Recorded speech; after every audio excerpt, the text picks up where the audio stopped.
Yes. Your ladyship disposed matter. I have filed an application for modification. This is the case where your ladyship was kind enough to meet the child. They're not handing over the child at all, under the pretext that the child does not want to go. So then what is the modification of the order? No, So many times the same order will be reviewed. Is the court monitoring the execution No, of they are it? relying upon two conditions, saying that if the child wanted to get back early, then I was supposed to hand it over. They're not even giving the child to me. Which year? Kevin, elder one, younger one, none of them they are giving. 4 weeks has been passed. I have not seen my child. List this matter tomorrow. In fact, I have paid maintenance for both the months. That's it. But if you're speaking strictly, you have to file a contempt, not a modification. I understand that, but they are taking refuge under a particular conditions of this order. Yes, yes. Out of the list mentions, Number 9. out of the list. And with permission, madam. My respondent husband has deposited maintenance amount as per the order of this honorable court, madam, interim order. My lord, therefore, my lord, I have filed application seeking withdrawal of amount, madam. Tomorrow, yes. Much obliged. National Highway Authority of. Yesterday you mentioned. Oh, we have moved 4 memos. Oh. Not even one memo has been posted, man. One among them is urgency. Yesterday, the court specifically asked you, is it all the office objections are cleared? If the office objections are cleared, then only it will be listed. Otherwise, it will not be listed. Other 4 matters have been complied and they are pending before the court, man. Yes. Huh? One matter, they are neither giving for complaints nor getting posted before this court. It is a problem which you have to deal with the registry. Yes. Hmm. No, but don't tell that. Admission matter should come. Or any matter like that. Yes. Admission matter, madam. Huh? Admission, the warrant has been issued, Which year is the writ petition? 2024, When is it filed? RPFC, When is it filed? 24, 6 months back. What is the urgency for a 6 months? Warrant matter has been now? issued. Why were you not pursuing that matter? Warrant has been issued, my lord. So till They the are warrant is issued, you'll be looking at it, They are like file claiming- it and keep it. Maintenance in 2 suits, madam. When was it listed last? It never listed. It was listed, madam. And then why was it adjourned? Due to some inconvenience, the senior was not able to appear before the court, madam. We will see. Let's one mention, Hmm. this is a matter where the petitioner's visitation rights have been curtailed, which is why petitioner is the husband, which is why I prefer that it could be listed in this. No. Court has passed an order.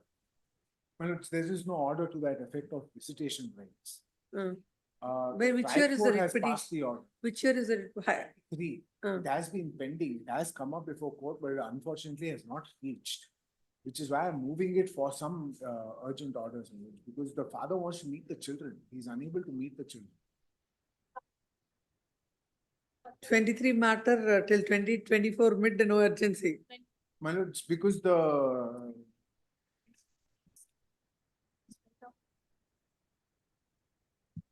When is it listed? When is what the list shows? Because any matter that is listed before the court, there will be a specific date for it. it has not been listed, my lord. It was listed before a previous bench, which is why it has not been listed. Then take it. Yes. Somewhere next week. My Lord, lords, if date could be given on the memo, my lord, because She'll tell the district. Yes. my lords, respondent in this matter has procured an interim maintenance by suppressing facts, my lords, constantly harassing the petitioner. Even after serving the petition, she's not appearing before the court, my lords. So it may be kindly posted. Which year? 23, my lords. Give it, we'll see. Yes. filed the interim maintenance application, trial court has ordered 10,000. Against that order to announce the maintenance amount I filed. Then it's not even paying the 10,000 amount for that directed. If she is not paying, file EP. Yes, now I am telling all the advocates, all old matters will be taken up. If it has to be heard finally, it would be from the oldest. There is no urgency for 23, 22. Let them wait. There are matters which are waiting from 19 and 18. It will be taken up. So please don't take the pain to mention. Yes, call list. Yes.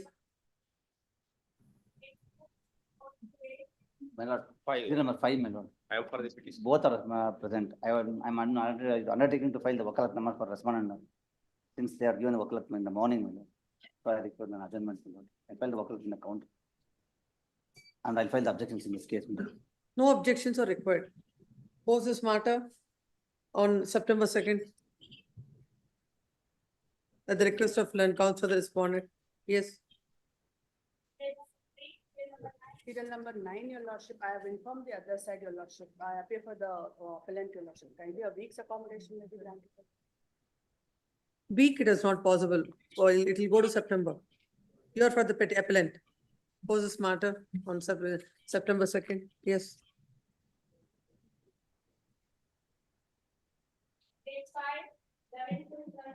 Serial number 12, my lord. I appear for the petitioner. I seek a week's adjournment. That's I appear for the responding.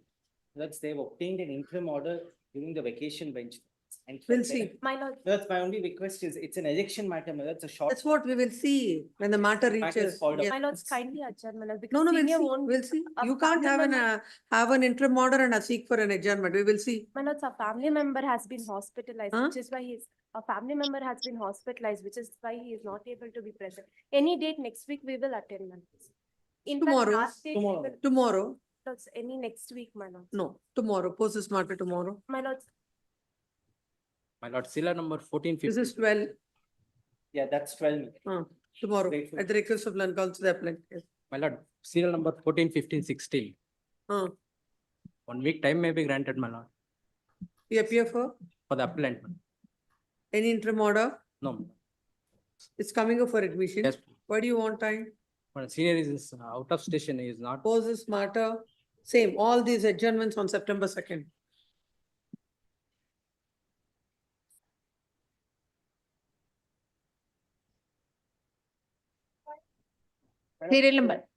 Serial number 21, your lordship. I have informed the other side. In fact, on the last occasion when the matter was come, the connected matter was, I asked me to serve the copy on him. And I have served also. And I've informed today, I mean, that some inconvenience could be taken up, September 2nd. please. Interim order may be extended, your lordship. Where is the other side? Other side, I have informed, he was there here, your lordship. Pose this matter at the request of land counsel, the petitioner, September 2nd. Interim. Serial number 23. Interim order- Interim order may be Wherever interim order is there extended. much obliged. Serial number 54, my lord. Yes. Time may be granted. Senior is not keeping well, my lord. Same 20. Serial number 23, my lord. Huh? Interim order. Serial number 23. September 2nd, yes. Interim order may be extended, my lord. Serial number 23, my lord. 1 week's accommodation, my lord. Not well today, my lord. Throat infection. I have informed the other side, my lord. September 2nd, yes. Much obliged.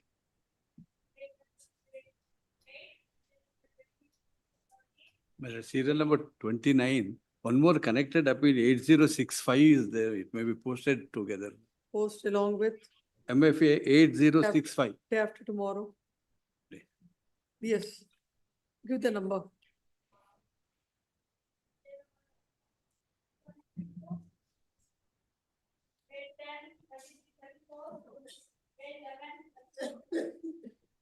$37, my lord. Serial number 37. Lord, I represent the petitioner, my lord. Lord, I pray for a week's time, my lord. Why?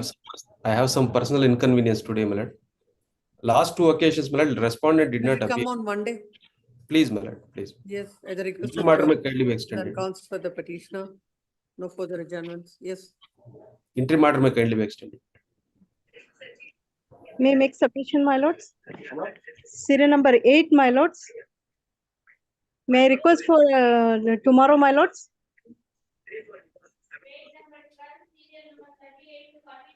Have you informed the other side? No, my lords. Anyhow, I think in this there is a Personal stay. matter. There's a As stay such, in I'm their not favor. able to. For this matter tomorrow at the request of transfer the petitioner in Oblige. WP number 17245. Yes. Oblige, my lords. 42, page numbers 13, 43 to 47. Page number 14, 48 to 50. Page 1 for dismissal, serial number 1, DS Serving for a petitioner.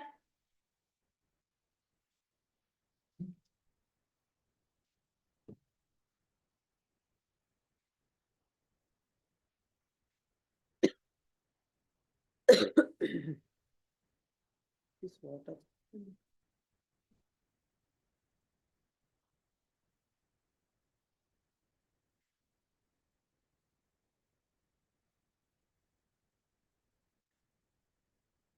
This is the writ petition of 2018. The office has raised as many as 31 objections.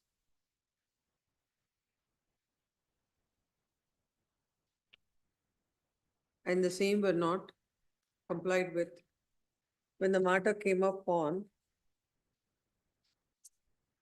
31/7/2024, as there was no representation on behalf of the petitioner, this matter was directed to be listed today under the caption for dismissal. Today also there is no representation. It appears that the petitioner is not interested to pursue the matter. Dismissed. Non-prosecution. Serial number 2, hearing on interlocutor application. My lords, may appear for appeal in this matter. My lord, this is the case where, my lords, I made a paper publication application for sub-service of summons to the respondents. On the last 3 occasions, my lord's notice has come back, not served. In Hosadiganta, Bangalore edition. File number 1024 is filed. Today court substituted service of notice to R1 to R3. By way of paper publication, accordingly, 1024 is allowed.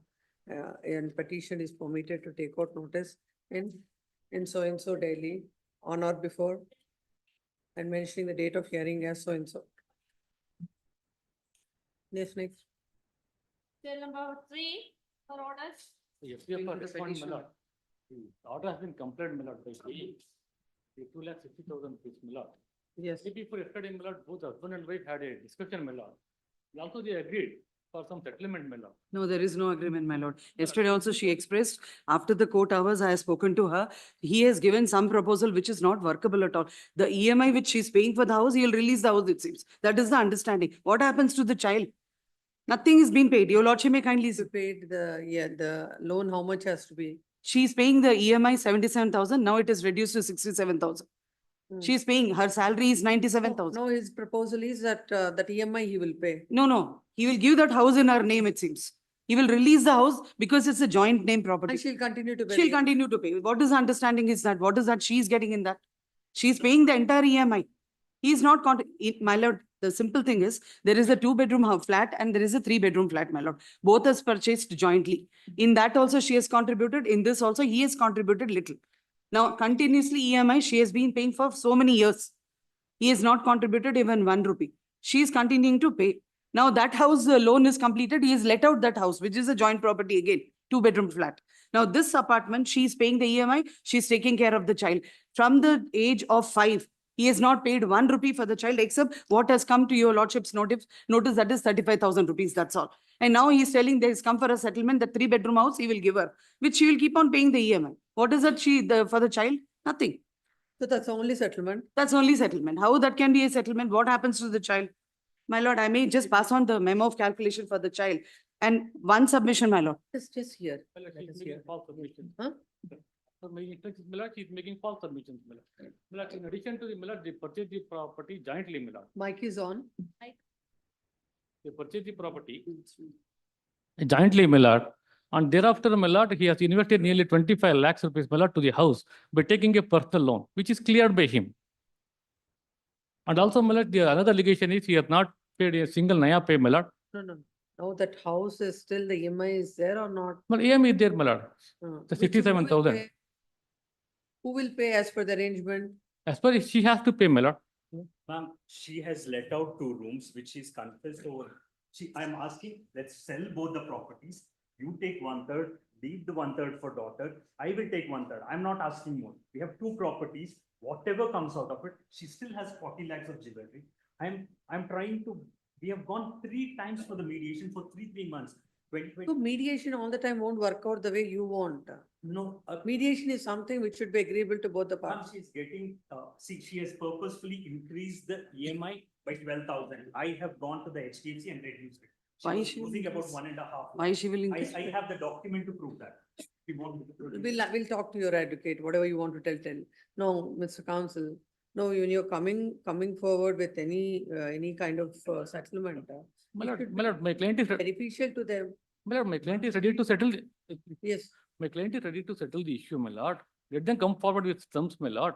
Let the matter may be referred for mediation by tomorrow, my lord. If it is not settled, let it hear before the court by next week. my lord. No, why don't you, 1 minute, why don't you ask your client, like for settlement, what are her terms?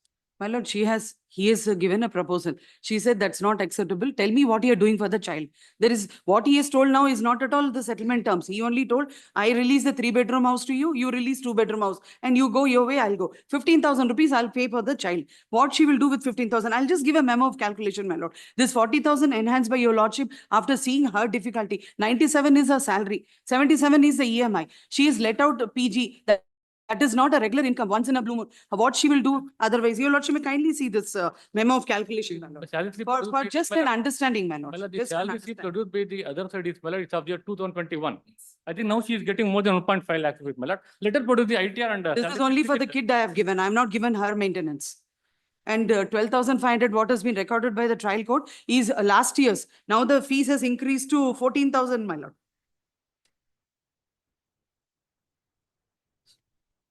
What is this medical expenses, minimum 10,000? She has recently also undergone dingo. Like that, some infection comes, the medical expenses, she undergoes that much. That's not a regular one, but she undergoes some infection means she If gets. you minus that, it would be 36,966. Yes, my lord, fair enough, my lord. Oh. At least that much let him pay, Round- 15,000. Round about 35,000 per the kid. 35,000. Because it's always medical expenses is plus or minus. Your lordship knows if the child is very ill, then even expenses can go more. No, leaving away all whether what is she earning and all. No, what is your client's contribution to the children, to the boy all the while? From how long they're saying separately? From the age the child is 5 years. How It old is is 11 years now. 6 years, nothing he has paid to the child. Yes, what did he pay? My lord, Ma'am, can I say? 6 years. You should have the instructions by this no, time. my lord, it's not like that, my lord, my lord, he's continuously taken telling care the of child, court. my lord. He paid his school fees, my lord, and he used to meet the child regularly, my lord. He's taken care of entire thing, my lord. And also he used to pay the school fee, my lord, but the password of the school has been blocked by the other side, my lord. For that reason, he has not paid the school Oh, fee. please tell the court, right from the age of 5 till now, from the 6 years, how much of amount he has paid? He has Well, any account for that? No, my lord, he has paid his school fee 72,000 plus, my lord. How many 50,000 times you have paid? 50,000 cash has been paid, my lord. How many Oh. times? Once. 72,000, 50,000 once. Yes. For that, with that 6 years of education of the child will be taken care of. No, my lord, Taken school care fees of. has been, Fees is 1,70,000 no, it is per annum. pursuant to the order, my lord. Before that also he paid, my lord. No But chance. pursuant to the order, my lord, he Let paid. him tell when he paid. Let him tell when he has paid, with the details, when on so-and-so for academic year, so-and-so, I paid this much. Ma'am, right before they have filed the application, I have spent 54 lakhs. I have everything as a bank statement. Please have all the details from your client and. Sure, then I place will, it before the court. Not that every may I time make you one have to submission, my ask lord? him. May I make one submission? Why he is bringing My lord, the 54 lakhs? my lord, may I What make is one paid to submission, the my lord? flat? My lord, may I make one submission, my lord? Let her survey copy of the writ petition, my lord. I will file objections along with all the documents, my lord. This is not My lord, permissible my at all. lord, my lord, Again. my lord, I don't have opportunity to defend my case, my lord, by filing the objections, my lord. Though the copy of reply not been served. Objections are not No, required. no, no, my lord. I want to place my documents, my lord. Only what is there before the trial court, that only this court is looking at. Yes, I do agree, my lord. That nothing, no objections are required. No, my lord, I this is want the to place some case, documents, this my is a lord. case where your lordship has passed an order on merits and the copy is served on the advocate who was on record. And he has filed his NOC subsequent to the date, that is on My lord, but that amount to 2394. service on the respondent, my lord. This cannot be open like Serving that, of my the, lord. but serving of the copy on the advocate is amount to service on the respondent. My lord, one more submission, my lord. Yes. He has not filed his assets and liabilities before the court. Well, I'll file, madam, I'll file. We presumed his salary is 2 lakhs. We could find out from today, his salary is more than 5 lakhs per month. And he's telling 40,000 is a burden for him to give to his daughter. Your lordship may kindly see, he's working in Spain, where the monthly income, your lordship may kindly see. Your lordship may kindly see this. In fact, he is offering other people to come and join for job. Your lordship may kindly see. Your lordship may kindly see the income, where is the income thing? This is, your lordship can see the photo also. His name is there, and this is the income slab. Minimum is 48,000 pounds, 48,000 pounds. And if he has 15 years experience, it's much more than that. So almost 50 lakhs per annum he's earning. On an average, 4 to 5 lakh rupees per month he's earning. And he's coming and telling 40,000 is a burden for him to give to his daughter. Your lordship may kindly, considering this only, your lordship has enhanced it. 15,000, nothing happens in 15,000. That being a case, later produce And a this is graduation hidden, salary these slip, my facts lord. are hidden from this court. Wantedly, they did not file assets and liabilities because we'll know the income. I'm not going on his income. If that is the case, I would have found out the income and I would have said 2 lakh rupees, you pay me monthly because you're getting 5 lakh rupees. She has been reasonable amount. Whatever she could actually manage, she's managed. 40,000 she needs for the child. The child is a growing child. It's now going to be 12 years. After that, it's the girl child, education, marriage. So many things are there. His contribution is very basic for the education, man. My lord, let her produce her recent salary slip, my lord. She's relying on the salary given a slip bank of statement itself, 2021, my my lord, lord, not before bank this statement. court. Let her produce the recent Court salary has slip record- along with the ITR, my lord. I'll produce. What was your client doing without insisting for all this before the trial court? Well, before the trial court, my lord, the fact remains is, my lord, the trial court advocate not informed the case status, my lord, to the client, my lord. This He may was not working in Spain, my lord. I don't want to maligate other colleague, my lord. Who That's filed what. objections? Well, objections have been filed, my lord, but The assets advocate and liability not has been not filed. signed? He has not signed? I don't know. That, No. don't tell that. No, my lord. I think the respondent has not signed, my lord. So advocate, then what did he do with the advocate? Why he, without his knowledge, if he is filing everything objections before the court? No, with, objections he not filed, my lord. He signed by the advocate. Also He has filed objections, my lord. Filed objections, my lord, but The not part signed of by a the- record before the court. Objections were not, then he has not signed the objections. He is Yes, not madam. aware of anything. No, my lord. No, he has filed, your That- lordship may that- kindly that is see. a fact. Objection is a part of a record. Let him not make false submissions So I before want the to see court. that. Annexure E, my lord. Annexure E, page Hey, 75. This is not a, this Let is us hold not a copy. trial court, Mr. Counsel. I don't have Please copy. Understand. No. Straight away blaming the lawyer may not be correct, my lord. Lawyer has done I his don't part have of copy, the. my lord. Ask him to be, just stay out of the court, not necessary. His presence is not required. No, my lord.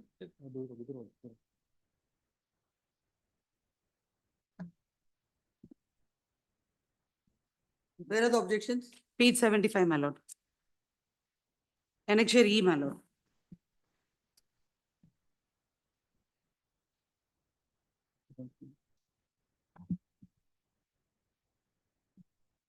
Except denying para 5, he says, monthly income of 2 lakhs is denied. But what is his income is not revealed in this.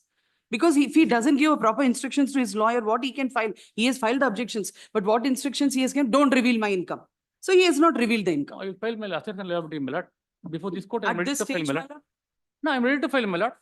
No, we'll increase it. If on the assets and liabilities, now he's seeking an order of review, we'll increase it by another, some more amount basing on that. that will be, Give the papers to him, please, my lord. pose this matter on 27th of August. By then, by 23rd of August, the petitioner shall file, the respondent husband shall file his statement of assets and liabilities with all his bank statements before this court, and shall serve the same on the counsel appearing for the wife. post this matter on 27th. Obliged. Cell number 4. My lord, interim order will continue, my lord. What is the interim order? There was undertaking by the other no side, my interim lord, order here. not to precipitate the execution petition, my lord. Have it on 27th, 27. not to precipitate. I'll not precipitate. Yes, Cell number 4. I represent the respondent. Petition in this case, seek for pass over. every day this Passover. No. Regarding that video conferencing rights, my lord. Let's see. that I- Because every day all matters pass over. Again, afternoon there is a chaos, like which matter reaches, which do not. I have Yes, let's see, where is it? challenges in respect of an order passed by the. Why is it family court urgent? I think you wanted to get instructions. Yes. That I filed my statement of objections. I don't know whether it has come. Hmm. Is it there? As it There are two matters. Statement of objections.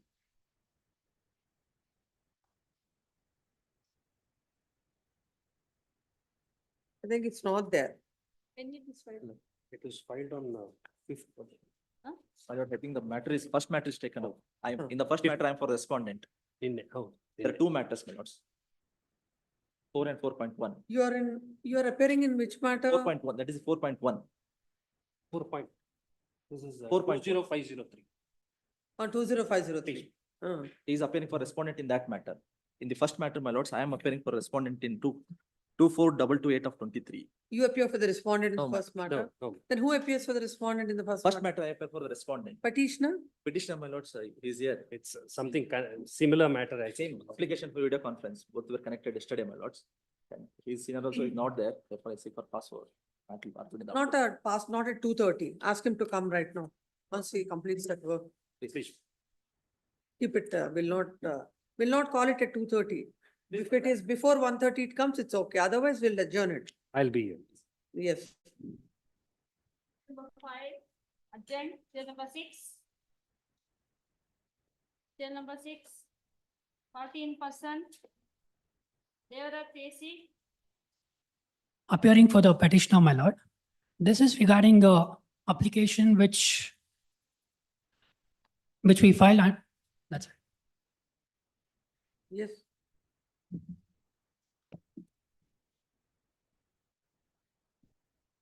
My lord, this is regarding the application of perjury under section 340 read with 195 we filed against the respondent in the ongoing proceedings before the family court. The impugned order in page number 49 annexure E, the trial court stating that it requires evidence and it's a direction matter from the High Court, directed the office to register a miscellaneous petition and proceeded with the trial. So I'm before this High Court, Please come to the order where it is. page number 49 annexure E. Yes, read it. So the trial court states that the respondent filed application under section 340-195 of CRPC regarding fabricating the documents. Please come to that particular 49. Petitioner present, both counsels present. Is it the order? No, just underneath that, my lord. So it tells that it requires evidence and it's a direction matter. Therefore, office is hereby directed to register a separate miscellaneous petition. And the trial court just told us to go ahead with the trial without disposing the perjury application. So I'm before this honorable court requesting to direct the trial court to decide and dispose the perjury application first. Why you should be? I have my grounds. I want to make just 4 submissions regarding this. The first submission is the respondent in the ongoing matrimonial case seeks a divorce for a marriage which is solemnized on 15th of September 2021. That is her petition, which is in annexure A. So what she's claiming in annexure is in page number 27, our only prayer is to grant a decree of divorce dissolving the marriage between me and the respondent, which was solemnized in Sri Kshetra Dharmasthala Temple on 15th of September 2021. So this claim itself is false because there was no any marriage solemnized on that temple on that particular date. The respondent, How the court will know that? I'll just make my submission, my lord. The respondent, prior to appearing before the family court, before filing the petition in front of the family court, she initiated the normal 498A proceedings before the magistrate court.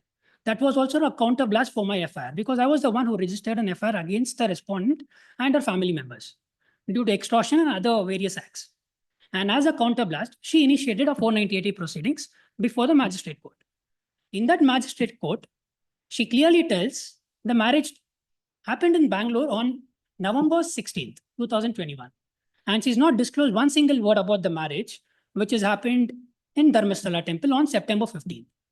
So basically, the respondent is running a real marriage before the magistrate court, and she's appearing before the family court, and she's running on an illusionary marriage. So this is the fact. And to support that, my lord, I just want to submit a memo with list of documents.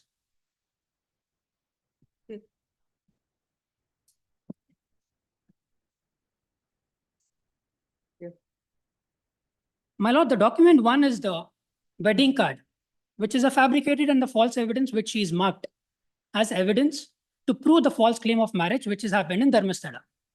That is, it is marked as exhibit number P3. So the document number 2 is the endorsement from the Dharmasthala temple, which is run by Dharmadhikari Virendra Hegde, as well as from the jurisdiction police station of Dharmasthala, stating that there is no records of marriage between me and the petitioner at all.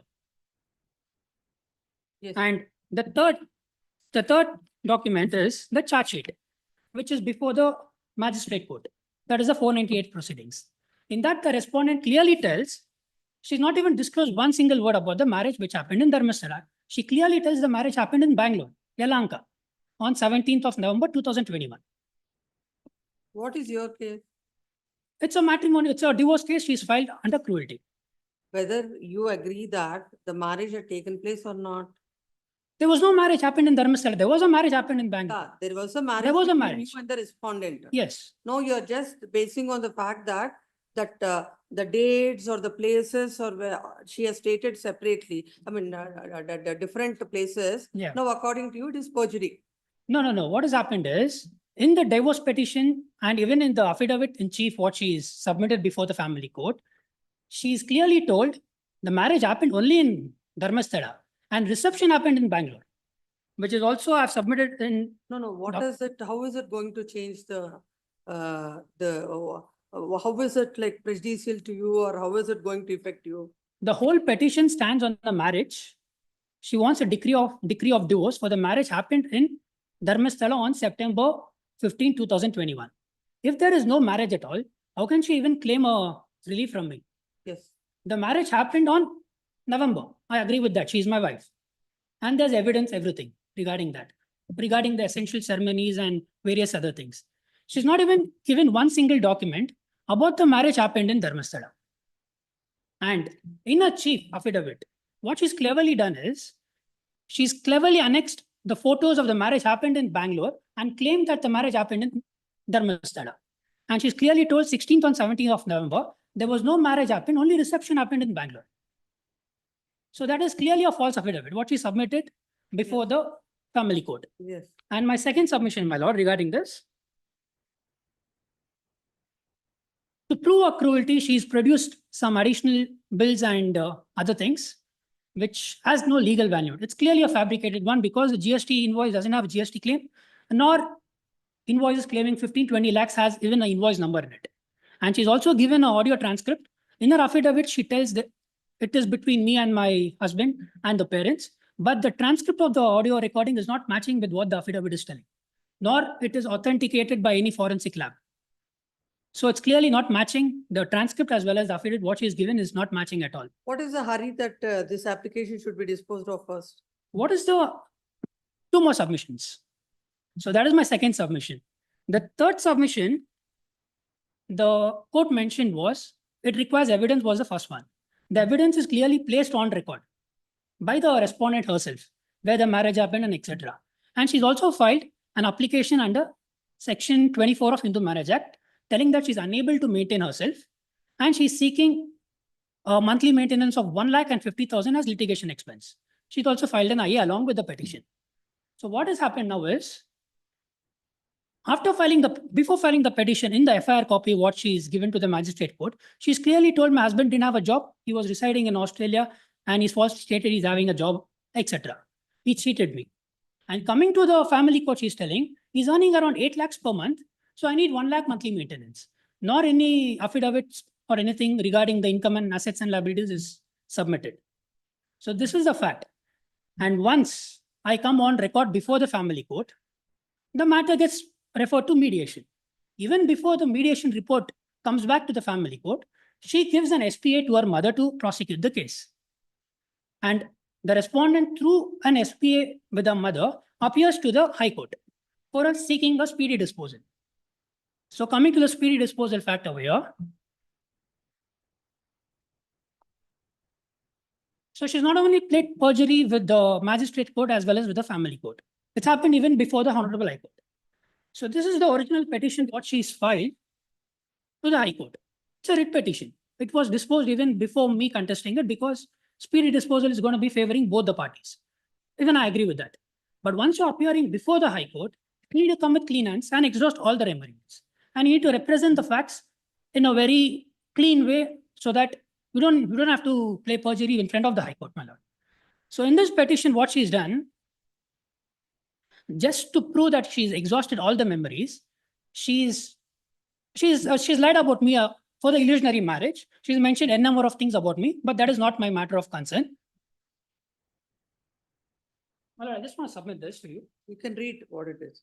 So in the brief facts in the writ petition, she clearly tells on 10th of August 2023, the petitioner witnessing the delay in the proceedings files an advancement petition before the family court, and the family court rejected it.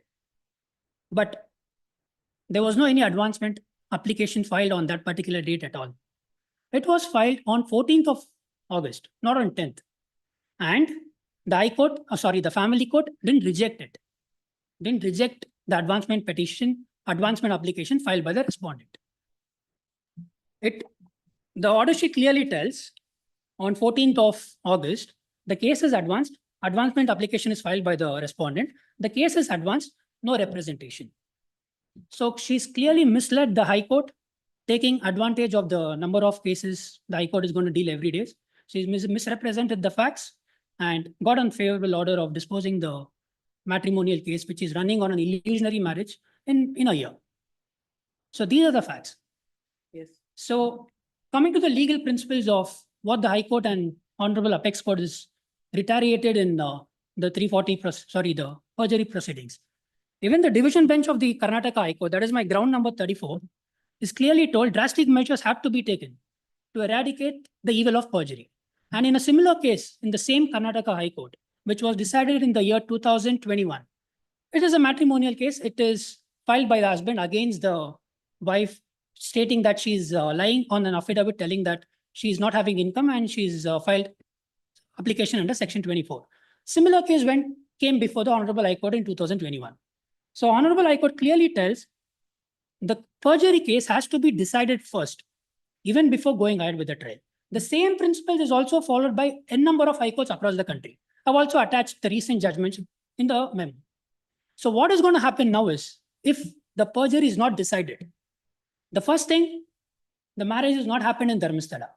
The cause of action itself is illusionary because she's running on a real marriage before the magistrate court. What petition she's filed is on an illusionary marriage. And for a Hindu marriage, the essential ceremonies. And what happened was, when the trial court decided to go ahead with the trial, even before deciding this, during the admission, during cross-examination, the SPA holder of the respondent was cross-examined. My counsel clearly cross-examined, telling that, why are you stating false facts in front of the court when the marriage has not happened at all? She created another illusionary story. Even in her fabricated story under oath, there is no any essential ceremonies under Hindu marriage. So how can a decree be given for a marriage which never happened? Yes. Even if the marriage happened according to the respondent, Yes. for that illusionary, setup, what she's done, and for the false evidence, without any essential ceremonies, for the invalid marriage, can a decree be given, my lord? Yes. This is my submission. I just request this Honorable High Court to give a stipulated time frame of weeks or anything, to dispose this perjury application first, even before proceeding ahead with the trial. So this is my only request. I come before this court. Yes, please come. The present petition is filed. questioning the proceedings of the court whereby the court had considered, court on by order dated by proceedings of 5/3/24 has observed that counsel for the respondent filed application under section 340/195 of CRPC regarding fabricating the documents. It requires evidence and it is a direction matter. Therefore, office is hereby directed to register a separate miscellaneous petition. PW1 present and for partly cross-examined till 141. Cross-examination deferred. For further cross-examination of PW1. Pose the matter on 6/3/2024. Now the husband is before this court as a party in person, seeking a direction from this court that the perjury application has to be decided first, then the matter has to be proceeded. The matter has to proceeded, then it is a case of the husband that the wife had filed the MC 6828 of 2022 seeking divorce. In that, she had stated that the relief that is sought is in the said petition, granting a decree of divorce, dissolving the marriage of the petitioner with the respondent, which was solemnized on 15/9/2021 at Sri Kshetra Dharmasthala, Manjunatha Swami Temple, Dharmasthala. And the same got registered before the Gandhinagar,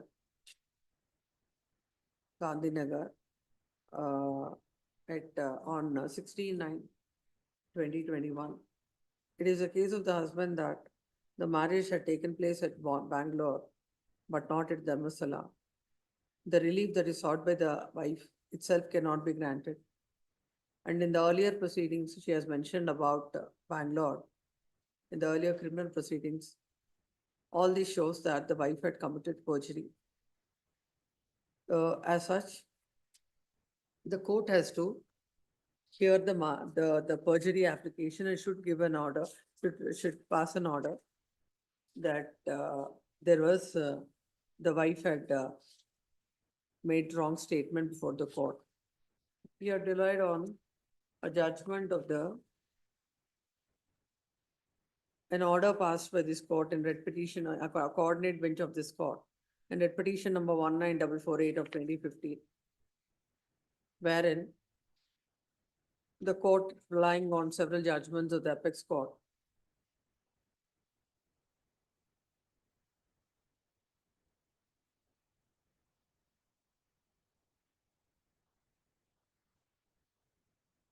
the court has observed that application of the kind need to be considered on merits at the earliest point of time, so that a loud message goes to the unscrupulous section of the litigant public as to what would befall the perjuring parties. They relied on another judgment of the Telangana High Court in criminal petition number 2558 of 2024, dated 5th March 2024, where an order, where a criminal petition is filed,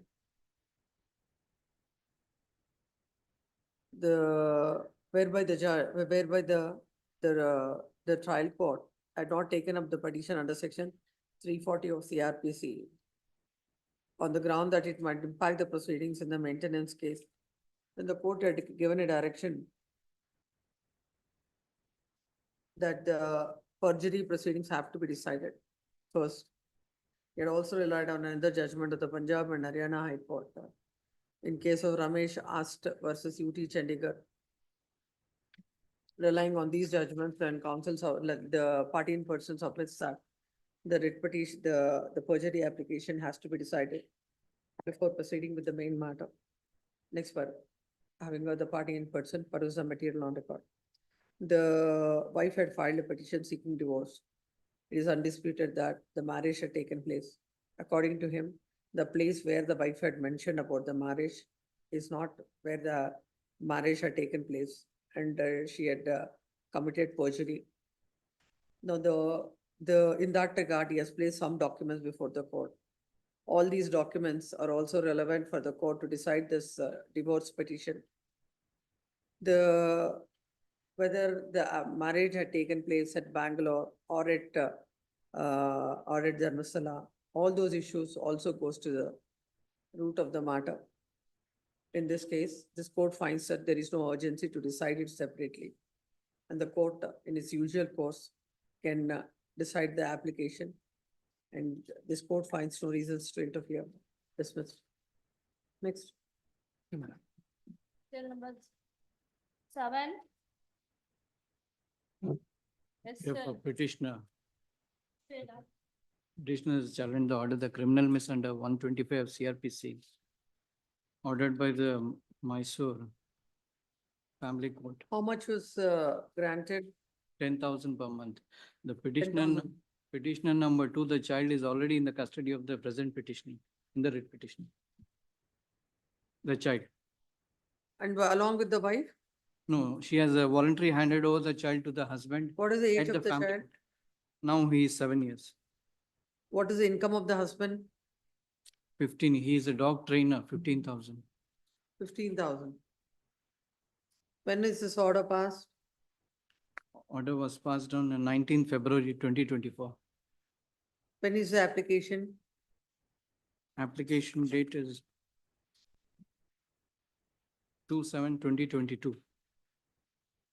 20 months. Around 2 lakhs it will come. 20,000 has already been paid before the Honorable Family Court.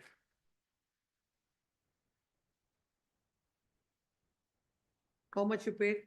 20,000. Then arrears another 80,000. Please come. Then counsel for the petition. The marriage has already been dissolved by this only Family High Court. In the MC petition 508 of Then what about the permanent alimony? Nothing is granted. nothing. Then counsel for the petitioner submits that the petition is a dog trainer and his income per month is 15,000 and the court had granted 10,000 as maintenance to the wife. It is submitted that the boy is 7 years, is with the father. Considering all this, there shall be stay of all further proceeding, pursuant to the order dated so and so, so and so. On the condition, the petition shall continue to deposit 5,000, continue to pay 5,000 by 5th of every succeeding month. And the arrears for 20 months, it is submitted that already had paid 20,000, as such he has to pay 80,000 within 4 weeks. Either of it is not paid, the stay granted by this court stands vacated without further reference to the court. We shall take out notice on the council appearing to the trial court and file a memo to that effect by 21st of August and post this matter on 4th of on 9th of September. Public. Yes. Cell number 9 adjourned. Cell number 10. Cell number 10. I appear for respondents 13 to 15 then. Yes. 13 to 15. The office report says that earlier, my lord, this honorable court issued notice to be served on respondent number 28 through my lord trial court. Hmm. That notice appears to have not yet been served. Hmm. My lord, that issue arose. No, let's just see before that. There are as many as 28 respondents. Yes. You appear for whom? My lord, he appears for defendants 13 to 15. who are Defendants? Respondent 13 to 15 here. 13 to 15 I appear. 13 to 15. What about the other respondents? Will submit. Hmm. 13 to 15 and 17 and 18 are the contesting respondents here. 13 to 15 and 17 and 18, I suppose. or the contesting respondents. Contesting respondents. Notice to them 17 to 18. Notice to them other respondents, it appears that the notice had been dispensed with earlier. So far as respondent number 28 also notice had been dispensed with Let us earlier. see when is it dispensed. The notice, my lord, again, my lord, came to be issued. In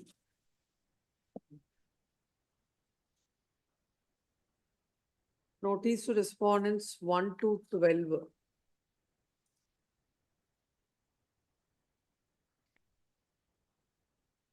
dispensed with. And 19 is also dispensed with. Dispense with.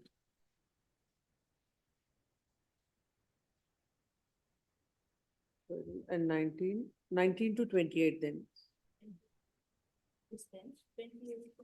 28 is also dispensed. Had been dispensed with early. Dispensed, but at the risk of the appellants. Yes, Issue emergent notice to 13 to 18. 18. So now what is relevant? Here I'll is submit, my lord. 13 to 13. I will submit, my lord. Why, 13. my lord, the notice to respondent number 28, which had been dispensed with, was recalled and again a fresh notice came to be For ordered. whom? 28. It had been dispensed with earlier. Subsequently, that order was recalled and a fresh notice was directed to be issued to respondent 28. We, my lord, went and tried to serve the notice in person. That was refused. We filed an affidavit to that effect. Thereafter, your lordships, my lord, directed by earlier order that the respondent number 28 be served through the trial court bailiff. That bailiff, my lord, it appears according to this report, has not yet been able to serve the respondent number 28. That order, I'll submit, my lord. Why that order came to be passed, subject to your lordship's convenience? That is because the case of the plaintiff, my lord, was that the land is an Inam land, is a regrant in favor of the plaintiff and his brother.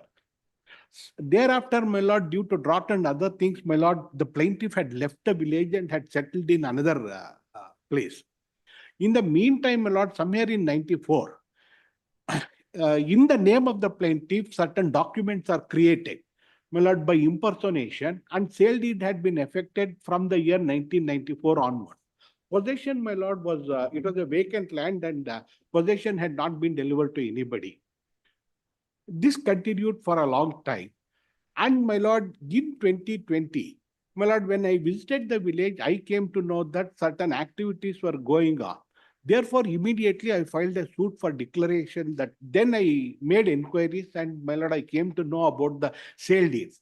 These contesting respondents are the persons who are the subsequent purchasers, because there has been couple of sale deeds subsequently there too.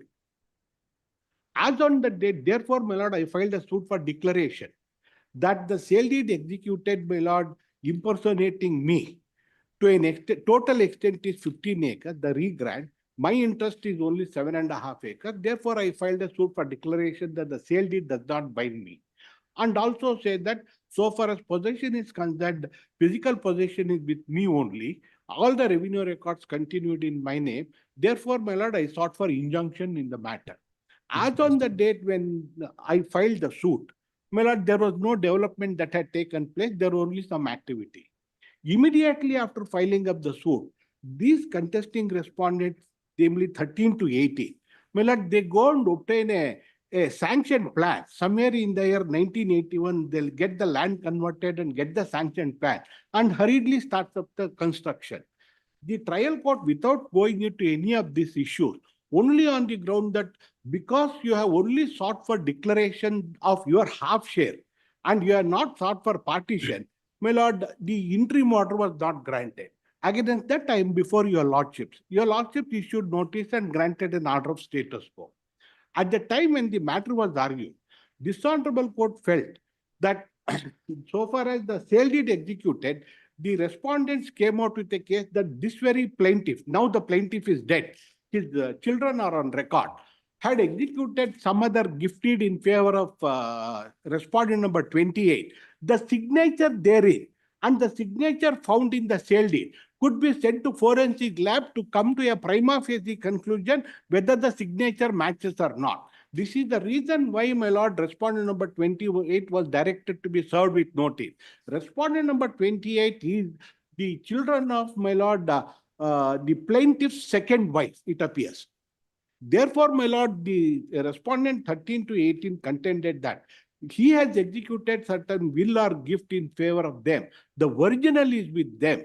Therefore, my lord, your lordship directed respondent number 28 to appear before your lordship so that your lordship could direct them to produce that gift deed. Otherwise, my lord, I submitted that there is a What is the scope of this writ petition where we have to call for all not that? necessary, but court Not felt, necessary. my lord, what happens, my lord, is that a respondent stated, No, court here- felt, no, I kept quiet. No. Now the issue is, you sought for declaration and according to you, there is a subsequent impersonation, whatever it is, there are sale leads, somebody else's, there are some sale leads in favor of the respondents which have to be The cancelled. only thing that was to be considered at this stage is whether as on the date of the suit, whether there was any development of the land, whether they could have changed the structure of the land.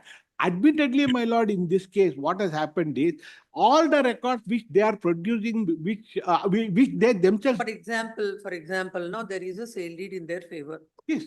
And whether that sale deed is valid, genuine or not, there is any. But the trial has to whatever go on. it has to go on. No, it goes on for another 10 years. Whatever, it Until depends such upon your time- lordship direction. Till such time the development do not take place, then we have to weigh that aspect also. First time the development is taking place after filing of the suit. I can understand. I filed the suit on 7/1/2. No, if at all, if it is your property, then it has to be given to you. You'll not claim equity in that. No, but if he develops and creates third-party interest, his case is, I am developing it as a plot. All those are subsequent to the suit. Hurriedly, they get. As far as the third party rights are concerned, that can be. My Yes, lord. miss. We'll ask him. Yes. My lord, one more thing before this thing. I don't know how it has happened, but apparently prima facie the sale deed appears to be to my this thing subject to your lordship. And even before the plaintiffs could file a suit, written statement is ready in this matter. Please come to page 119. It's not such a simple matter where, my lord, it can be. The trial court should have, according to me. Please see page 119, my lord. This is the affidavit filed along with the written statement. My suit is 2020. Please come to the advocate and the signature, my lord. 1/10/2017, somebody signed. This is the affidavit filed. That could be, no. No, it is not this thing. There's a correction here. Please read, my lord. May I intervene, my lords? One minute. May I intervene for a moment? 1 minute with senior counsel. So 110, Yeah, 110 is corrected. 2017 is not corrected. Where is that? Maybe a mistake. Page 119. 119. Yes. I don't know how this may not be germane to this thing, but how the thing has gone on. No. I'm surprised to see this. If the correction you lordship. Sometimes all the typists, all this. No, it doesn't happen like that. And, No. The advocate himself got enrolled in 2019. And there is a handwritten correction of 10. It's not the typist job. It's not the typist job. Please read the hand. We'll not go into all those issues. No, correct. Therefore, my lord, why I'm trying to say is that the sale deed, even according to the registered sale deed and the date on which the alleged sale deeds are done, there is a gap of 2 months for every sale deed. Originally in 94. My lord, if I execute a sale deed, it will be registered on that day or the next day. Here, for every sale deed, there is a gap of 2 months. Be that as it may. That is for the trial court to. May I intervene for a moment, my lord? After filing of the suit was filed on 7/1/2020. Please see the written statement, my lord, for a while. When do they get? Before we go into all that, we'll just ask him. Yes, ma'am. Your lordship may give a shortest date for hearing, my lord. Yes. You want a? No, what I submit is the matter may be heard. Yes. Matter may be heard is what he's saying. That's what we'll hear the matter. I'm just asking you one simple question. Now, what about the third party rights which are going to be created? This court is saying that there will be an order that not to create third party rights. You make your construction. My lord, my respective submission. I have no objection if they but tomorrow what happens is. Let him complete. Yes. My submission to your lordship may hear the merits of the matter. This is a grant. It's your lordship hearing me. It's a matter. The grant is in the year 1978. Correct. In respect of three items of land. in favor of two brothers, plaintiff hearing and his younger brother Balappa. In 91, they sell one property. In 91, they sell another property. In 94, they sell the remaining property. That is the subject matter of this suit. And in 2000, they filed the suit. He files a suit claiming that he has not signed at all. Correct. When the matter was being heard, this court was of the view that he will look into the admitted signature. That is how this defendant number 28 was recalled. It is not for the purpose of referring to ballistic, forensic laboratory or anything. No such order was passed. Now the issue is, my lord, this gentleman takes the encumbrance in 2014 and files the suit in 2020. And his own children have filed a suit in 2015 in respect of the other two properties. They don't touch these properties. That Balappa's children have filed a suit in 2011 in respect of those two properties. That is 72 and What is that suit for partition? They are all suit for partitions. They don't touch this property at all. And the other two properties are linked up. Child deeds in those two Whatever my learned senior Therefore, my advocate is respectful submitting. submission to Please come to the plaint. Yes. Your Lordship, may I make a submission? Yes. May I make a submission, Miller? Your Lordship may have it tomorrow or next Monday. Because I am on BC, it is necessary that I should be before Monday. your Lordship. Monday, Next Monday. post on Monday. My lord. Huh? Monday or Tuesday. But still, no, it doesn't matter. I don't think the notice is My required. lord, that happened because court expressed, I said, Yes. I could not, my lord, say Yes, no. It's all right. It's also a good thing to this. Yes. But they are, somehow they are not coming. I don't know Yes. the reason. Oh, Monday. Yes, Monday. my lord, interim order is there. It may If be interim order extended till the next date of hearing. obliged. Cell number 11. Yes, Prasad. For appellant. Yes.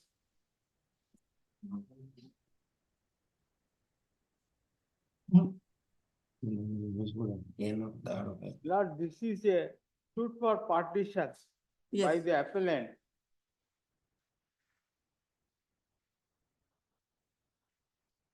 Suit for partition by the appellant against all her brothers. There was a grant of ex parte injunction of all the scheduled items. Later, defendant 7, the respondent appears and files the written statement saying that in 1979, the property was sold, items 9 to 12. Property was sold and for 5,500 rupees in 1979. In 1981, only the respondent, out of the 4 brothers, only respondent purchases the property for 3,000. In 1981, my lord, your lordship will see, in 79, property was sold to 5,500. The property is bought after 2 years for 3,000 by one brother. And he claims that he has independent income. But that is disputed. Age of the plaintiff is 78 years. Yes. Now, the other brother who has joined in the sale deed has also filed a suit for declaration that these properties, I have produced the plaint also, along with the paper book. Please come to the order. Order, Miller. Yes. 7 to 19. Reasons in page 13. It starts from page 13. Yes.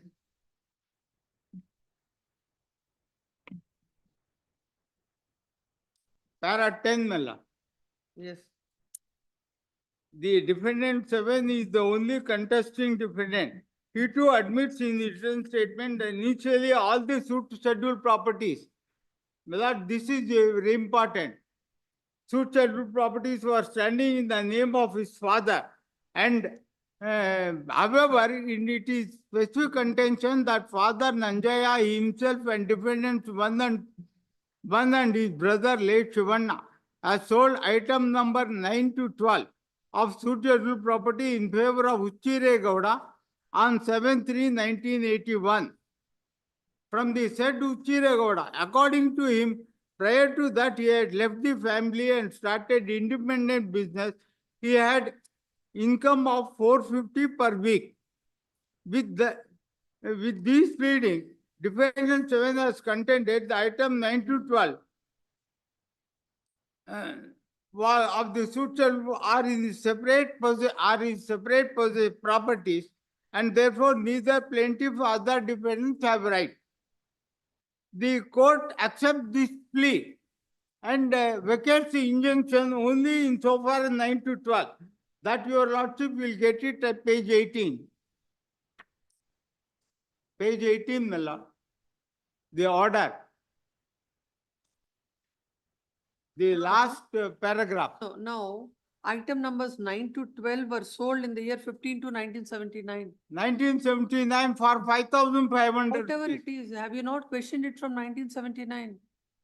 No, my father died later. But there is a sale deed of 1979. Correct, my lord. It is a suit for partition. My father died. My right to share comes only after that. When the father died? Father, I have produced this.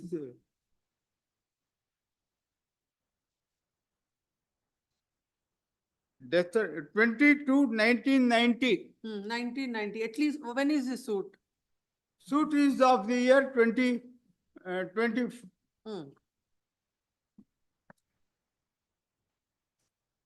21.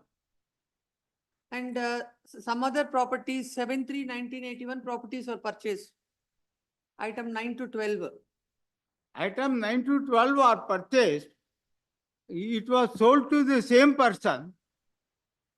He sells it back 2,000 rupees less to the family. My lord, the crux of the matter is, I am a daughter of the family. The family was continuing in doing in the joint possession of their property. Yes. So, and now that other brother has also filed a suit. Your lordship will get it in the page 68. Yes. The other brother has also filed the suit. Yes. And in that suit, he filed for a declaration of partition of the property scheduled 9 to 12. Yes. Same properties. Yes. And that suit is now listed on 31/8 for evidence. That suit. Yes. My suit is not clubbed with it. My lord, dishonorable court.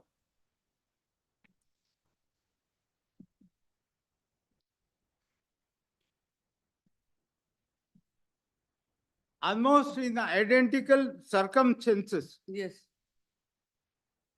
Has said. Yes. That there should be no third party rights created against the properties which are where the injunction is vacated. My prayer is only that. Let there be no third party rights created, and let both the suits be clubbed and tried. Yes. You have that on it, on that. Yes, please come. Agreed with orders passed in. On it. Dictation. Is it recording?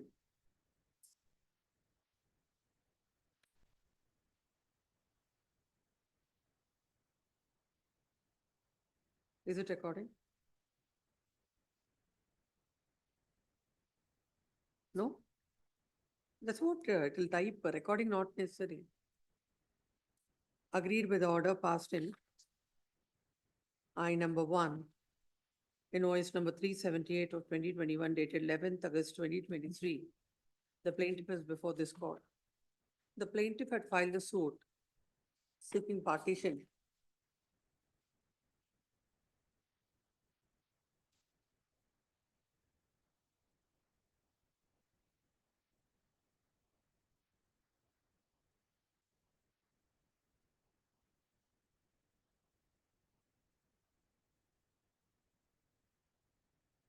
Seeking partition and to grant 1/6 share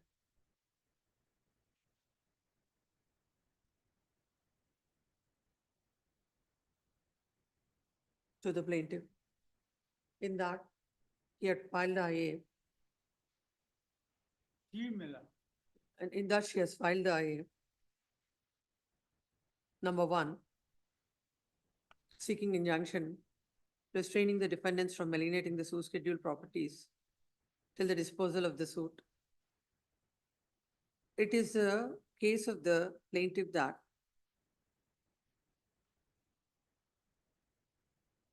one Nanjaya is the proposer's and he had wife by name Mallamma.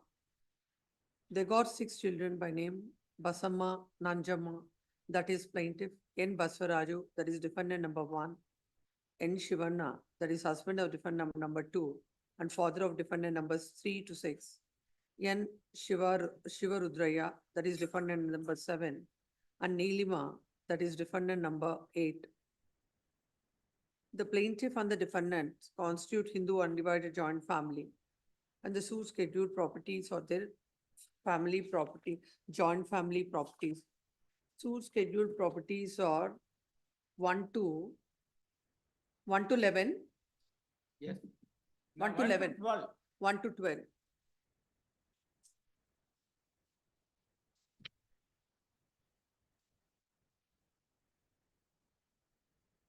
It is a case of the plaintiff that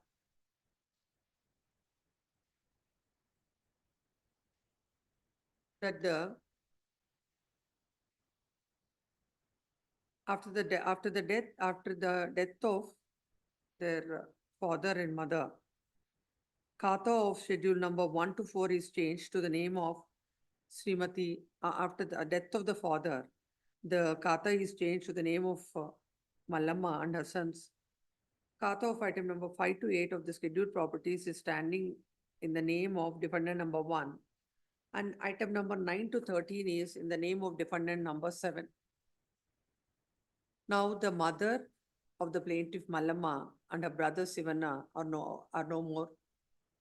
Plaintiff and defendants are in joint possession and enjoyment of the suit properties, and no partition had taken place amongst them. Plaintiff has equal right and share in the suit scheduled properties.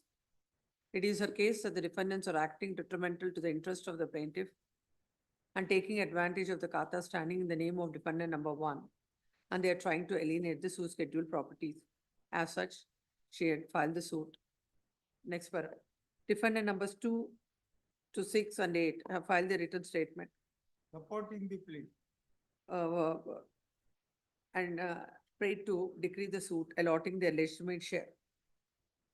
Defendant number 7 had filed a separate written statement. It is a case of the defendant number 7 that during the lifetime of his father,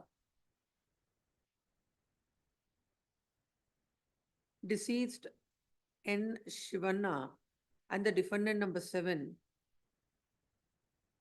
have jointly sold item numbers 9 to 12 of the suit scheduled properties in favor of one Hucheere Gowda under the registered sale deed dated 15/2/1979.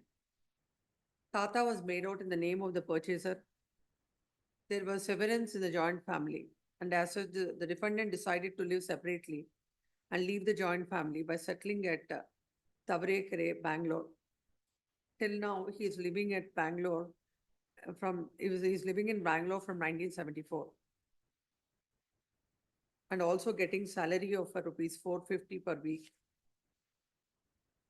Out of the said amount, he purchased item numbers 9 to 12 of the Sioux scheduled properties under a registered sale deed dated 7/3/1981, and Kata is made out in his name, and he is in exclusive possession and enjoyment of the properties as absolute owner.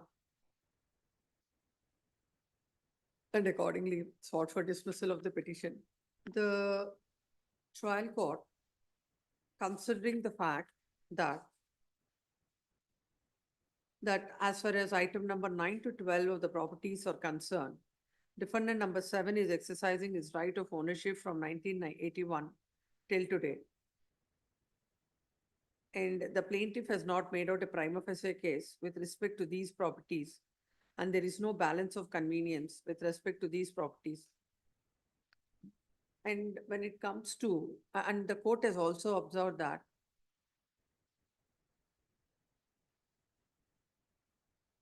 the property of the Sioux scheduled property, that is 9 to 12, was sold on 15 to 1979 and again purchased by the defendant number 7 on 7/3/1981. It is not the case of the plaintiff that she is unaware of the said transaction. And the defendant number 7 has prima facie established that though item number 9 to 12 of the Sioux scheduled properties or the family properties, same were sold and he had purchased it on these grounds, the court had partly allowed the application filed by the plaintiff. And as far as item numbers 1 to 8 of this of the properties are concerned, there was an injunction restraining the defendants from alienating the Sioux scheduled properties. And when it comes to item numbers 9 to 12 of the properties, the prayer is rejected. Aggrieved thereby, the plaintiff is before this court. Learned counsel appearing for the plaintiff submits that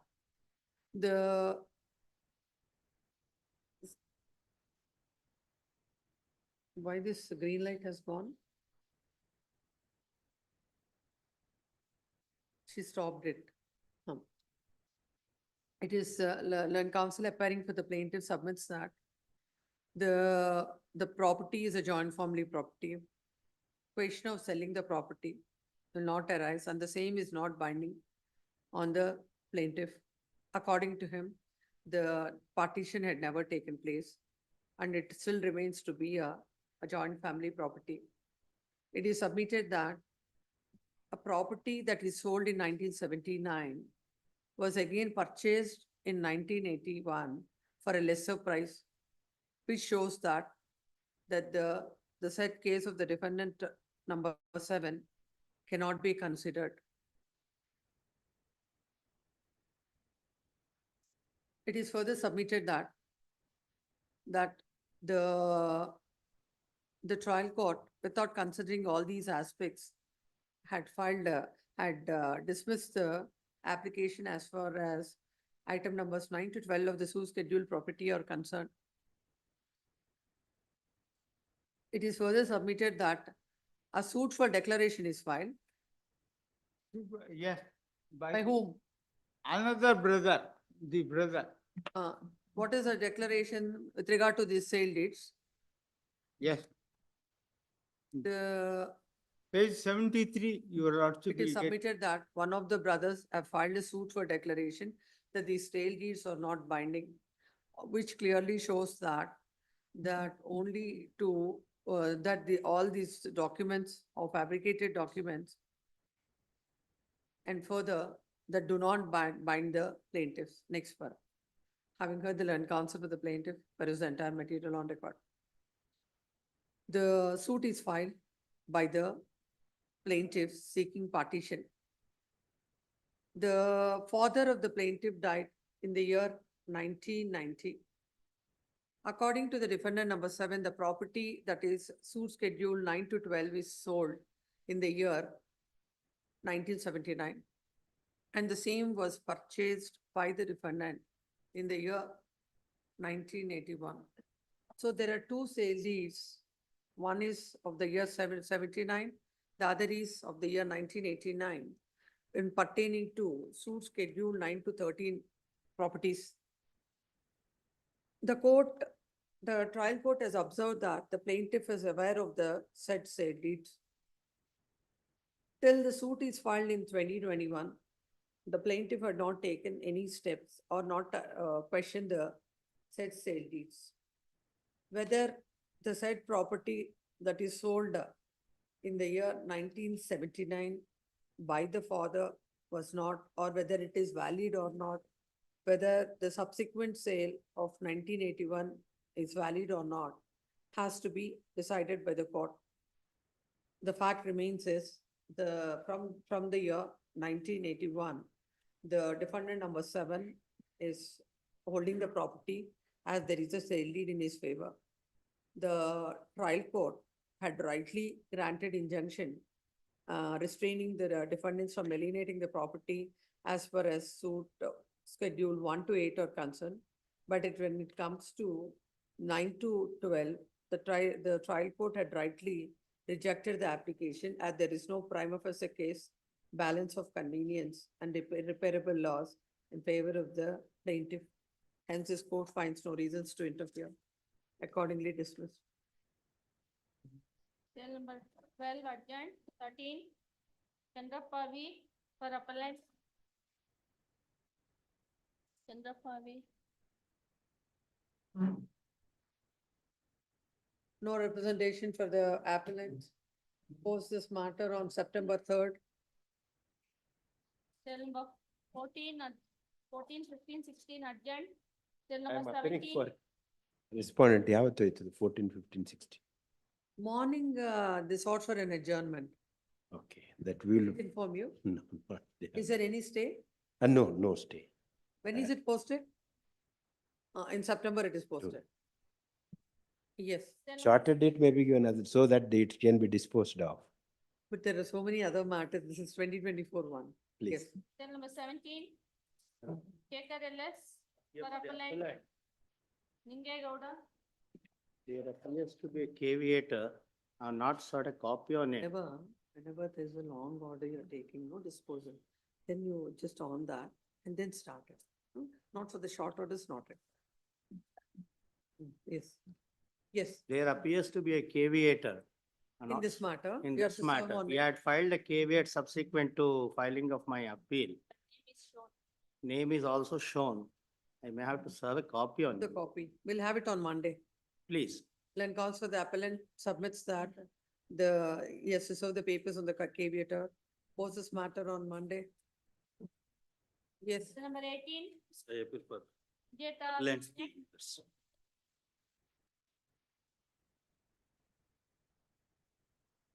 The respondent number 1 to 5, please, Millers. They filed a suit for partition and separate possession of their 1/5 share. And for declaration, to declare that my sale deed, the appellant is defendant number 9, please. Millers. He got the sale deed executed from defendant number, respondent number 1 to 13. On 23/5, defendant numbers? respondent number. No, not 1 to 13. respondents. You have got the sale deed from the defendant number? Please, Millers. 1 to 8 1 to 8. Which year is the sale date? on 23/5/2010.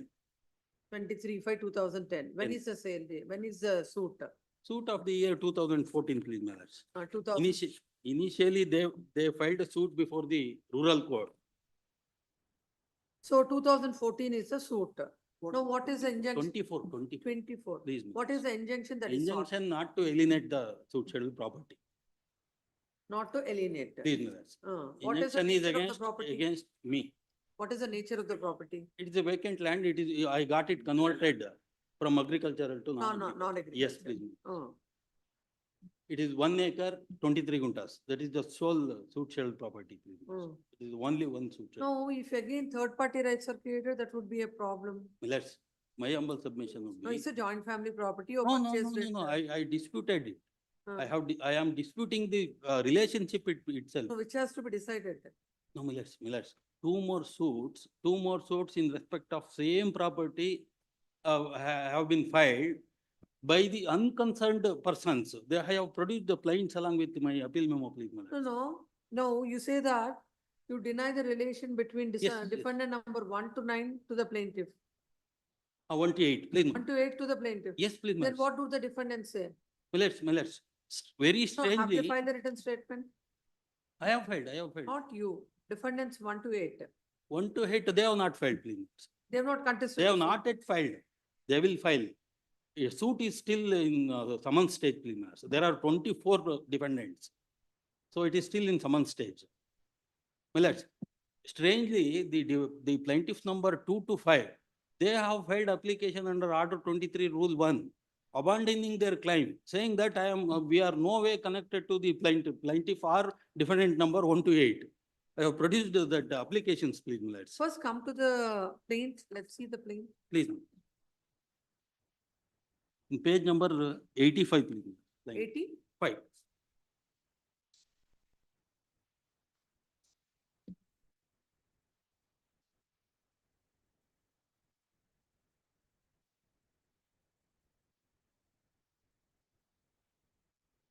Prayer is at page number 96, please.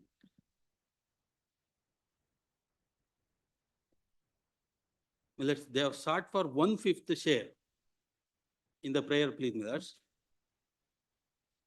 Now, please, my lords, kindly see their genealogy tree produced by the. So, 2 wives, Let's. they show it as there are 2 Two wives. wives, they show it as 2 wives, Uh, but the defendant number 1 has only 1 wife, please. No. The plaintiff's father Please. had 2 wives. First wife children are plaintiffs, second wife children are. Yes, 2 wives. They say defendant, my vendor also had got 2 wives, falsely. Well, let's kindly see genealogy tree produced by the plaintiffs at Where page is that? number 100. They seek for 1/5 share in the prayer, please, my lords. Whereas this genealogy tree, page number 100, please, my lords. Hmm. It shows the legal heirs of Kavirappa, they are 6. Hmm.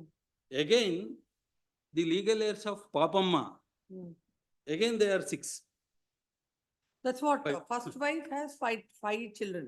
Second wife has another 6 children. Yes, please. Uh. According to. No, 6. First According 6. according to plaintiff sources. That's.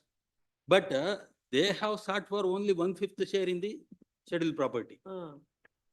And next, please, in page number 101, 102, there are 2 more genealogy trees created by some unconcerned persons and filed suit in respect of same suit scheduled property, making me and my vendors as parties. And these plaintiffs are no, they are not parties in those plaints, please.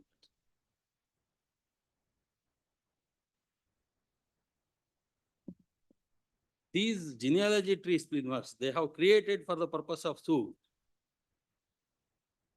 in respect of same property.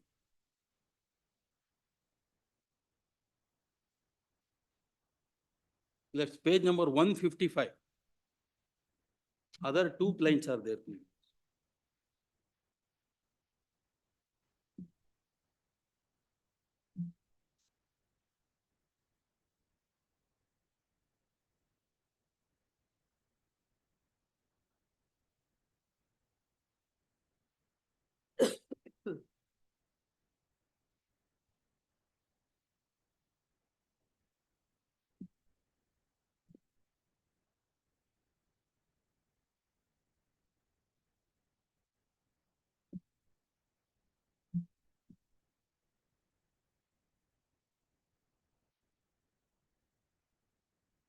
That's my sale deed is of the year 2010.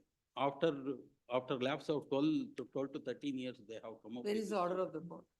Let's see, page number 30. Page number? 24, please.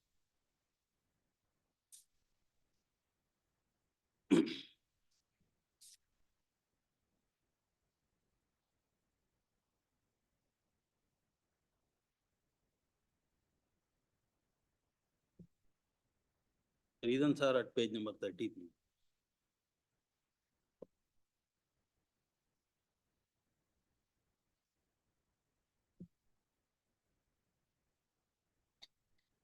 Please come.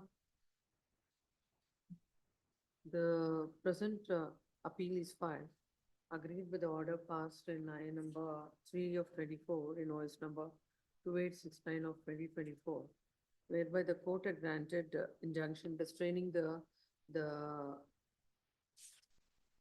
which respondent, your ninth respondent? Ninth respondent from alienating the Defendant. ninth defendant from alienating the property. According to them, the ninth defendant had purchased the property by of a registered sale in the year 2010 from defendant numbers 1 to 8. It is the learned counsel for the petitioner, learned counsel, the appellant defendant submits that in respect of the very same property, basing on some other genealogical tree, the two other suits are filed. And in that suit, the petitioner, the appellant and its vendors are made parties. It is submitted that there is no connection between the appellant and no connection between defendant number 1 to 8 and the plaintiff. The court, without considering all this, granted injunction.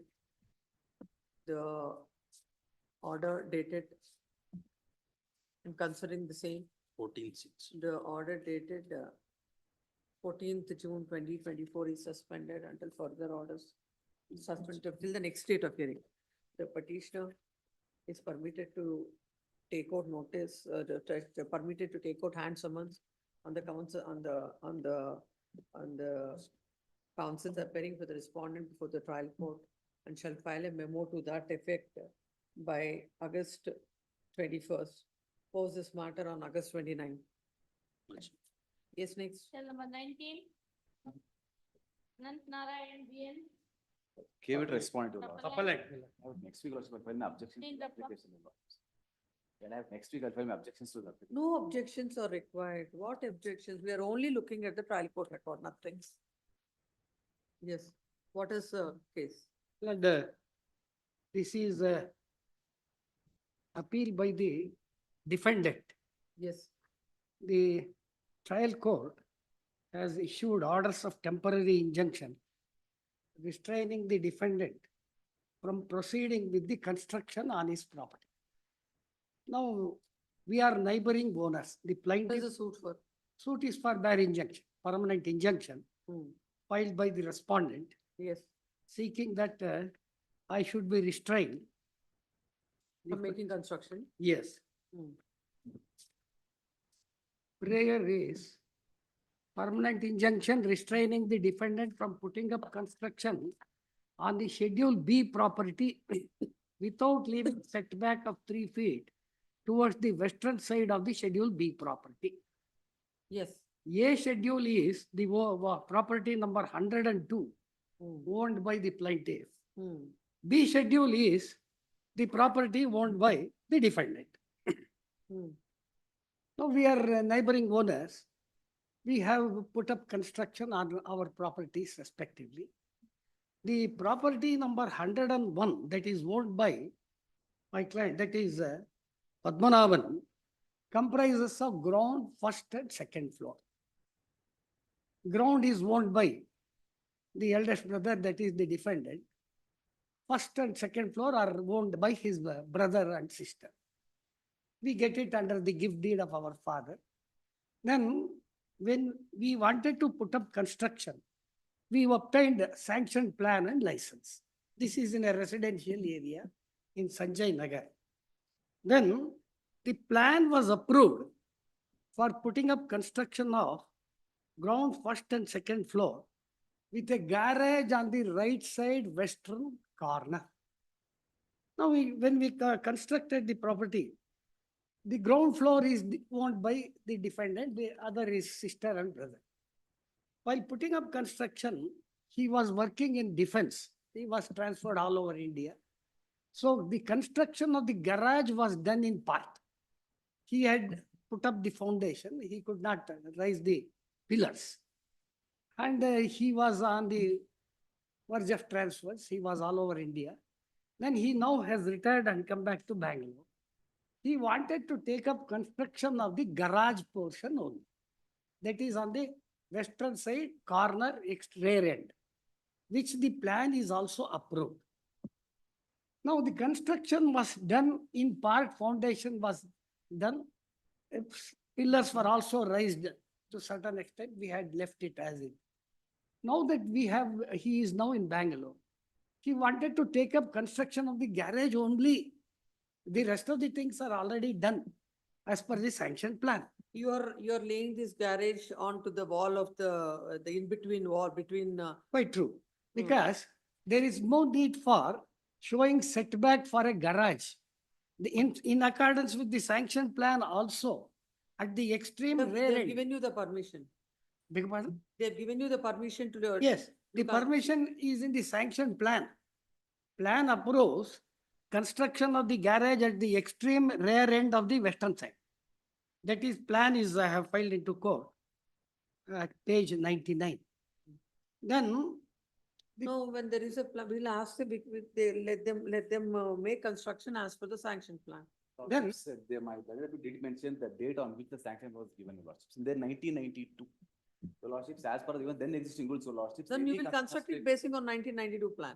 Not only that, my lord, there is the Mahanagara Palike building. Your Lordships cannot construct, which lapsed in 2 years. Let him come. Building bylaws, Mangalore Mahanagara Palike bylaws defines what is garage. Garage is defined as Before structure. that, basing on a 1992 plan, can you carry out the construction now? That when it has already been construction has started, the construction could be completed because there is already a plan. Number one. That is another aspect of the matter. For construction of a garage, with or without plan, the garages bylaw says 9.4 garages for the building up to height of 9.50 meter. One garage may be permitted in the rear right-hand corner of the plot without right and rear setbacks. In the following if the following requirements are fulfilled, namely, height should be within 3x, should not exceed 3 meters. If one upper floor is put up over the garage, the total height should not exceed 6.50 meter. This is the bylaw. Now, as per the bylaw also, I am entitled to put up garage without showing setback on the rear side, on the western side corner. Therefore, No, sir, if something is going on, some construction contrary to the plan, going to the municipality was a simple No, that thing. was his. Why do you opinion, Your want, Lordships. why do No, you want? No, no, no, to we have put, filed complaint, Your Lordship. We also filed complaint against each other, Your Lordship, in the municipal. Now, as per the then existing rules, Your Lordship, Municipal Corporation Act, Section 306 is very clear, Your Lordship. I may be permitted to read this section.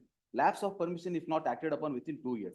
If the construction or reconstruction of a building is not commenced within 2 No, years. that is one. That is one. Yes. Other thing is, for a garage, no permission is required. No, permission, no setback is required is submission, not permission, Your Lordship. Setback is not required. What is saying, Your Lordship? Permission is required, Your Lordship. Let it be construction, reconstruction, addition, alteration, whatever it is. If it is not commenced within a period of 2 years, Then Your we'll Lordship, say, let him have the permission and construct. let him approach the authorities, Your Lordships, and apart to be also for hearing, Your Lordship, then it's let No, it be with good. great respect. Lordship, let me also, he said, Your Lordship, it's been done already. Your Lordship, he has only produced the photographs on page number 68. Your Lordship, there is nothing in the place is completely. Now, what happened when Now you we give- started construction. when you're given a complaint to the municipality, what did they do? Did They have given react notices to each other, Your Lordships, and now we are pursuing our matter before the authorities. Simultaneously, you want a suit also? No, but he didn't stop the construction, Your Lordship. He started construction in spite of the complaint being given. Then I have to approach the civil court, Your Lordships. The photographs, Your Lordship, are evidencing 68 is vacant, Your Lordship. Then he started putting up the construction, Your Lordships, even to the maximum extent level. It is almost, it's not a garage, Your Lordship. You can see the photographs it's produced. It is in fact a hall and room kind of a house he's been constructing there, Your Lordships. Where are the Garage is photographs? only, Your Lordships, only for a parking of a car, Your Lordship. The photographs which he himself has produced at page number 70. There is a bathroom inside, Your Lordships, and there is a small kind of a hall, there is a room, there is a, everything, this thing is come up. In overnight, Your Lordship, they come up with this building. Within, I even gave complaint to Your Lordship, the authority, they didn't stop the construction. It took me at least 1 week's time to approach the civil court and get this. Within four days, they come up with this entire construction. It is not even a garage. It is a proper residential kind of a thing. They have, and in fact, they are also party to this entire proceedings. Page number 70, 70, Your Lordship. 17. 70. ಅವ್ರದ್ದು appeal 70 ರೂಪಾಯಿ they appeal your lordship. It's a proper construction with the bathroom. In fact, even they have not shown Violation. That's setback. what your lordship, let them approach. They authorities have to not them shown violate. any setback on that side. We are neighboring owners, wall abuts to each other. No, your Number lordship. one. Number two, 70 may be seen, your lordship. Allah, that is why the view of this honorable court in similar matters, it has been held that the civil court would not grant a temporary injunction against a neighbor. It is the matter which lies in the forum of the BBMP who have to take action.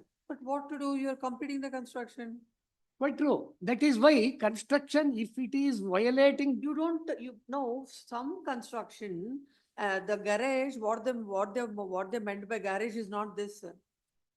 we want only the garage only. No, it is, garage is something, a small shelter for the car. Correct. Not like a construction like this. That is only a Call it garage. a garage. No, no. Proper house. No, it's not a house.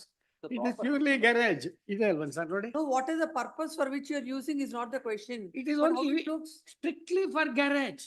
it is completely, it is a, Quite true. It is it's an a permanent structure. permanent structure in the sense, Uh, it is an RCC column which had already been raised. Now we are proceeding now, which was incomplete. It So is, you don't require a permission. First tell the court that. But for making such a construction, you don't require a permission. A permission that is granted in 1992, can you go ahead with that? And Well- that your permission won't expire. There is no time limit for that. time limit, which is practically, Still under the construction act. has already been completed except for the garage. That is what, now you are making a construction.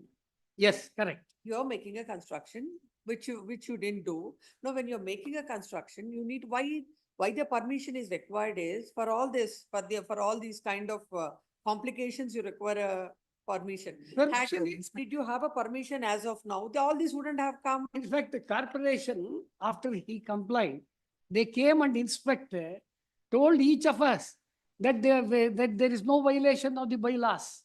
And he agreed and allowed me to put up construction. In fact, the trial court also observes in the course of the order. And it says No, that it will be, we'll pass an order in this saying that if your construction is as per the norms of the so-and-so, then with the permission of the so-and-so, you can complete the construction. No, my submission, your lordship, I have to make an application, your lordship. Now, Well, even after lapse of 2 well, years, even one, under the- there even is- let this complete. Even under the old act or even under the BB Act, the new act, even for the reconstruction, addition, whatever, they have to make a separate application and the Zonal Commission has to consider it and pass an order. Now, your lordship, what happens? Under the 1992 permission is now given to undertake the construction, your lordship. It is kind of exactly goes against the quantity of section 306, your lordship, even as per the new BBMP Act. They don't have any difficulty in making an application, So lordship. what you're not Even understanding even is, as per the. no, procedure what process. you're not understanding is with this suit and with this, this will go on. No, that construction that is raised is there only. We, lordship, even we started the foundation, then also we opposed the authority with the complaint. But That he was for has record. raised till now. He has raised till now. You want it to continue like this for another 2-3 years. No, if you, there's a provision, lordship, if you files an application also, with this construction also, lordship, they can pay the penalty and thereafter, lordship, it can be constructed. That's what your lordship, application has to be there. Otherwise, it is kind of a regularizing the. Let him make an application to the Authority, municipal, what is it called? BBMP. Let Bangalore, them make an application to the BBMP. Once the permission they receive, then they will continue with the Please, construction. please, let him make an application. May I, That's what I'm saying. may I make a submission? There is the view of this honorable court, which has been a settled law that an injunction cannot be granted by the civil court, restraining the neighbor for alleged violation of the bylaws. That is a covered judgment. I forgot to bring that. Could I make it? What will happen is, it is not about the violation of the bylaws when they are not giving inconvenience to him. When they are giving inconvenience to him, then that becomes relevant. No, just because he can't file a suit saying that some construction is going on and they are not following the license conditions or whatever it is. But here is a case, because you are making a construction, that is affecting his right to free Right, flow of yeah. air, water, light or whatever it is. That's So not- then you can't rely on that judgment. He has himself violated. He has not shown setback. That is why bylaw prakara, the western corner on the rear side, that is the prerogative given to the owner to build a house, garage closely and abutting to the wall of the other side. My friend has also, that my neighboring owner, So in your plan, garage is like this, the construction you have made. garage only, I undertake that. I asked you specifically, the kind of construction you did, was it in the plan like this? Yes, that is the plan under page 99. Yes, please, Lordship, page 62 may be seen. ಇಲ್ಲ, ಒಂದ್ ನಿಮಿಷ. Two. Page, He himself has processed sanction. At the last corner, your Lordship, the garage also highlighted it. 62 ಎಲ್ಲಿದೆ? 62 ನೀವು ಹಾಕಿದ್ದೀರಾ? ನಿಮ್ಮ picture ನೋಡ್ತಾ ಇದ್ದೀರಾ? ಹಿಂದೆ ನೋಡ್ತಾ 99 ಅಲ್ವಾ? ಇದ್ದೀರಾ? ನಿಮ್ಮ photocopy ಇದೆ. 90? 62, page 99. 99 is the plan. Your lordship, Where do you see the garage? garage The right side corner, ಮೇಲ್ಗಡೆ ನೋಡಿ ಸ್ವಾಮಿ, the first. on the first- right side first extreme photo. end, top. Small portion of it. ಅಷ್ಟೇ, I am And he restrict has to come that almost more only. than half of the building. he has ಇಲ್ಲ, come. ಇಲ್ಲ. And he has made a bathroom, and thereafter he is making a hall, and he is making a room, the dining hall, and there is a. That's what, you want some accommodation for the servants there. Please, that's what I'm objecting. So they will raise to the second, third floor also. No, The no. columns which have been now placed, the pillars have been, foundation has been laid, it is giving a provision for third floor also. No, may I? As per the sanction plan, the garage shows it is 10 feet by 11 feet 9 inches. I strictly adhere to that. I will not put up construction not exceeding the one which has been approved. Let him make application also. No, then he has There to is a- demolish the other. If he is They my make learned application. friend's grievance is that I am building more than that, no. I may be put to terms. I am going to strictly adhere to this. Garage is where you keep a car. Yes, that's right. You don't require all this structure for keeping a car. Structure ಅಂದ್ರೆ ಅದು pillar, No, that how is many the pillar. rooms, how many rooms, like what he says? No, no You rooms. constructed a wall. ಇಲ್ಲ, ಅದು ಹಂಗ್ ಕಾಣುತ್ತೆ. It is not What is, room. no, please come to 107. What is that last one? No, ಅದೇನ್ lumber room ಅದು. 107. Photograph starts at 105. Toilet, yes. He says, my friend says toilet. No doubt, a small toilet. What you are- Domestic servants. Garage with a small provision for the toilet. Please. It will not exceed. Then garage also makes a small provision for a kitchen. Then everything can be, then you can come forward till that. No, we strictly, Will, we will adhere to the plan. Then we will not exceed more than 10 feet. No, 10 feet or 11 feet. we'll confirm the order of the court. If you want, if you are agreeable, then we'll say after obtaining the permission from the municipality, you can, otherwise this suit will be like this. Now, if this, your injunction, this petition is dismissed, this appeal is dismissed, till the completion of till the suit is decreed, you have to wait. Or the court, then the court will pass an order that once you obtain a permission from the municipality, you can go ahead with the construction. We have already, my friends. Then you have to stop now. After you have to, you can use it and you can do anything with it once you get a permission. Come back, April itself you are stopped. Then just let it be. Then once you get the permission, then only you can do. Or else you want to wait for the suit, we'll just dismiss this appeal of yours and let the suit to We'll proceed. obtain a permission, we'll return permission, let him. Then you can Yes. work on that. Yes. In fact, the trial court holds Let them that there is urgency and directed that both they should be cooperate and dispose. Oh, it is your happiness and your convenience shouldn't cause inconvenience to others. No, the trial court. No, adjacent to his house, you construct a washroom and all. The observation is that the defendant plaintiff has seen that the construction is done. Where is that? At page 31. Page 31. yes. The judgment. Title page, it is necessary.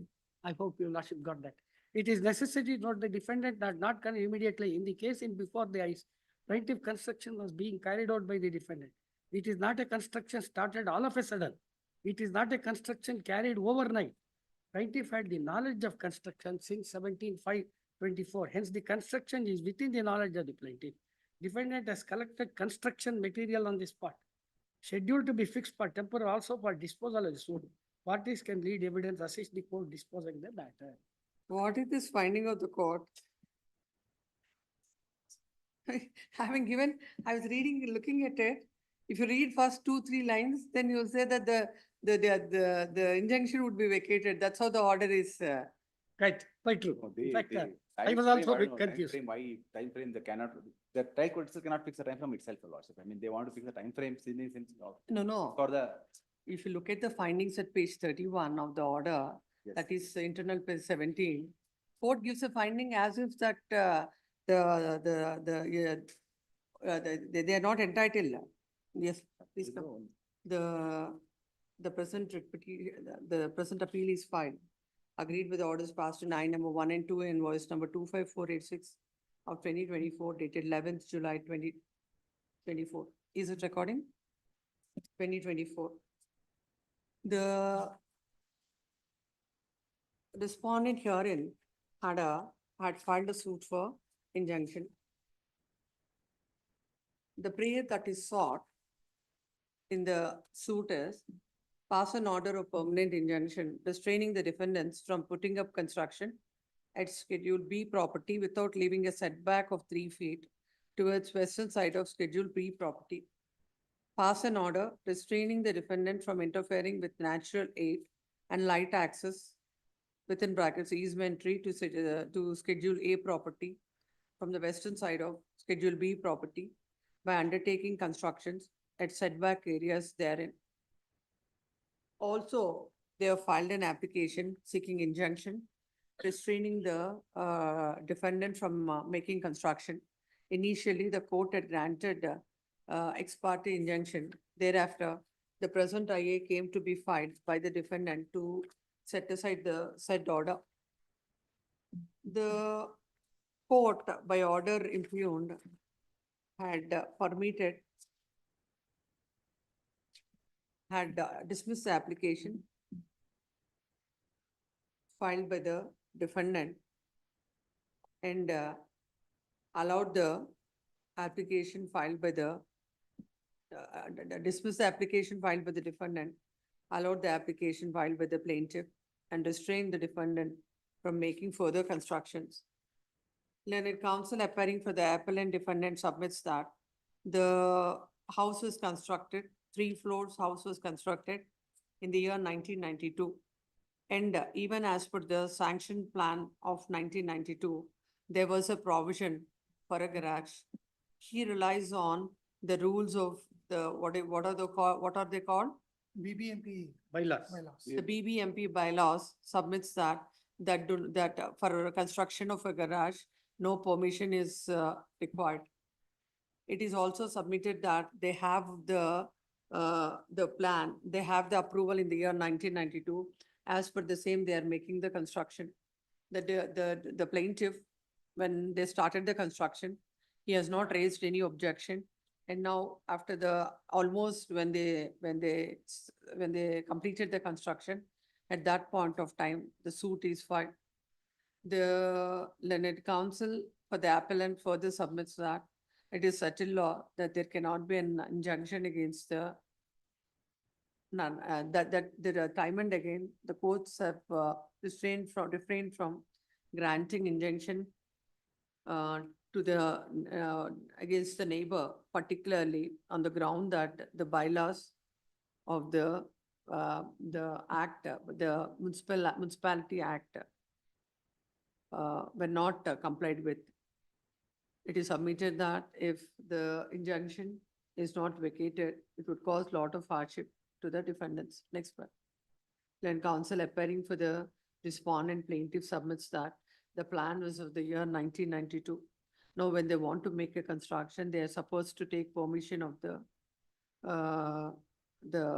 BBMP. In this case, no such permission is obtained.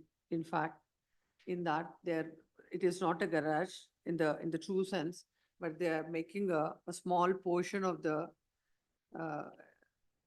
making a small portion where there is where in the photographs clearly shows that there is a washroom also. It is submitted that it is not his case alone that the permission is not taken, but also because of the said construction that is raised by the defendants, his right to air is affected, free flow of air is affected, and also it causes unnecessary nuisance for him. it is submitted that, and if they obtain a permission and carry on the construction, then if there is any violation, it can be brought to the notice of the BBMP. But in this case, there is no such permission. Next one. And it is submitted that the trial court had rightly granted injunction in favor of the against the defendant. Next one. Having heard the learned counsels on either side, there is a material on record. The plaintiff has filed the suit for injunction. It is a specific case that without obtaining any permission and obstructing the free flow of air to the plaintiff, a garage, though named as a garage, he is constructing a room along with a washroom. When he brought these things to the notice of the BBMP, they have issued notice to both the parties. Thereafter, then no further action has been taken. In the meantime, the defendant had started construction, which made the plaintiff to approach the court. Now, this court has perused the photographs. The photographs shows that it is not a simple garage. It also shows a washroom.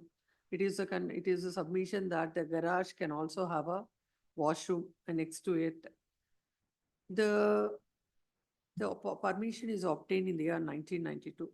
When they want to make a new construction now, the appellant defendant needs to take the permission of the BBMP. Admittedly, in this case, no such permission is obtained. Court had rightly granted injunction restraining them from making any construction. The contention of the learned counsel for the appellant that there cannot be any injunction for mere not following the bylaws of the laws of the BBMP or making a construction contrary to the license.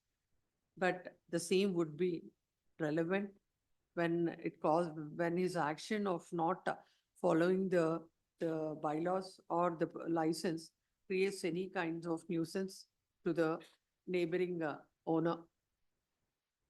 The learned counsel for the plaintiff, the defendant submits that they'll approach the municipality and obtain the BBMP and will obtain a permission. In case, if they approach the BBMP and obtain a necessary permission from the BBMP on the strength of the same, they can proceed with the construction accordingly. Till such time, they cannot go ahead with the construction.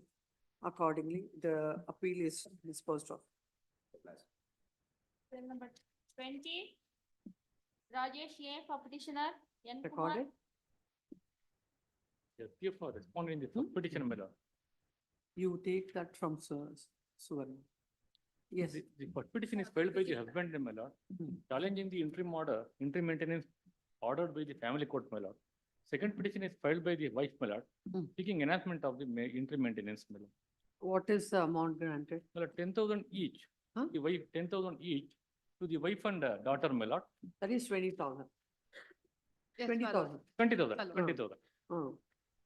What is the husband's income? Husband is, my lord, a BE graduate. He working on Crest Engineering Company, my lord. You appear for? I appear for wife.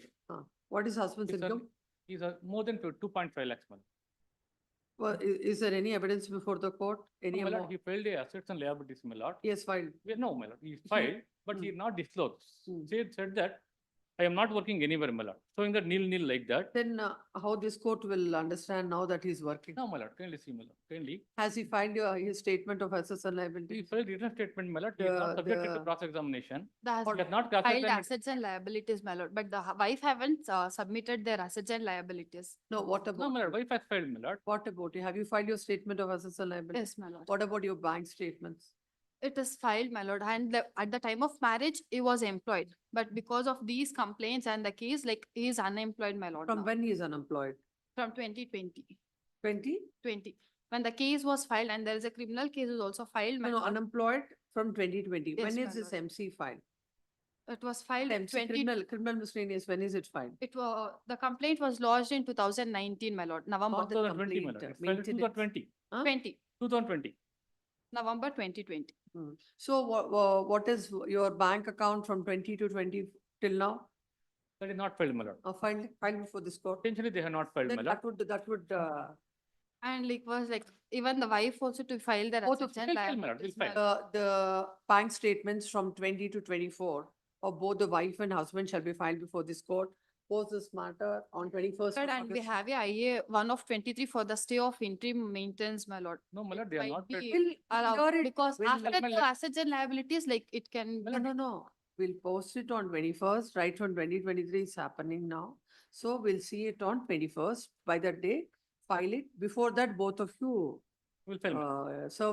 serve them on the other side. Yes, next. Yes, See number 22 appear for the petition, my lords. yes. For the respondent wife is present before the honorable court. As per the orders on last hearing, she Yes. has adhered to the orders and obeyed the orders in toto, my lordship. My lords, However, after taking the child home, he feeds the child cold drinks, bananas, brings her back with fever. Even today, the child is suffering.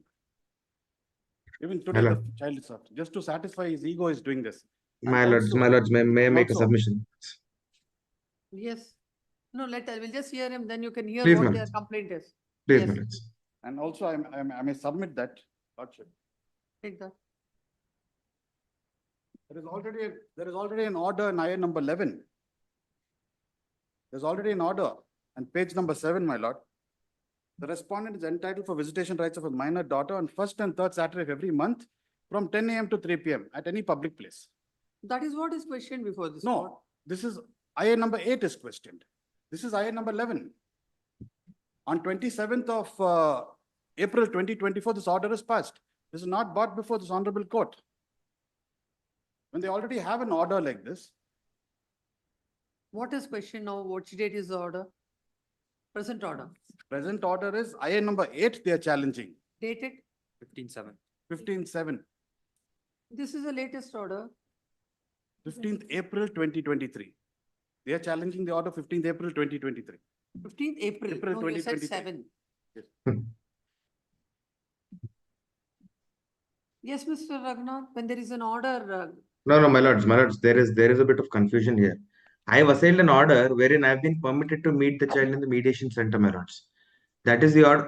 That is what I have been exercising also. Now, my lords, the entire purpose of challenging that order was for the fact that I wanted the child. I have sought for overnight custody, which was not granted.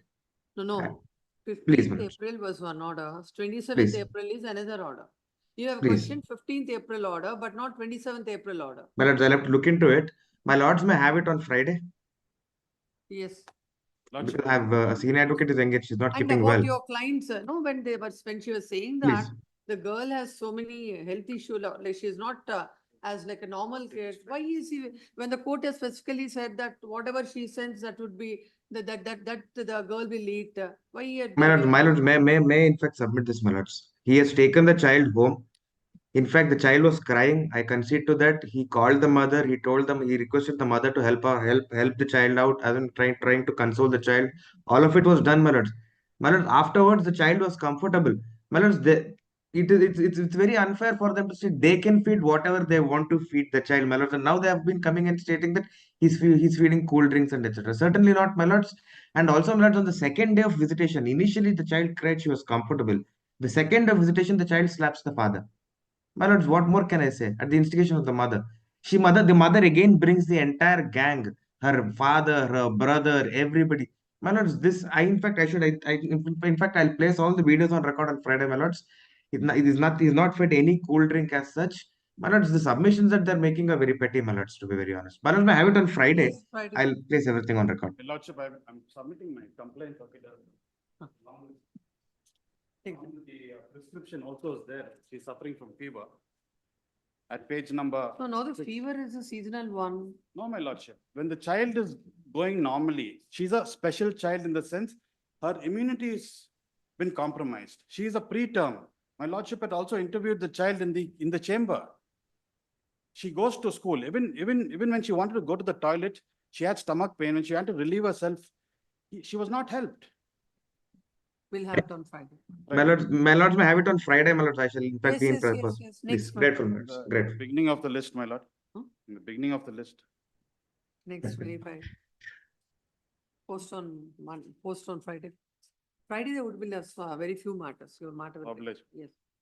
Cell Yes, number 26. 23, 24 urgent, 25, Dilip Kumar. 25, Dilip Kumar for petitioner. Correspondent to them.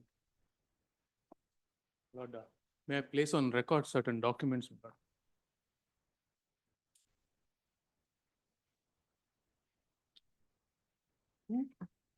Yeah, it is in the record.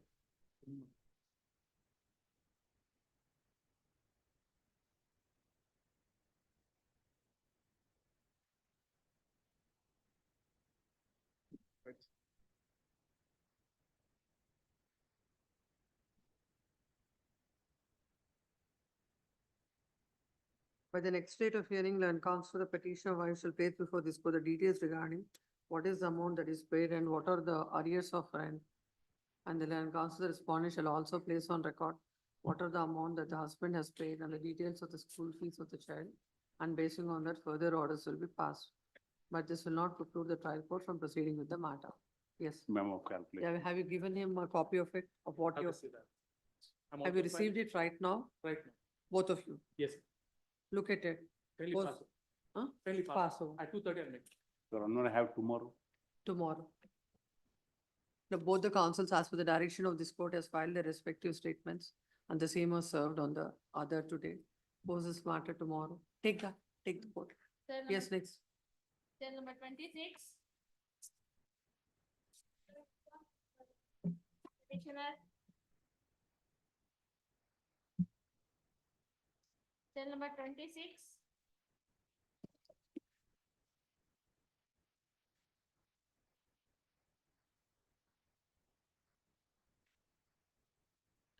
Please come. This is a writ petition of 2019, and it is coming up for service of notice for paying the process for service of notice on the respondent.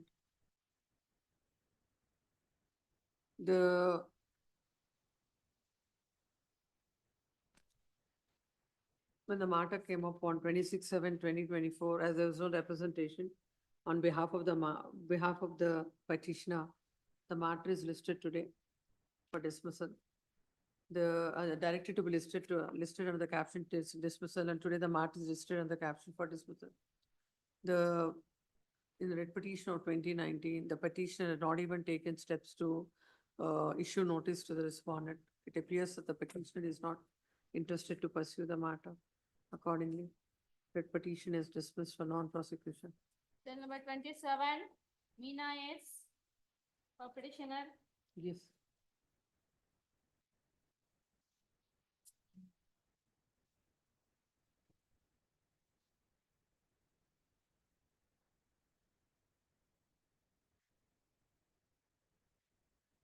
This matter came up on 21/2021. On that day, there was no representation and hence the matter was directed to be listed after 2 weeks. Then it came up before this court on 19/7/2024. As there was no representation for the respondent, the matter was directed by the petitioner. The matter was directed to be listed under the caption for dismissal. Today also there is no representation on behalf of the petitioner. Same. The petitioner is not interested, it appears that interested to pursue the matter, accordingly dismissed for non-prosecution. Cell number 28, Prakash K. A. May not appear for the petitioner, my lord. Major HM. Yes. Yes. My lord, this is, the petitioner is before your lordship, aggrieved by the order passed on the interim maintenance application filed by the respondent, my lord. Hmm. My lord, mutually they have taken divorce, both husband and wife. And there is an order also for visiting rights of the husband for the minor child, my lord. That she is not complying. And he is ready to pay this maintenance 20,000 per month to the child, my lord. Let there be a right to the husband, father to. The land counsel for the petition is present, no representation for the respondent. Post this matter for judgment on for judgment on 22nd August. Much of that. Cell number Delete 20 from the caption for dismissal. Much of Yes. that. Cell number 29, Urgent 30. Cell number 30. I appear for the Gautam Raghunath for petitioner. petitioner, my lords, had filed a memo tomorrow this for was- itinerary. Tomorrow. My lords, Ladyship, I'm giving my proposal also, so let them go through and you can assign one date. I think my it's lords, fine. may I Come up with the request, proposal. please, my lords, may I request on Friday, my lords, on Monday, my lords, if I may request? Yes, if you have no urgency, Monday. No, my lords, Monday we have a trial court matter Connected between the matter, same please parties. Yes, Friday. 14, Huh? 14, Wednesday. Yes, Please, Wednesday. please, Wednesday is fine. I shall look into it. Grateful, my lords. 14-8. Yes. Grateful. Number 31. Shweta Ravi Shankar. My lord, for the petitioner, I have served the copy to the trial court advocate and the same has reached yesterday to me. Look at that. Give that. What is the name of the advocate? Advocate, he has mentioned it as. As per the orders passed by this court, the petitioner had served the notice on the counsel appearing for the respondent before the trial court and filed a memo to that effect. Give that, I'll see. Filed a memo to that effect. Registry is directed to print the name of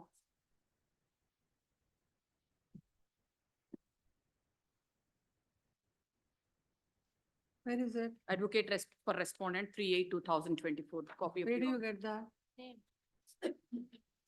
After the memo, your lordship, your right hand side.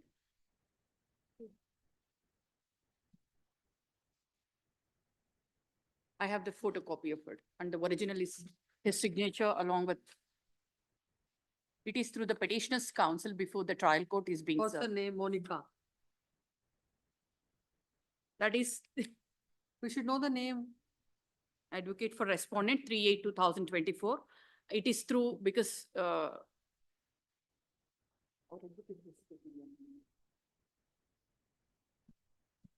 Tomorrow, get the name. We have to at least print the name in the cost list. Pose this matter tomorrow, the request comes for the petitioner. Yes, next, 32. Cell number 32. 32. Chandranath Sariga K. For petitioner. Yes. Yes. Lord, appeal, these three Ashu for R1.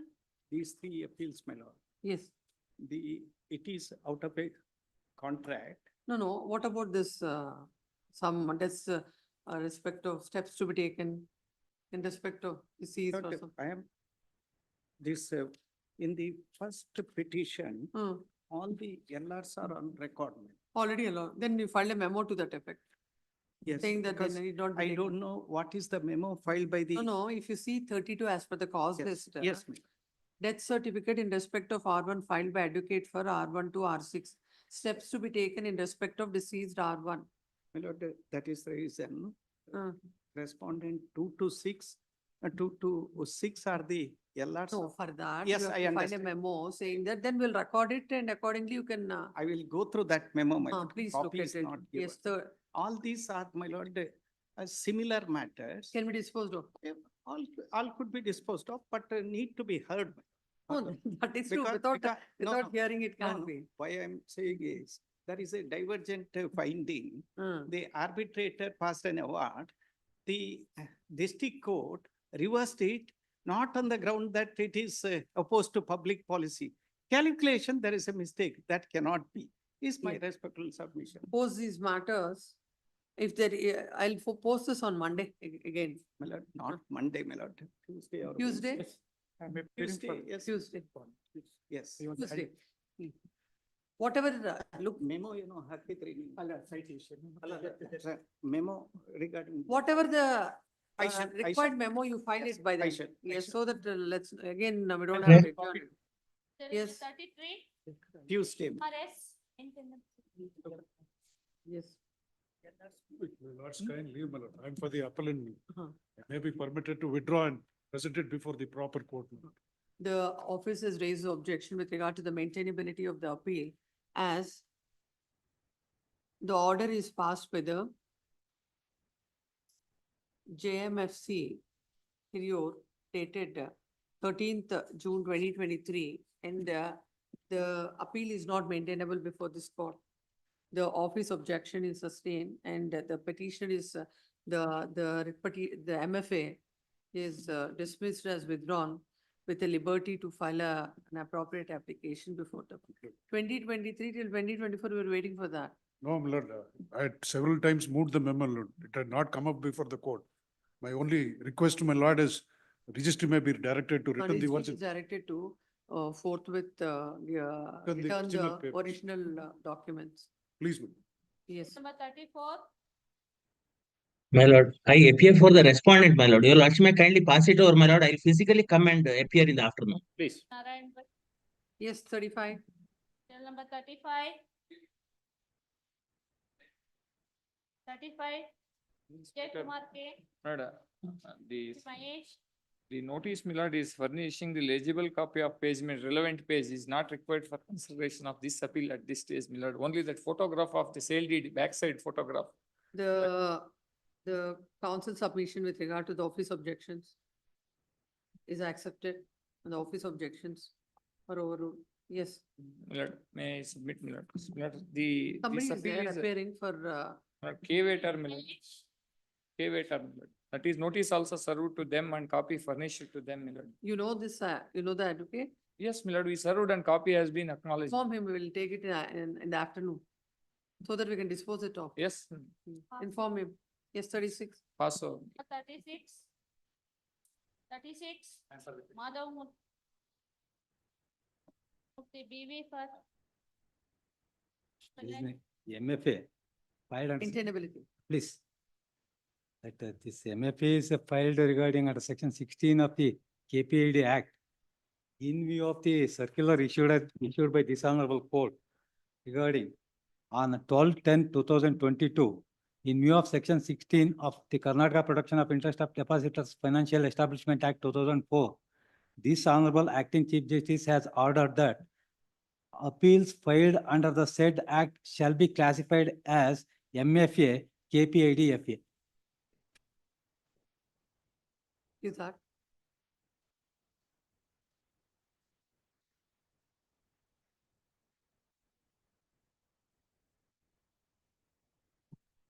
Office has raised objection. with In regard addition to main- this, that maintainability this of honorable the- court has also set aside one petition filed and Maintainability of the appeal on the ground that the order is passed by the principal district and session judge D.K. Mangalore in criminal miscellaneous 381 of 2023 dated 7/11/2023. As such, this appeal is not maintainable. Land council had relied on a circular issued a circular dated 12/10/2022, wherein it is stated that in view of section 16 of the Karnataka Protection of Interest of Depositors in Financial Establishment Act 2004,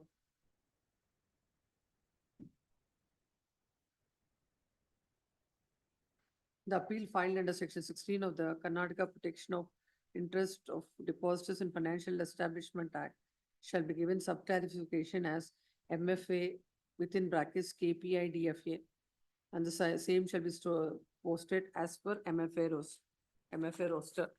And basing on that, the council submits that the appeal is maintainable before this court. Now let's see what is the impugned order. please. Yes, Impugned order. that What is some the other impugned? objections also raised. That's what. Some other objections have also been raised. No, let us see the impugned order. Yes, yes. So that is your objection. Now we'll see the impugned order. Yes. Is it under section so and so of the Depositors Act? Yes, Huh. yes. Where is the order? That page number 25, my lord, Page number? 25. That impugned order.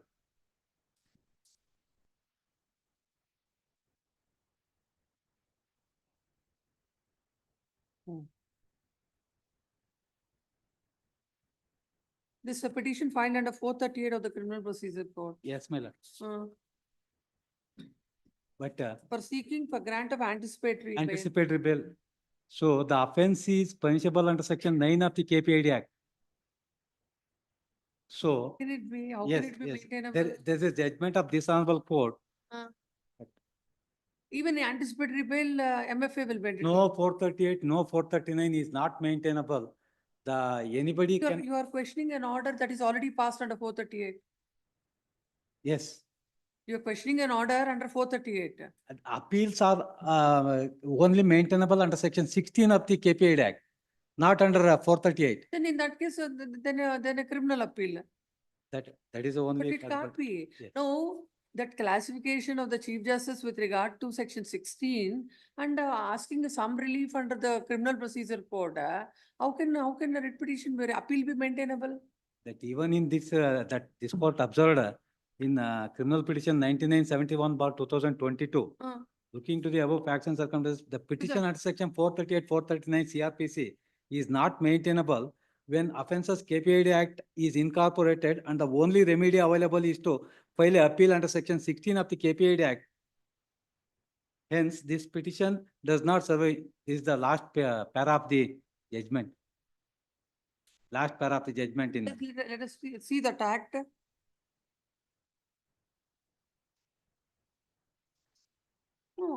No, the entire scope of it would change. If you say that you'll file an appeal against for seeking a bail, a civil appeal you want to file, a miscellaneous appeal, how is it?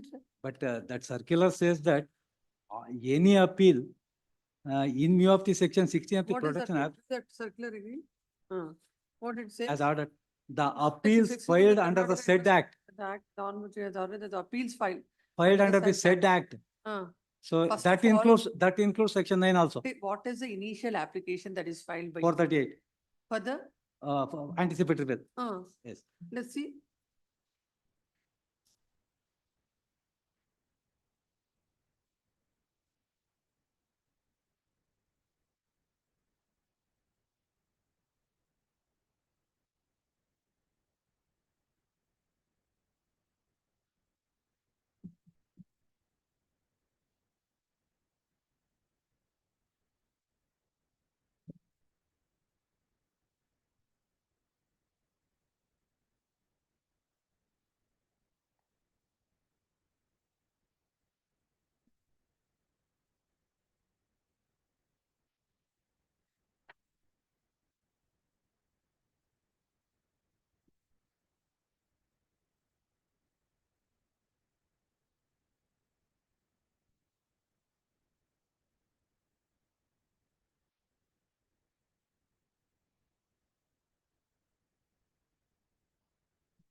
No, all these, what are dealt with right from section 1 to 15 or with regard to the powers of the special court for attachment of the property and any proceedings that are arising out of that. Now, in that case, the circular that is issued is that against that, then an appeal lies to the High Court. It nowhere the entire case refers to any of the criminal consequences. If you look at the provisions, look at one. But any one- section 9 is the Let us see, made out, please read. made out under the section 9 of the Ah. KPID Act. No, please read. Now, what is the adjudication by the special court is with regard to how do they attach the properties, Yes. which are, that's the only thing. So But- if you look at all the provisions 1 to 15, it Yes. only speaks about the civil in nature. So that's why any order that is passed, But the section 16 appeal says that Any- is an order that is passed under any 15. any person, including the competent authority, if aggrieved by an order of the special court, that May my, appeal to the my High Court. impugned order No. passed by the special court. Let us see what is your, what is the order impugned before this court? What, no, the procedure itself will change in respect of criminal consequences. Even if it may be, I will file a criminal appeal instead of this also, just that. Because now the procedure under the CRPC, under the criminal CRPC and CPC are altogether different. Earlier I have filed criminal petition and I have withdrawn it, and later on I have filed this MFA. Then one, No, anything with regard to the attachment of property, other issues we can understand. The criminal consequences, how can CPC be applied to that?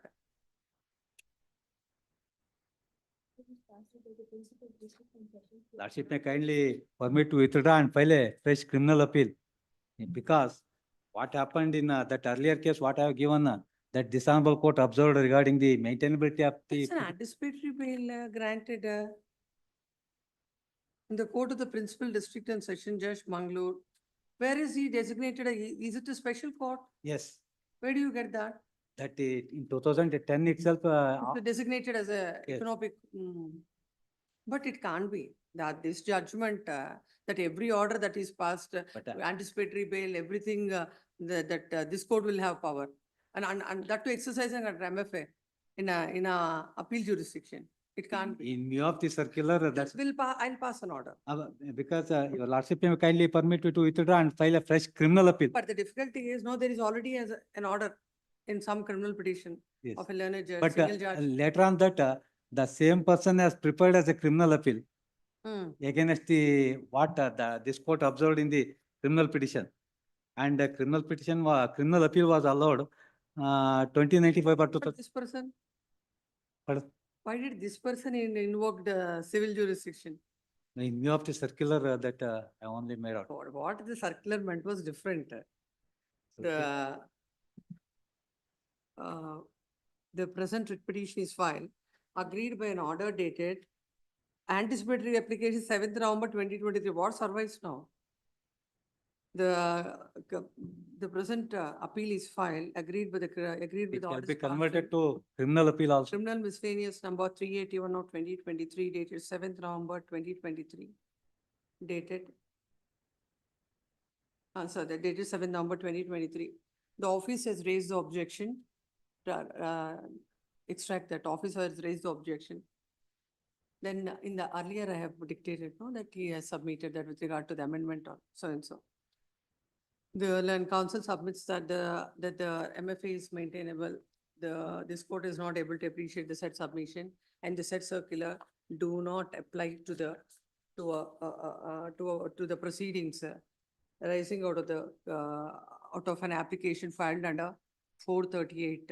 Appeal to the High Court in respect of the criminal proceedings cannot be a civil appeal, miscellaneous appeal. Hence, the petition is permitted to withdraw this writ petition and file an appropriate petition. The registry is directed to return All the return all the documents. Yes. Yes, next. Much obliged. Till number 37 urgent, till number 38. Now we are 38, I have received the papers, I'm yet to file, I'll undertake for R1 and R2 if that. learned counsel so-and-so appears for the respondent, submits it as instructions to file wakalat. Is it, Maintenance, tree maintenance, my lords. maintenance matter? Please. Submits that as instructions to file wakalat, post this matter on 21st August. Great. 20th, my lords, 20th, 20th, 21st, 23rd, I will It is not. holiday. Please, It's not a holiday, 20th. 20. Great. Yes. Please. Till number 30, Kartik Yadav, That's Okay, 39. for the petition, 39, Kartik Yadav for for the petitioner. petition amendment. Yes. My lord, I have complied with the order. I have deposited rupees 45,000 before the trial court. Await service of notice in respect of, you appear for R1 and R2. Please, not yet filed wakalat, my lord. Uh, Undertake to file wakalat. Non-filing of memo for having taken out notice on advocate for respondent. What is the cause? My lord, the trial court, my lord, at Tumkur, my lord, the learned counsel appearing for the husband, he could not take notice on the. The learned counsel, so-and-so submits that his instructions to file wakalat, and he'll file wakalat, post this matter on 20th. Yes, Till number 40, yes, 40. Mohan Chandra P. My lord, one submission. Instead of 20th, may I request for 22nd of this month? 22nd. Obliged. Yes. Till number 40, Mohan Chandra. My lord, I'm for the petition. Await service of notice. Yes, I served copy to the counsel appearing before trial court. What is the name of the advocate? Advocate appearing before, acknowledgement, I already filed in the counter. Look at it. Trial court memory. Nanda, counsel ನೆನಪಿಲ್ಲ ಕೆಳಗೆ ನಾನು acknowledgement file ಮಾಡಿದ್ದೇನೆ 12/7/2024 I served copy. What will the difficulty is, like this, it is difficult. You should ask for the advocate to write his name. How will, at least we'll print the name of the advocate in the cause list. The counsel So from now onwards, there should be a visible name. Where is about, that is a signature. Yes, same medical appearing before trial court, my lord. Maybe I served personally. I served a copy personally to the counsel before trial court, my lord. Mr. Counsel, what is his name? But I'm I asking. forgotten. Officer, that is there. Yes. Please get instructions on that. Yes, next. No, to post this matter next week. Yes. 14. Till number 41, Raghavendra C. for appellant. Yesterday also there was no representation for the respondent. Yes, madam. You are ready to argue? Lord, sir, kindly pass over, sir. Pass over. 2, the same. Till number, final hearing 43, Cyril Prasad Payas for appellant. Request for 2 days time, my lord. Why? Senior has some Court inconvenience. notice served on respondent. Memo of calculation will filed by advocate for respondent, list of authorities. This matter was argued, my lord, 2 or 3 times before different bench. Senior is having some inconvenience today, maybe day Why after tomorrow. no respondent? No, respondents are there. It's Union of India. Union of India. Who is appearing for them? Earlier, my lord, the Satish was appearing. Hmm. He expired, my lord, and thereafter the Union of India was, did not. Print file- the name of the Solicitor General. Ministry is directed to print the name of Solicitor General of India. Assistant Solicitor General or Deputy Solicitor General, what is it called?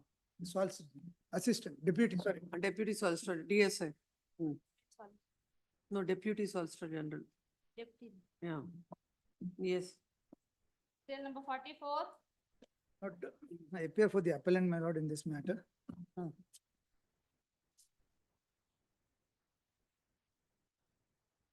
Sheikh Madhav. A petition was filed, my lord. Again, it has to be reheard. Yes. Yes, next matter, 45. Till number, shall I pass?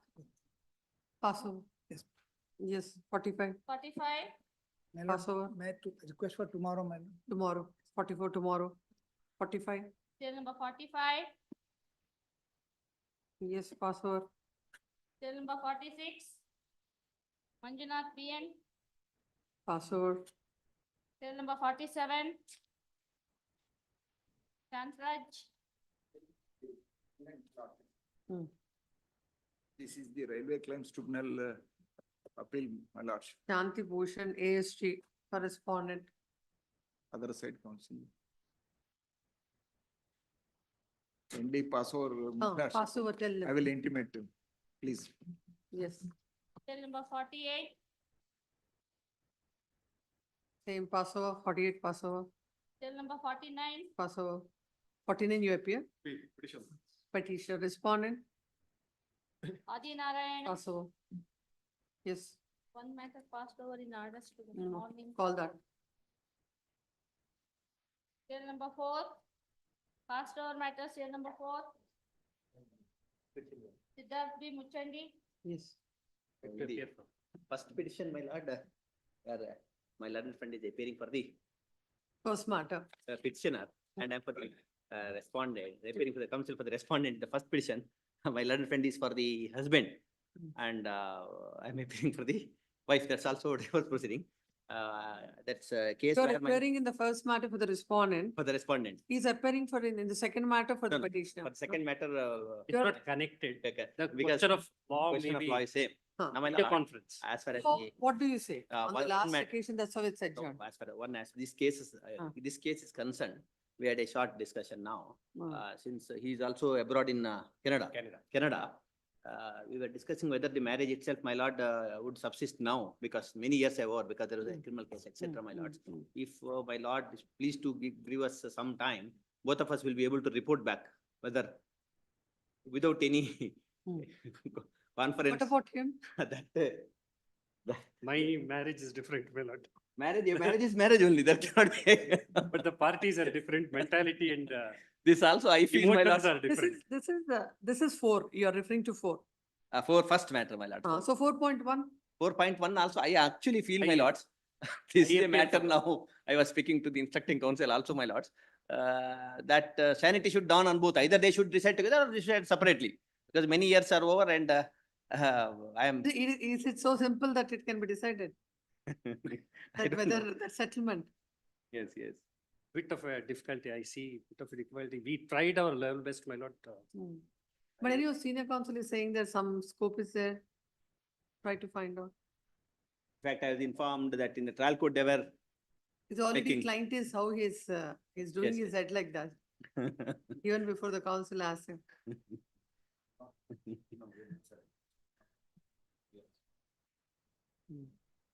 Seems So to be we'll go ahead with 4.1.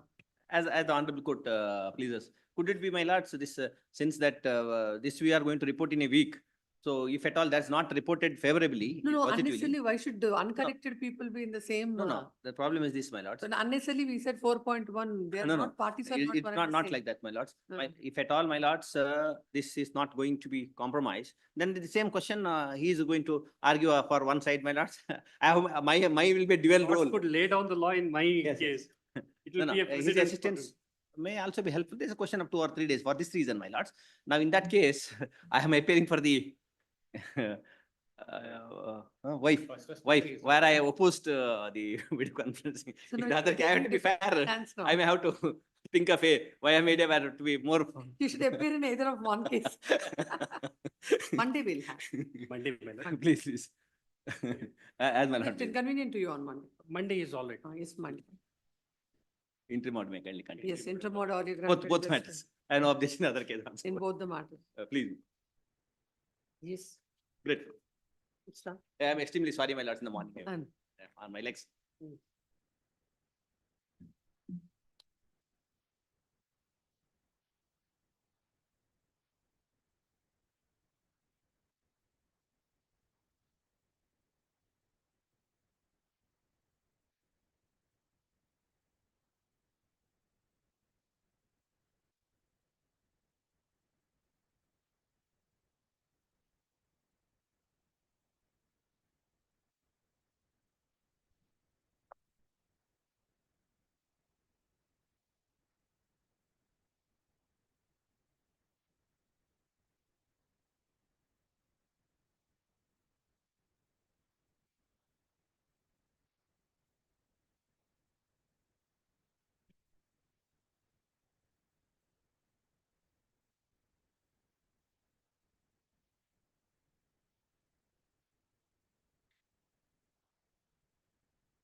Pass out. Pronouncement. Pronouncement of orders, Kalburgi matter pertains to Kalburgi. CL number 1. Babu H. Metagudda for appellant. It appears to be anyone online. I inquired there, VC. Hmm. They are telling that they have to do this at the computer. Hmm.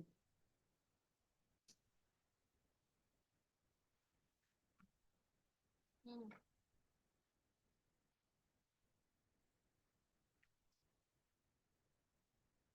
The order is set aside and the matter is remanded back to the court.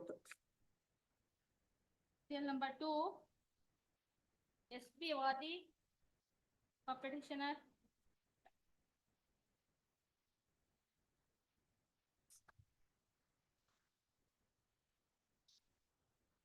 Writ petition is allowed. CL number 3. Hitesh Padiyal. I appear for the petitioner, Your Lordship.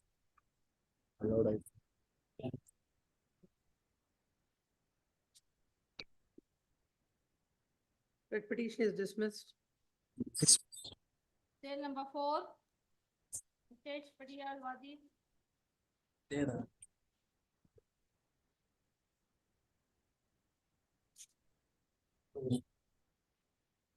Writ petition is allowed. Number 5.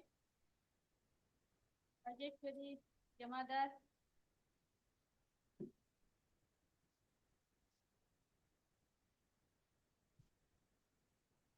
Writ petition number 202395 of 2022 is dismissed. Writ petition number 200978 of 2023 is disposed of, directing the respondents to consider the representation within a period of 8 weeks from the date of receipt of the copy of this orders in accordance with law. God bless.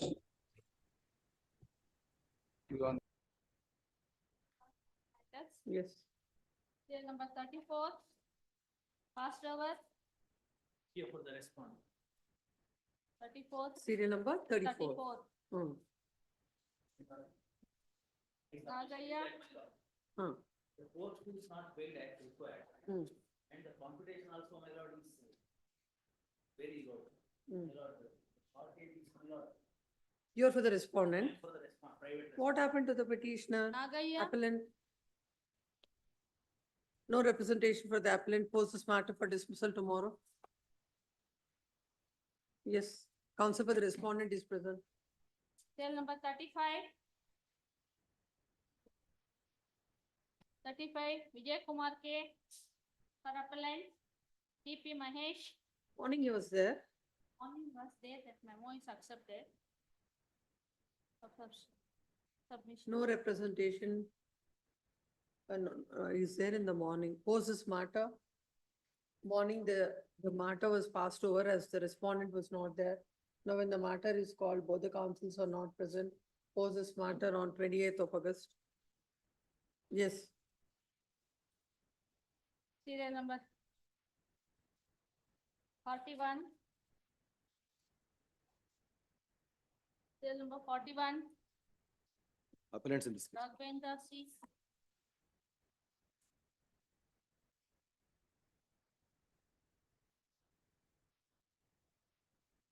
Yes. Lords, yesterday elaborately, Lords, the plaintiff happens to be daughter of my borrower. The appellant is a bank. Hmm. Both plaintiff and her father are my borrowers. Hmm. Mortgage their property for a loan of amount rupees 15 crores. Registered mortgage deed has been executed in favor of the bank. Hmm. They did not have any problem with the bank until the account went into default. The account will go into default. And I issued demand notice to them under 13(2) of surface securitization. When was that? The demand notice which is issued on Which year?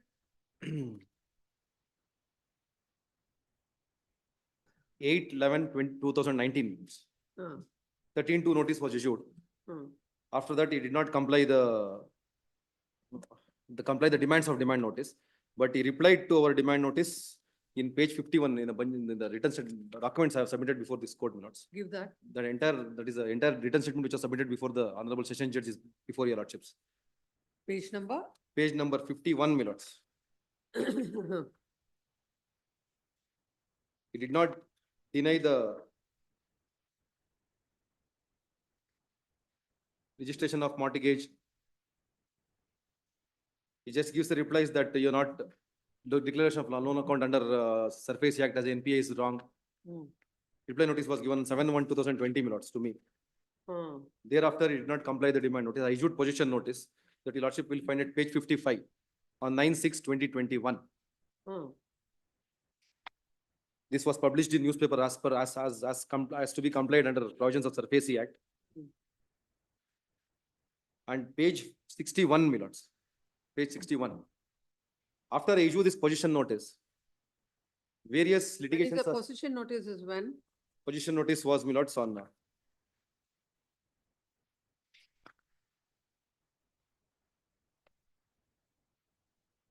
9/6/2021. After I issue position notice, he does not challenge it before DRT, neither it does not challenge it before High Court. In limited jurisdiction, High Court is entertaining only on a conditional order. Some 30 to 40% orders conditions are imposed for the borrower, only for a limited purpose. High Courts are not entertaining any. On maintainability, they are not entertaining. And he files various cases against us. One such case would be, my lords, I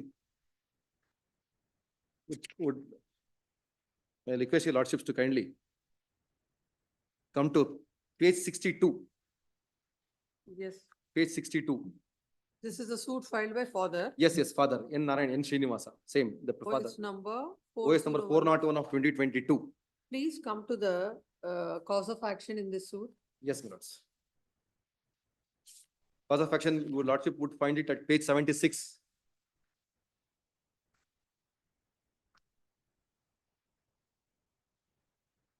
Page 76.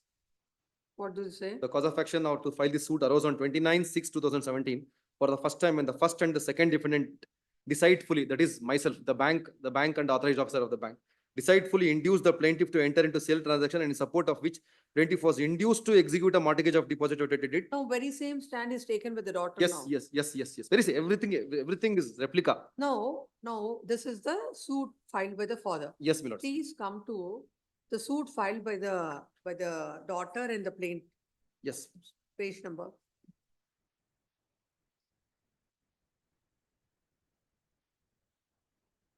Page number 48 minutes. In the Very same papers. very same papers. No, this is in the petition. Petition is 40? page number 48. Your lordship have 4902 of 2020. Put it, please. Page number 48. Cause of action is where? Yes. Cause of action is at page 56. The cause of action suit arose on 9th June 2021 when the bank issued 13-4 notice.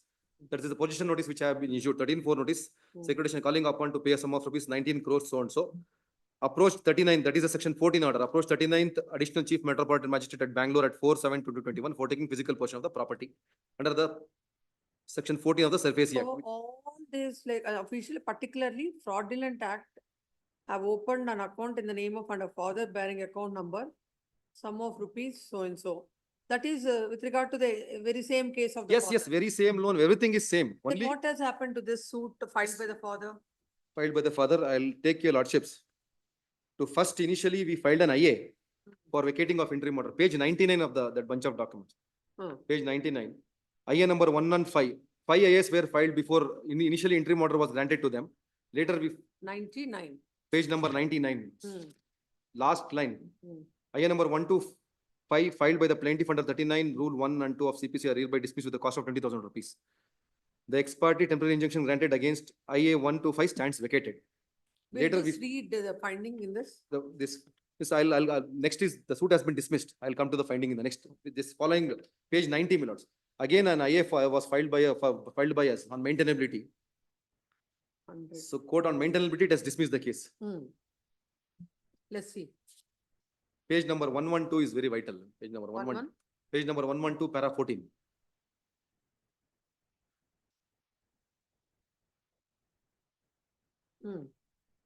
In the backdrop of the Supra decisions, Now let me see if the plaintiff herein has pleaded the fraud with material particulars or not. At this juncture, I have read the plaint as a whole. On reading the same, it is noticed that nowhere in the particulars are stated to how the defendant number 1, 2, 3 have played fraud on the plaintiff. The 1, 2, 3 is a bank. Therefore, having regard to the nature of the allegations made there, I am of the opinion that the plaintiff is not able to make out the case that this court has jurisdiction to try and entertain the present suit. When such being the case, with respect, I would say that the judgment relied upon the plaintiff passed in Mardia chemical so cannot be applicable to the case on hand. As such, the suggested judgment do not support the case of the plaintiff.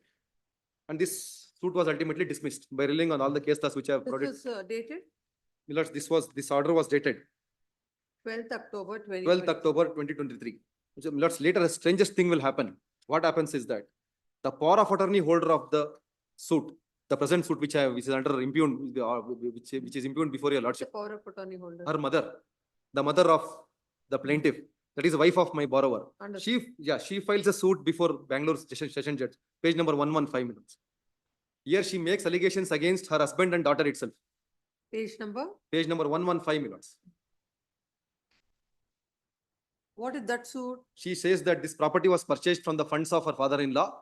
Illegally, her husband and daughter have gone and mortgaged this property to the respondent bank. I'll just take the relevant para. What is the relief that is sought in the suit? Again, permanent injunction. Hmm. In this, Millards, surprisingly, interim order was granted by civil court imposing condition, telling that you pay so and so money, I'll pass the interim order. That order is in page number 125. This order was not complied. 20% will impose conditions. Honorable Session Judge will impose conditions. This order is not complied. Thereafter, they will withdraw the suit. That is in page 128 minutes. Very same plaintiff in this suit, being a power of attorney holder of the daughter, after disposal of all these things, files this present suit before Session Judge. This suit came to be filed only for one reason by daughter, Millards. My lordship may kindly come to one letter issued by borrower, that is the father, in page 61, after which, after all the dismissal of all these litigations, I take physical possession of the property. This letter is issued in page 61 by my borrower, where he undertakes that you have come to page 61 minutes in the bunch of documents. As you are aware today, as per my request, you have not executed, we did not execute section 14 order. It's an order passed by magistrate. I am thankful to you for considering my request. I also assure you to undertake and to close the entire loan at the earliest. If I fail to close the entire loan as agreed by me, I will voluntarily hand over the physical portion of the property to your good self. Hence, I request you to kindly grant me time to close the loan account. I assure you as early as possible. I have filed various suits, one at Tumkur and one at Bangalore court through my wife, Srimati Anita. The said cases have been filed on wrong instructions of my friend. Hence, on the above background, kindly consider my request. Father has signed. He has two wives. Both the wives have signed. But Bhavna, on the day, the plaintiff who has filed the present suit at later stage, she has not signed. She was not in town, so she did not sign. So later now, this suit came to be filed. No, all these documents that you have filed before this court were part of the. Yes, absolutely, Millards. Of the part of written statement, the Honorable, and in fact, we have placed more than 7 to 8 citations to support our case. The Honorable Session Judge did not consider anything. You blanketly passes orders, he tells that I can deal with section 14, which is absolutely barred under jurisdiction of. So please come to the impugned order.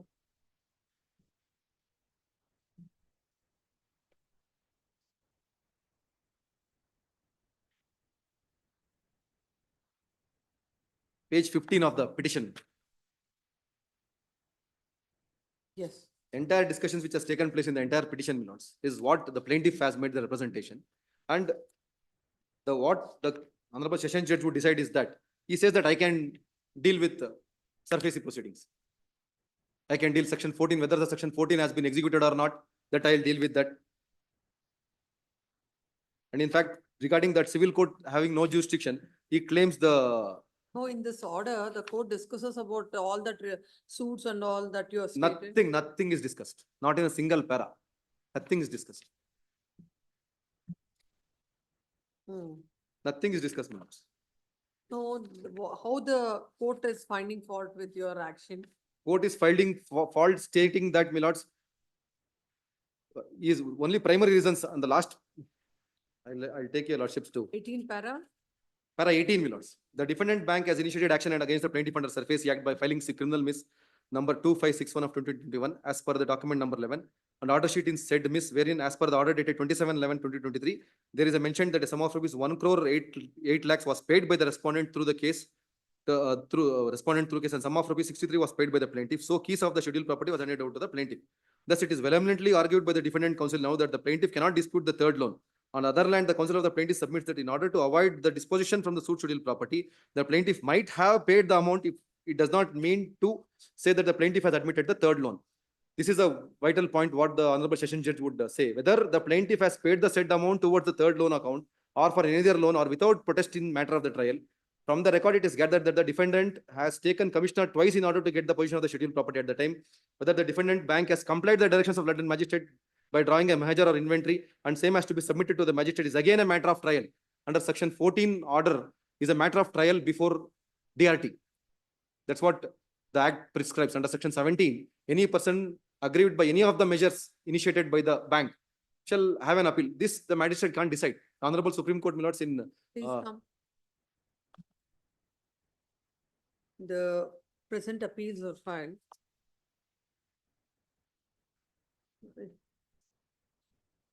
No, this 4728 is filed by the daughter. both are there are two IAs, my lord. That reason two writ petitions are the two MFAs are preferred. Two IAs So for the two IAs, one IA. one IA is for disposition, one IA is for non-alienation. Both are granted. Yes. Everything is same except It this is two. filed against what? Same. No. Against alienation is for which one or against the other which one? Yeah, I'll just tell you. Lord. Disposition is 41. Yes, my lords. IA number 1 and 2. IA number 1 and 2. That petition is filed against IA number.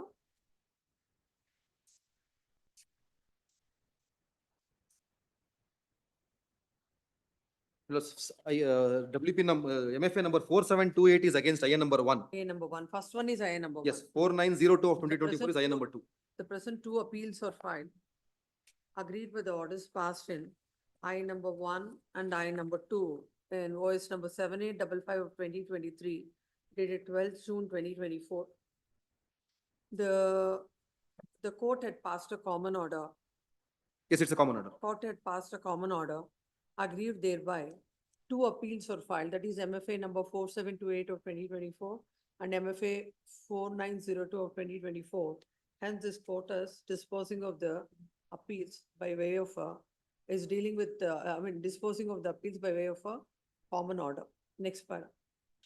This matter came up before the court yesterday, give it a right the date, and this court had heard the learned counsel for the appellant at length. And there was no representation on behalf of the respondent.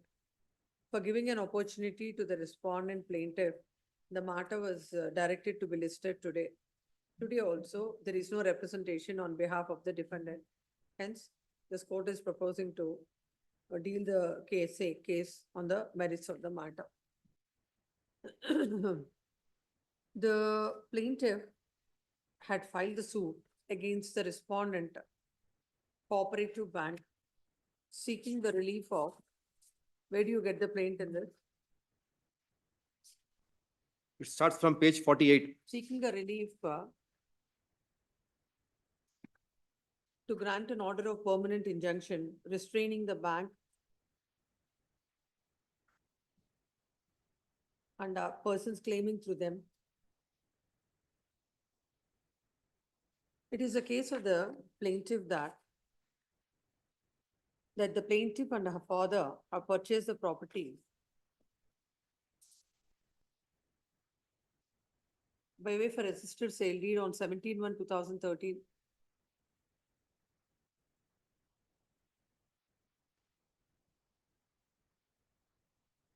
The bank, the defendant bank, had sanctioned a loan of ₹6 crores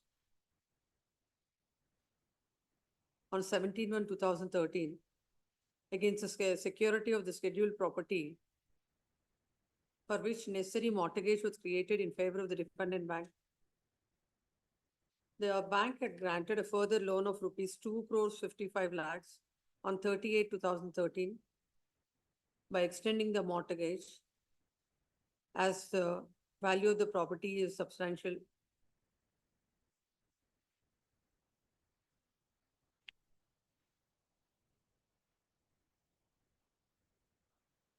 And due to economic and financial reasons, they could not pay the amount. And both the accounts are being classified as non-performing assets.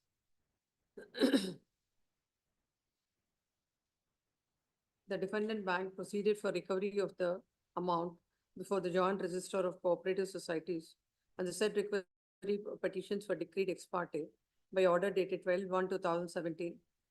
As the plaintiff could not contest the case in view of having not been served with the notice. The defendant bank, after obtaining the ex parte decree, approached for enforcement of the securities.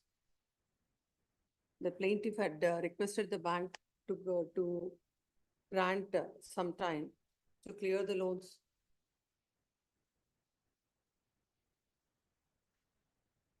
The bank has directed them to execute registered documents in the bank's favor and assured that the defendant bank would accommodate grant time to repay the decreed amount. Then again, they have executed a fresh mortgage for an amount of rupees 15 crores, which was never transacted, nor for which no security interest was intended to be created by the plaintiff. It is a case of the plaintiff that the defendant had played fraud on the bank. The bank has played fraud on the plaintiff.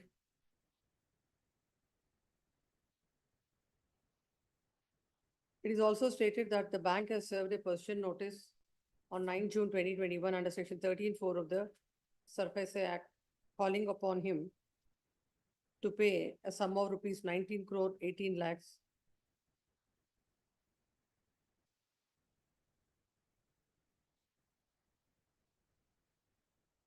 On due verification, they came to know that the bank had resorted to a fraudulent transfer of a sum of rupees 12,51,044. 12 crores. 12 crores 51 lakhs 44,950 on 22nd June 2017 to another account number which stands in the name of Vaishnavi Infrastructures Corridor Private Limited, which is not related to the plaintiff.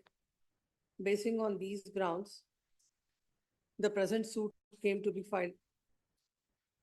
Next para, in that the defendant bank had filed a detailed written statement and also stated about the possession being taken by the bank, and also the earlier suits that were filed by the father, mother of the plaintiff, and the suit that is filed by the father has been dismissed. They have also stated that, relying on the judgment of the Honorable Apex Court, that when the proceedings have initiated under the Surface Act, this civil court's jurisdiction is hosted under 34. 34 of them. Under section 34 of the Surface Act. The trial court had held that the suit is maintainable before the civil court, in spite of even though the surface proceedings are initiated, as the plaintiff is pleading fraud, and once a fraud is pleaded, it has to be decided by the civil court, but not by the debt recovery tribunal. And the court, considering the judgment of the Apex Court in Merida Chemicals Limited and others versus Union of India, reported in 2004, 4 SCC 311, had held that the suit is maintainable. Then coming to the injunction, the court had observed that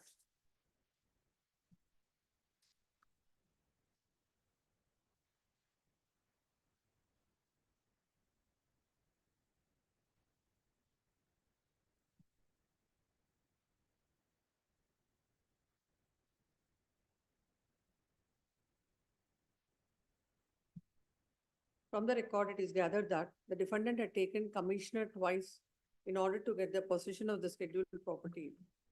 At that time, whether the defendant bank has complied the direction of the magistrate by drawing a Mahajan and inventory, and same has been submitted to the magistrate, is again a matter of trial. Considering those facts, the court is of the view that the bank supplied the account statement in respect of the third loan, till confirming the sanction of loan to the extent of 15 crore, and document in respect of the said loan is verified.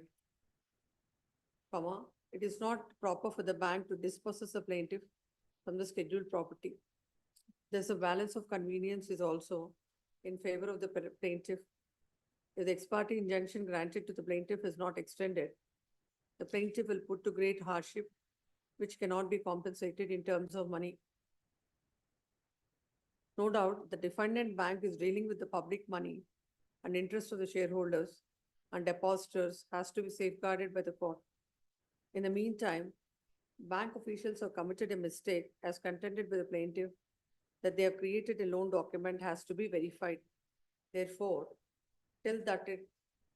Therefore, it is just and proper to restrain the defendant bank from taking any action on the basis of the MODTD dated 29/6/2017.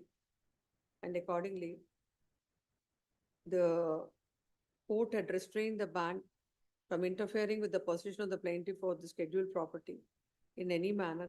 You have taken possession by the time. No. We You've handed over him the position back. By that, after that, he filed this suit. He gave us a letter telling that. Interfering with the position of the plaintiff or the scheduled property. Then the petition filed, then the court has also restrained the bank from alienating the suit scheduled property in any manner pending disposal of the suit. Learned counsel appearing for the defendant bank submits that they have initiated the surface proceedings in the year 2019. 2019. In the year 2019. The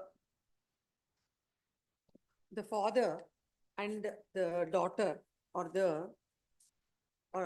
have the property stands in the Nesu scheduled property stands in their name, as they are the joint owners, and they have obtained the loan by mortgaging the suit scheduled property. The father questioning the very same surface proceedings and also questioning the alleging fraud had filed OS number 401 2020, page 62.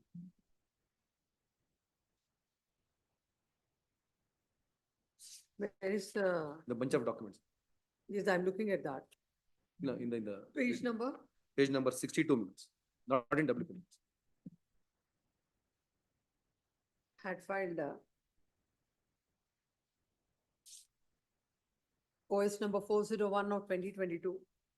Initially, an application that is filed by them seeking interim injunction came to be dismissed with costs of rupees 20,000 by order dated 15/2/2023. Yes, boss. By order dated 15/2/2023. Thereafter, the suit came to be dismissed by judgment and decree dated 12th October 2023, wherein the court had given a finding that the suit is not maintainable and the civil court has no jurisdiction to entertain the suit.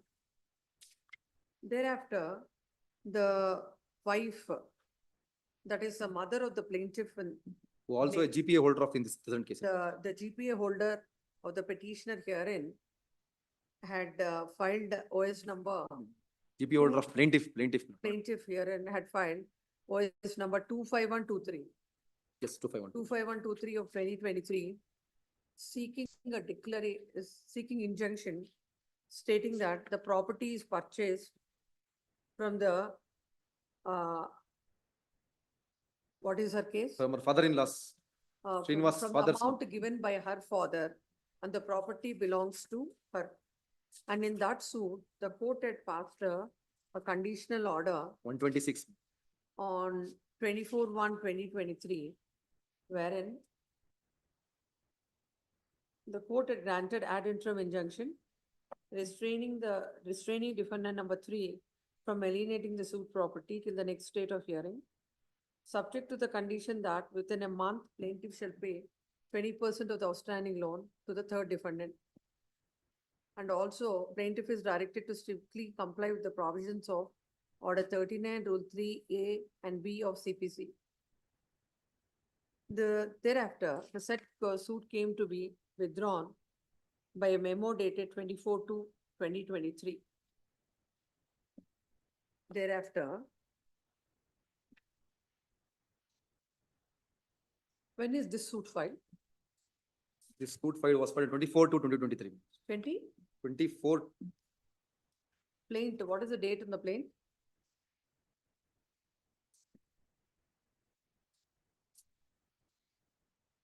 date in the plaint is not mentioned. Hmm. And in fact, not subsequent to that, a writ petition was also filed by the Srinivas, which was withdrawn by him. The WP is at page one. Father has filed. Father had filed, Then the father has filed a writ petition before this court, page 129. and the later the same came to be withdrawn. Yes, that also was. WP number WP number 4239 of 2023. 4239 of 2023, and the same came to be withdrawn. Oh, here it is, plain date is there. Affidavit is there along with the plaint. The present suit is of the year 2023. Then counsel submits that after the dismissal of the suit, after withdrawing the suit filed by the mother, the present suit is filed. It is submitted that one way or the other, they're trying to, one after the other, they're filing the suits and obtaining the interim orders.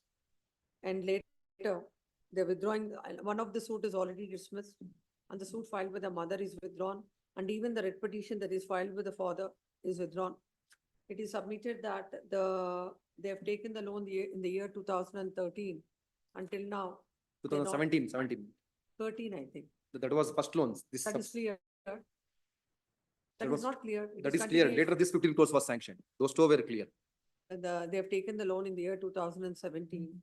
And from that time, the respondent bank could not recover the said amounts when just for the purpose of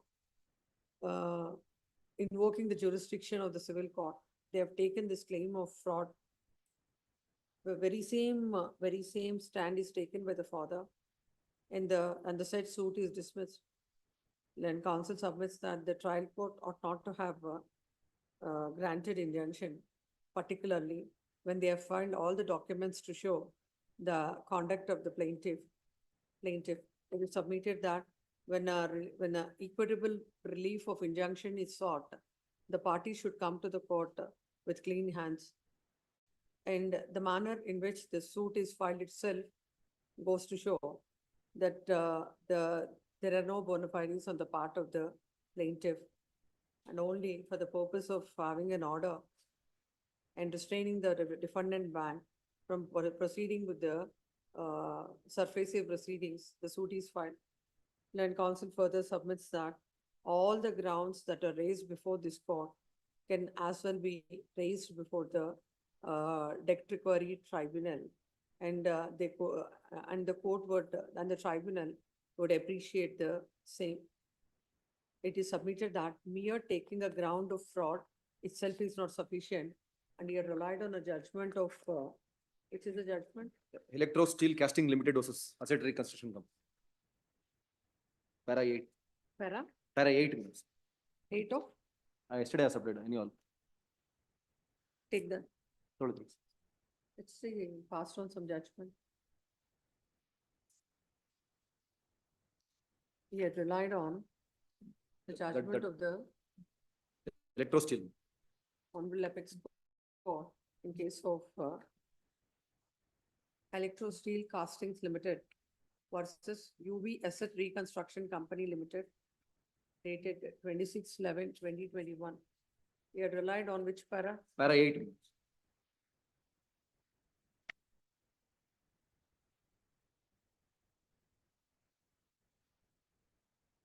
He had relied on para number 8, which reads thus, extract.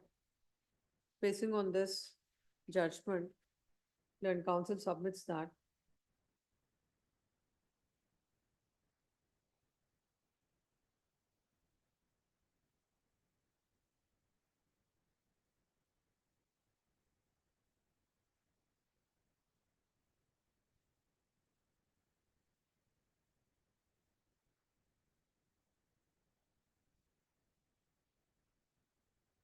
submits that this is not a case where on the ground of fraud, the suit can be entertained by the court and granting, and without considering the documents filed by him, granting injunction in favor of the defendant, in favor of the plaintiff, is a pure abuse of process. He submits that the appeal has to be allowed by setting aside the orders passed by the trial court in restraining the defendant from alienating the property as well as interfering with the possession of the defendant. Next part. As this court has already observed, in spite of giving an opportunity, yesterday there was no representation, today also, there is no representation when the matter is posted under the judgment, for judgment, under the caption for judgment. Hence, having heard the learned counsel for the appellant, this court has perused the material on record. The suit is filed for injunction. With regard to the maintainability of the suit, several grounds were raised by the plaintiff, by the defendant, and he had filed several documents. From the order impugned, this court do not find that the court had considered any of the contentions or any of the earlier suits that are filed by the plaintiff. When the plaintiff had come before this court seeking a bare injunction and also an interim injunction, they have to come before the court with clean hands unless otherwise they are not entitled for the equitable relief of injunction. In respect of the very same property, when the father has already filed a suit and the said suit is dismissed and the interim application is dismissed with cause, all those things were not brought to the notice of the court. Even the suit that is filed by the mother, which is later withdrawn, the proceedings that are initiated by the father by way of a writ petition were not treated before the court. On the face of it, it appears that the suit is filed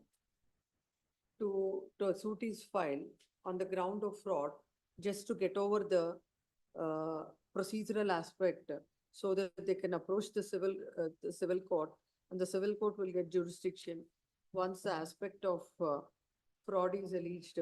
The Honorable Apex Court in Merida Chemicals Limited has observed that when the issue, if it comes to if any allegations of fraud or concern, they can only be decided by a competent civil court, but not by the debt recovery tribunal. The court ought not to have granted injunction in facts and circumstances of this nature, and when particularly the defendant had filed voluminous documents to show the conduct of the plaintiff and how they have approaching the courts by filing one applications of the other, but the order of the trial court is silent on all these aspects. It appears that the trial court had only looked into or considered what is the case of the plaintiff, but failed to consider the record that is placed on behalf of the defendant. When the defendant is a bank, when the public money is involved, all the more reason that the court should have been more cautious before granting these kind of orders. And coming to the prima facie case, balance of convenience and the irreparable loss, as discussed by the court, in the considered opinion of this court, the plaintiff could not make out a prima facie case or balance of convenience. And in fact, if the injunction is granted, the defendant would be put to irreparable loss being a bank who had lent an amount of rupees 15 crores. 15 crores to the plaintiff. In that view of the matter, this court is of the considered opinion that the order impugned has to be set aside. Accordingly, the writ petition is allowed. Consequently, the order in I number 1 and 2 dated so and so is set aside, and the trial court shall decide this suit within a period of 6 months from the date of receipt of the copy of this order. Published. What is the number? 41 and 42 both. Submission. See, previous matter, Huh. 35, Passover matter, I pass over, the morning, the other side absent, my lord, I was ready, Before both, matter. no, I intimated. They also present, my lord. Yes. If Case number 34. 35, 35. maybe. You have informed them? Yes, intimated, they also present. Yes. But this appeal arising out of 13L1 and 2 applications filed by the plaintiff. Who are you? Plaintiff I or am the defendant? plaintiff before the trial court. Plaintiff's appeal. What is the suit for? Suit for relief of declaration and possession Hmm. of survey number 37/12, 1 acre of land. Survey number? 37 Hmm. bar 12, 1 acre of land. Hmm. My lord, the property, my lord, is granted by the government of Karnataka under the PTCL proceedings. The petitioners, the father, my lord, who is the appellant's father, that is the plaintiff's father, Muniappa, is the grantee of the land. My lord, he alienated the land in 1967. When was it allotted to him? My lord, When was it allotted to him by the government? my lord, government was granted in 1966, my lord, 25/6/1966. Hmm. In 14/8/1967, first sale was taken place. 14/8? 1967. Under which this thing, that land, under which quota or what is the? Grant, my lord, is concerned, it cannot be alienated for the period of 15 years. The alienation clause was there. My lord, this was subject matter of PTCL proceedings, attained it to finality, my lord, before this honorable court in the writ appeal. So first sale was on 14/8? 14, the my lord, grant date is 25/6/1966. Hmm. The first alienation taken place on 14/8/1967. Hmm. But subsequently, my lord, the petitioners, the appellant's father, my lord, has initiated a proceedings under section 5A of the. Purchase in 1967. Madam, I am the grantee's legal heirs. We are the grantee's legal heirs. Oh, grant is. Grantee's legal heirs. Hmm. My lord, this matter, my lord, has been in the petition filed in 2007 and 8 before the assistant commissioner.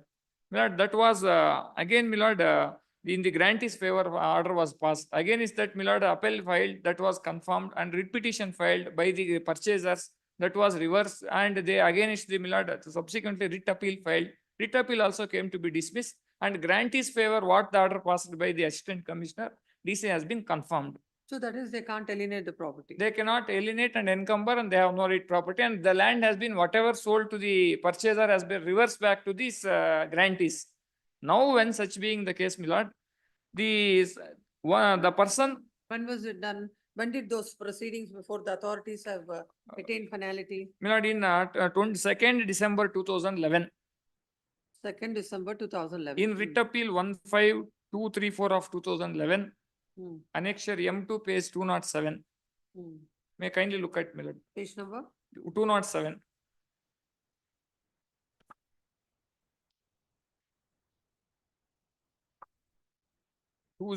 Annexure M2, my lord. The writ appeal order passed, my lord.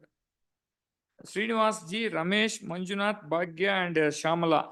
My lord, they are the purchasers claiming subsequent Oh, this is purchasers. scheduled caste. and Yes, scheduled yes, tribe my lord, under the prohibition PTCL of Karnataka transfer of- prohibition. My lord, finally, page 214 is the final order. May kindly look at, my lord, 214. Fine. 214. Yes.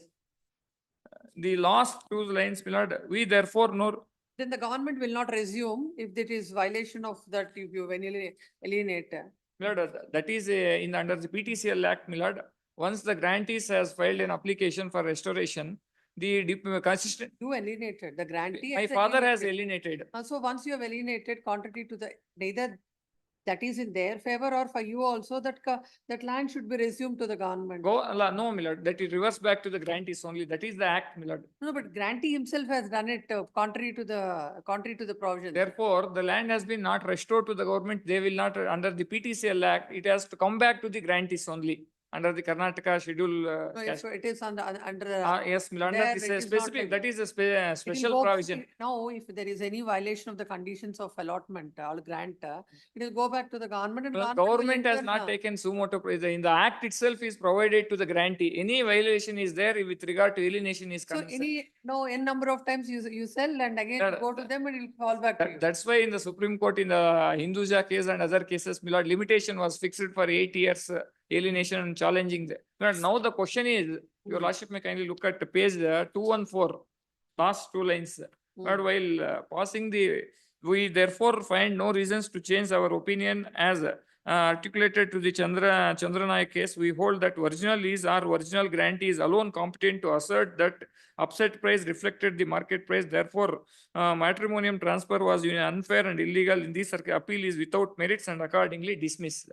After dismissal, my lord may kindly look at page. They have purported one sale deed, including my land, filed a suit and entered into a compromise. That is, my lord, they have suppressed about all these facts. One deed, my lord, page number, second value, my lord, page was 6414. Second volume.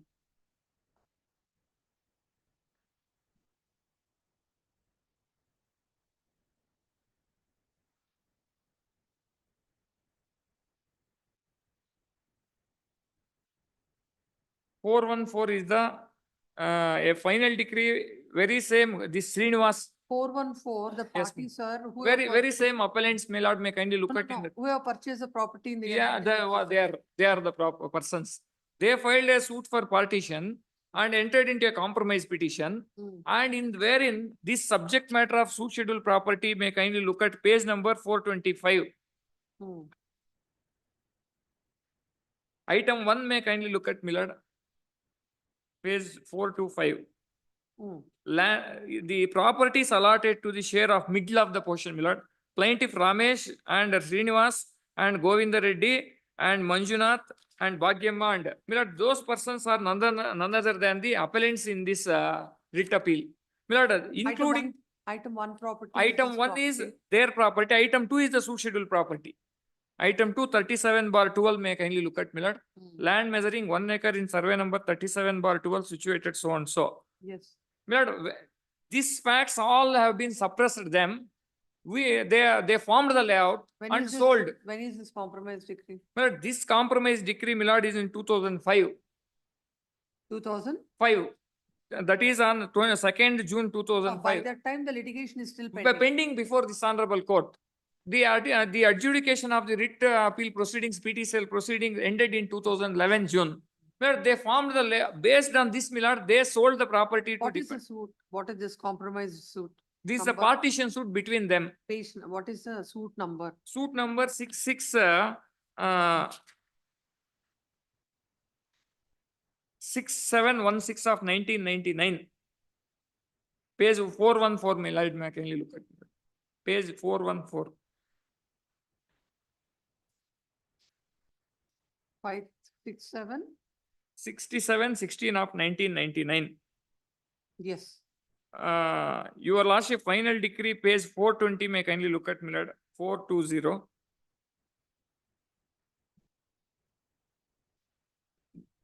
In the middle portion, suit claim, it is referred, Millard, may kindly look at. Suit claim, the words.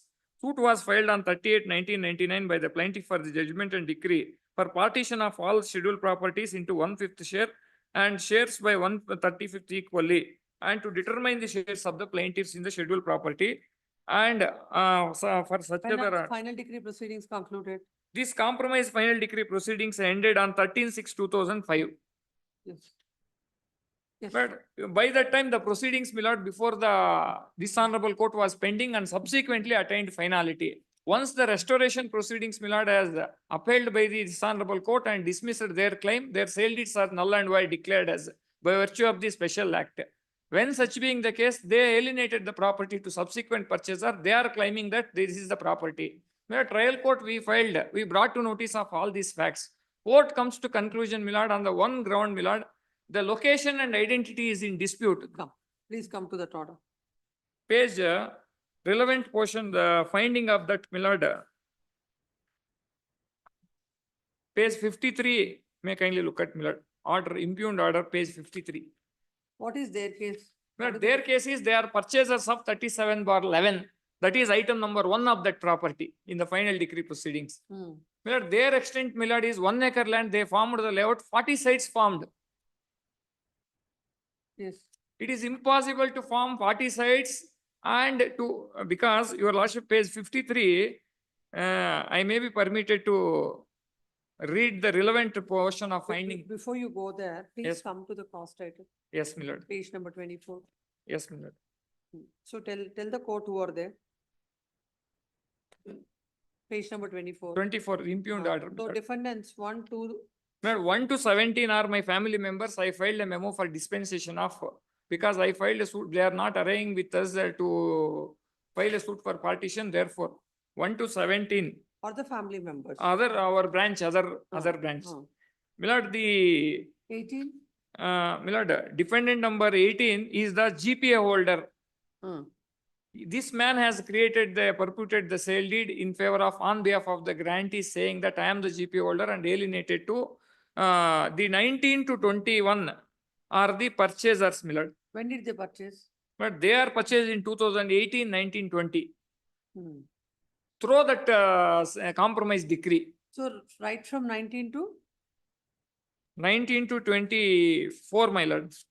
19 to 24 24. and purchased. 25 to 29 are the 25 to 31 are the who are the persons in the compromise decree and writ to appeal appellants. The vendors of the defendants 19 to 21. These 25 may kindly look at Minute Srinivas. You said 19 to 24 are the purchasers. Present purchasers. They are claiming under the defendant number 25 to 31. These 25 to 31 are the parties to compromise petition as well as in the writ appeal proceedings. No, 25 to 31 have executed a GPA in favor of 18. Yes, my lord.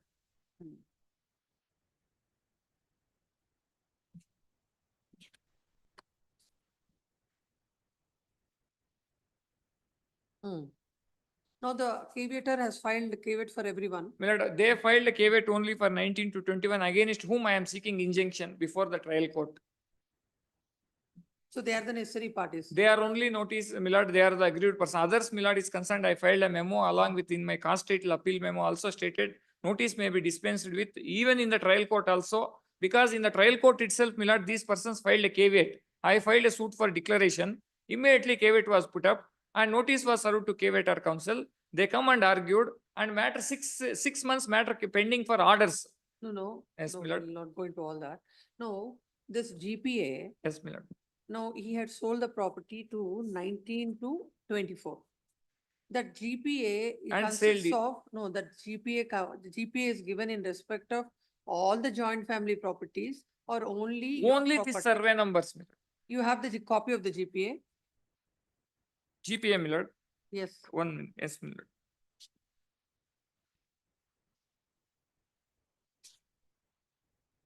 That is page number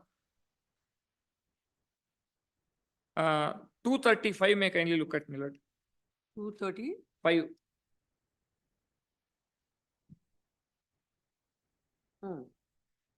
Let's see the schedule of this.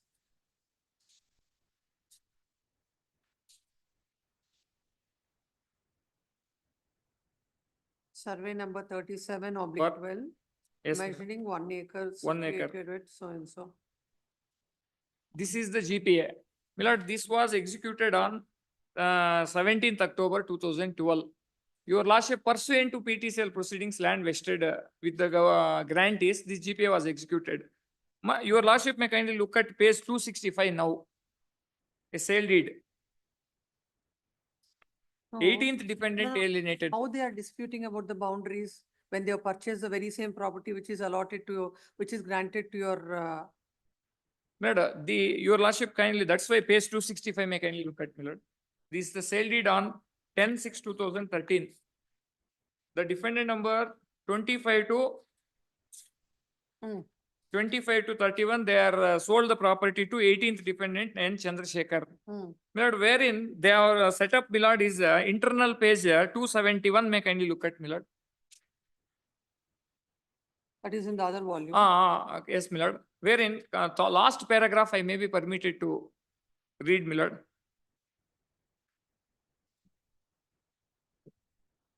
Consequently, the first and second vendors, the word started, page 271. Yes.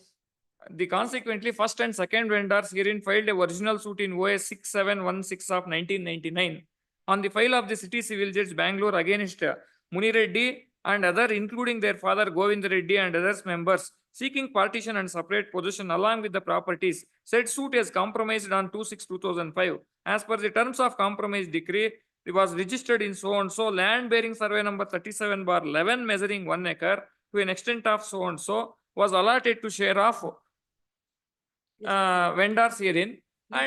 Please come to the order now. Yes, my lord. Where is the reasoning part? The reasoning part, my lord, is page number 53, my lord, may kindly look at. Last 8 lines, my lord. Yes. On the contrary, the words will started. Wherein the some documents it would not possible to say the definite location and definite identification, including certainly of the land available in survey number 37/12.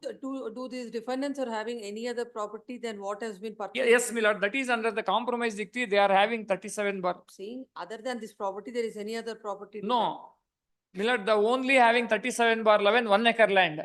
We are having 37/12 1 acre land. Both are adjacent to each other. In their compromise petition, they disclosed, my lord, is the eastern boundary of one survey number 37/11 they have shown.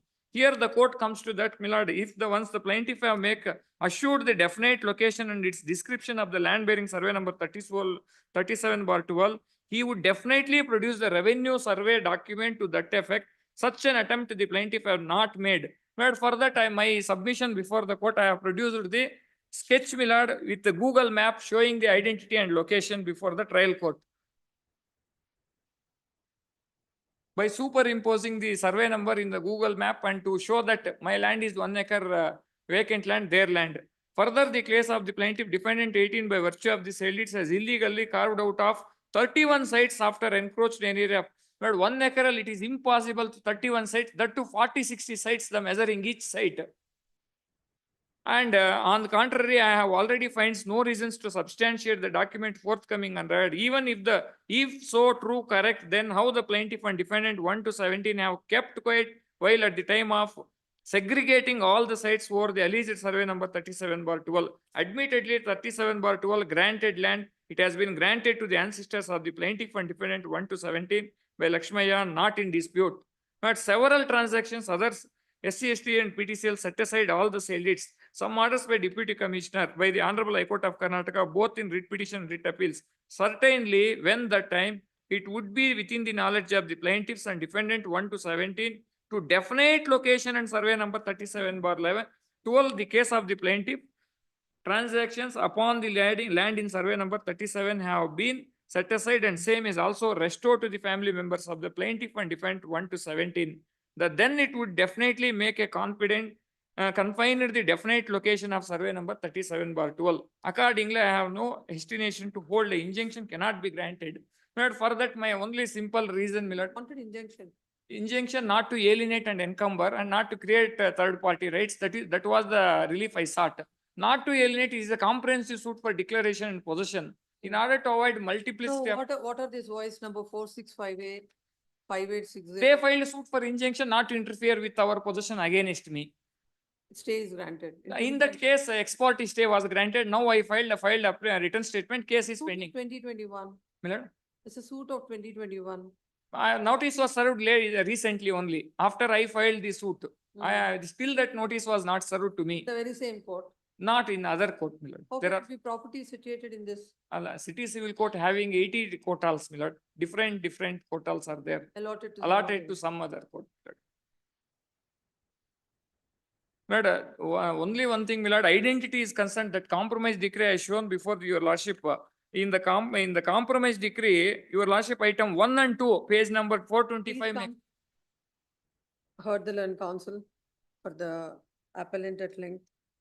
Morning, as there is no representation on behalf of the caveator, the matter is passed over. Even in the afternoon also, there is no representation. Close this matter day after tomorrow for judgment. Yes.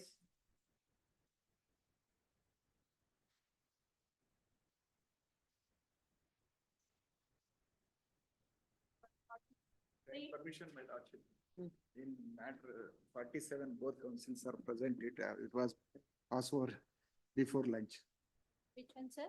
I think there is one more passover will 43. 43, I think next passover is 43. As for it is adjourned 43. In which 43? That's what their matter is 47, it seems. Till number 45. Tanvir Pasha. No representation for both the parties. Pose this matter on September 10th. Yes, 46. 46. Anjanath BN. Same, no representation. September 10th. Yes. Till number 47. I am appearing for the appellant, my lordship. This MFA has referred on the order of the Railway Claims Tribunal passed. This is the untoward incident. The deceased one, I would like to. In the other matter also, Mr. Sant, 43. Please, my lord. That name. 43 also pertaining to your Yes, sir. the Union of India only. But Nobody is, no wakalat is filed. My name was not shown, my lord. That is That's why I the, said, bring the please. name and post. the My lord, it so happened, this railway claims tribunal matters are not our matters. Basically, these are railway matters. When the railway legal board was abolished, the Union of, the matters were reassigned to Union of India. Therefore, my lord, some matters, we have the file, some matters the Railways Council have not given. And Anyway, they'll my have some standing councils. now that is not there, my lord. Now the railway does not have any council. It's only the Union of India. Of India will take care of. Please. Yes. Where is the order?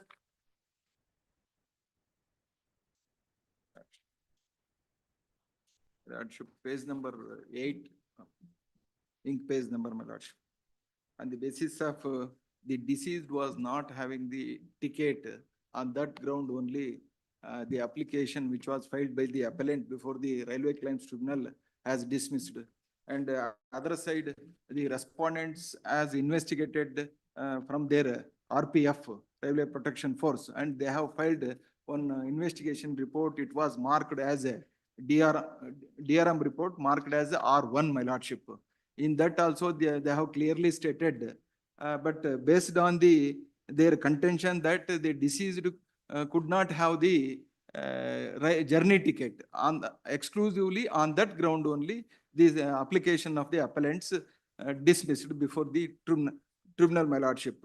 According to our apex court, I would like to draw your attention kindly. Pass on that. That's the only issue involved in this. Issue, that is only the major issues. Yes.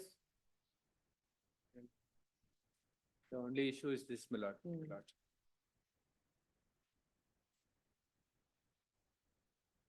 My lordship, Yes, page number. which page number para? 2F, kindly, I will take your lordship. Initial honest. Just second page, my The lordship. head note. Head note. Yes. Para number 18 and 18 to 19, 18 and 19, relevant portion of the.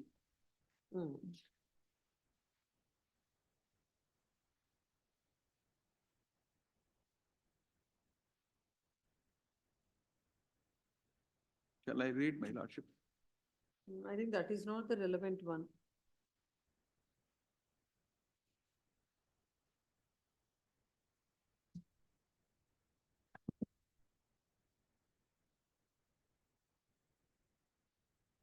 Regarding the ticket 26, par number 26 clearly stated, mere the deceased not having the ticket, it is not the ground for dismissal. Because after taking place of the incident, due to drag of the train or some other reason, the ticket might have been misplaced. Read para 26. Yes. Conflict of decision has been pointed out on the subject as noticed from the statutory provision, compensation is payable for death or injury of a passenger in Rajkumar, referring to the scheme of the Railway Act 1890. It was observed that since traveling without ticket was punishable, the burden was on the railway administration to prove that passenger was not a bona fide passenger. This is very important, my lordship. The railway administration has a special knowledge whether a ticket was issued or not. The 1989 Act also has similar provision being section 55 and 137. This view has led to an inference that any person dead or injured found on the railway premises has to be presumed to be a bona fide passenger, so has to maintain a claim for compensation. However, the Delhi High Court in Gurucharan Singh held that initial onus on proved death or injury to a bona fide passenger is always on the claimant. However, such onus can shift on the railways if an affidavit of relevant facts is filed by the claimant. A negative onus cannot be placed on the railway onus to prove that the deceased or injured was a bona fide passenger can be discharged even in absence of a ticket if relevant facts are shown that ticket was purchased but it was lost. The Delhi High Court observed as follows. After the so many conflict judgments passed across the India, this is the final verdict passed by the Apex Court, my lordship. So this is the no fault liability. Here is a negligence, it is not a ground, and the ticket not recovered from the body of the deceased, it is not a ground, but the actual fact through the affidavit filed by the applicants. There are two things. One is untoward incident. Yes. Whether it has happened, as far as that is concerned, about happening of that is concerned, burden is on the claimants. Yes, yes, my lordship. Regard to the, whether he is a bona fide passenger or not, is on the Railways. railway So, department. but it is So also. how you have discharged your burden? Yes, that yes. Accident had happened. Because the deceased was traveling alone. So he fell down by the train in between the city railway station and Malleshwaram. Thereafter, some bypassers have informed to the railway authority and as well as the Vaisala. Thereafter, the Vaisala persons came and shifted him by the auto rickshaw. Thereafter, while in the shifting the injured, he died and declared the doctor that brought dead. And our investigation by the GRP, Government Railway Police, has drawn the inquest report and taken the statements based on, and also the station master has given a SMS to the concerned jurisdictional GRP. All the documents Saying reflect. what is the communication sent by him? Pardon, my lordship. What is the communication sent by him to the police?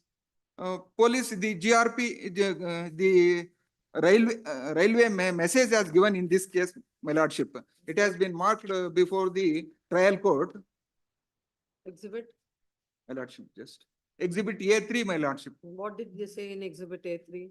So, one passenger has informed date 19/3/2015, my lordship, from CNC to GRP SBC. One passenger has informed that he has found one male aged about 25 injured near kilometer number 3/100, 3/200 towards YPR side. Kindly do the needful. The railway station master has issued this message to the GRP of Government Railway Police, my lordship. On this basis, and also another one document marked as Exhibit A2. Kindly see, my lordship. This is the MLC. Sriyuta dash is about Yes, what do you say? The only argument is he did not have the railway ticket, nothing more than that. No, but no, whether that accident had taken place, how it has taken place, there should be something untoward incident, how it had taken place. Your Lordship may kindly turn to page 12, para 11. This is the only, I can't go beyond what has been stated by before the tribunal. I'll just read it out and leave it to your Lordship. para 11. I will clarify the things, my lordship, because here is the inquest report and the statements of the deceased and the message. These are the primary documents, my lordship. These documents reflect the bona fide passenger or not. Because the deceased resident of my lordship, it is also very important where he was travel and which article seized by the dead body, beside the dead body. Those documents also reflect that whether the deceased was. Under the act, what is an untoward incident? How is it defined? 123C as per the act, my lordship, who is traveling by a train, having the ticket, if anything happened, unforeseen incident happened during the course of journey, it means that it may be a injured or dead of the passenger. So it means that this is the untoward incident. This is the facts of the act, my lordship. No, now then untoward incident, the burden lies on the claimants to prove. Yes. What law says on that? How it Last, has to as be per the proved? recent affects court judgment, the facts of the incident, because the deceased could not have any primary evidence how it happened, because the LRs, if he is the injured condition, he could have been explained. In the death cases, the LRs or the dependents of the deceased, they have not seen the incident. On the basis of previous his statement or what he has expressed, what the facts expressed by the deceased, based on that they will file the. For example, now in this case, neither there is a ticket, nor there is any other eyewitness. Yes. For example, Yes. somebody has committed suicide. Yes. On the railway track. Yes. That also becomes untoward incident. Not, because the investigation agency has to find out, and it is the duty of the respondent, because after investigation by the government railway police, parallelly on behalf of the railway, What is that? You have any evidence in your support? The other evidence? because no one has seen eyewitness, there is no eyewitnesses, my lordship. The Supreme Court clearly stated on these aspects only. That's what, where is the Supreme Court? Now, the judgment which you're relying on, the court said, as far as the incident is concerned, that is a burden on the claimant. Yes. Please read. The I would like to draw your attention, my lordship. We thus hold that mere presence of a body on the railway premises will not be conclusive to hold that injured or deceased was a bona fide passenger. Yes. For which claim for maintenance, the claim for compensation could be maintained. Next up. Only court said mere absence of ticket. No, we are not on ticket. No, before that, the court has observed about what is the burden of proof. Yes, burden of proof clearly stated, my lordship. In 26, burden of proof is on you. Yes, yes. Initial burden the applicants has to prove. How did you discharge your additional burden? That is clearly stated in the, I will, with kind permission, I will read the. Initial onus to prove death or injury to bona fide passenger is always on the claimant. However, such onus can shift on the railways if an affidavit of the relevant facts is filed by the claimant. This is only the facts. If relevant act of the affidavit filed by the claimants, that much is sufficient, my lordship. Where did you read? Yes, yes. Next, I will. A negative onus cannot be placed on the railways onus to prove that the deceased or injured was a bona fide passenger can be discharged even in absence of a ticket if relevant facts are shown that ticket was purchased but it was lost. That relevant para goes to the para number 26, my lordship. Para number 26 is discussion. Yes, yes, yes. 26, 27 is discussion. Yes, yes, yes, my lordship. Yes. The decision is in para 29. 29. Yes. Yes, my lordship. The affects court clearly stated in both way. Mere body found at the railway, not in. Let us read 29. Yes, yes, yes, my lordship.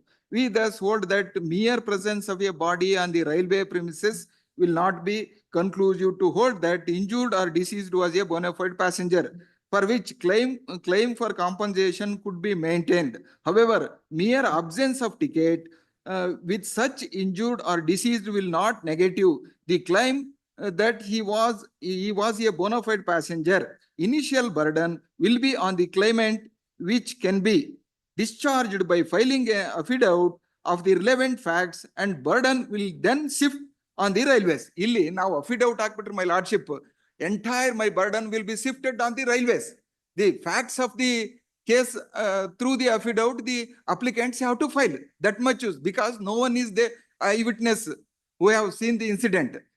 Because in these types of cases in our India, many travelers without the reservation, and the railway is having a 84-seat one coach, my lordship. But the ticket were issuing more than double. So under such circumstances, not able to. What is, how the compensation is granted under this? The Lordship may kindly turn to 124 of the 124A of the RP Act. Lord, before that, if your Lordship may kindly turn to page 12 of the petition. Or the impugned order? 4, 5, 6, 7, 8 lines Hmm. from the top. The punchers have opined the deceased while traveling has fallen down accidentally from the moving train. That itself is enough. So I just hinted out, Lord, that there was no train ticket. On that ground, Lord, You that act, how the compensation is. please, my Lord, 124A yeah. of the Act, my Lord. Railways. Compensation of the Railways Act. Is it good? When in the course of book. For the first time, I'm looking at this act. Yes, my lordship. 124A.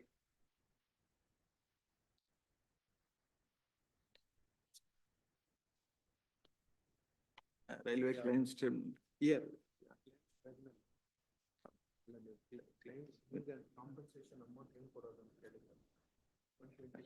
Rules in the rules, it has been, in the rules clearly stated the compensation.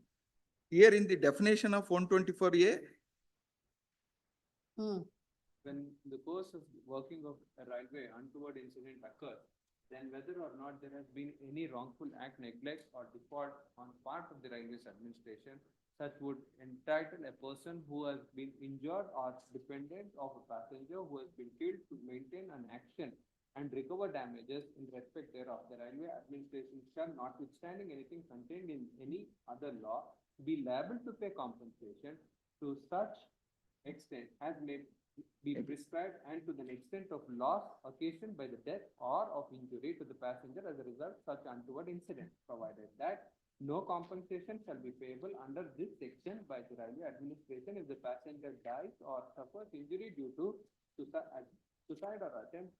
No, how the compensation is calculated. this is stated in rule, my lordship. Railway Claims Tribunal rules is there. As such.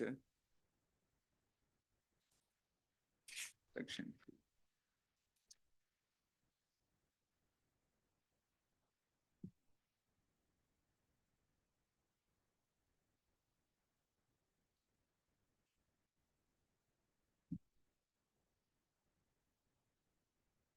Nineteen 1989. 18. Rules. Yes. Rules also 1989 only. Yes, 1987, 1987, my lordship, it has been amended in the year of 2017.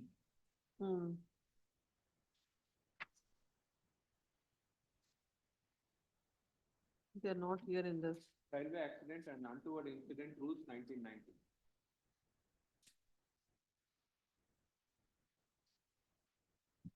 Rules 1990.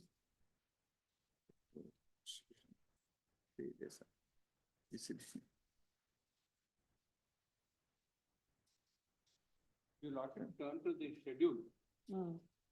Part 2. You Lordship got it. These rules are not there in this. When issues.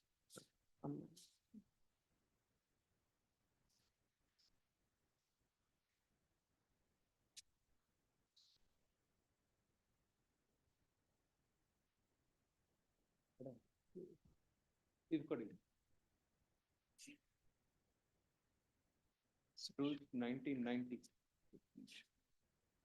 Railway accident and untoward incident compensation rules 1990. Or there.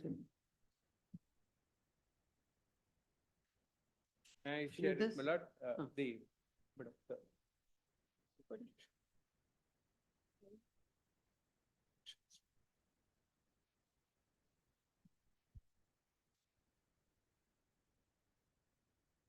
A fixed compensation.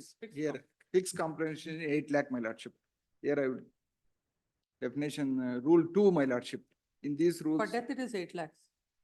Final, ultimately 8 lakhs, my lordship. Earlier, before 2017 was 4 lakhs.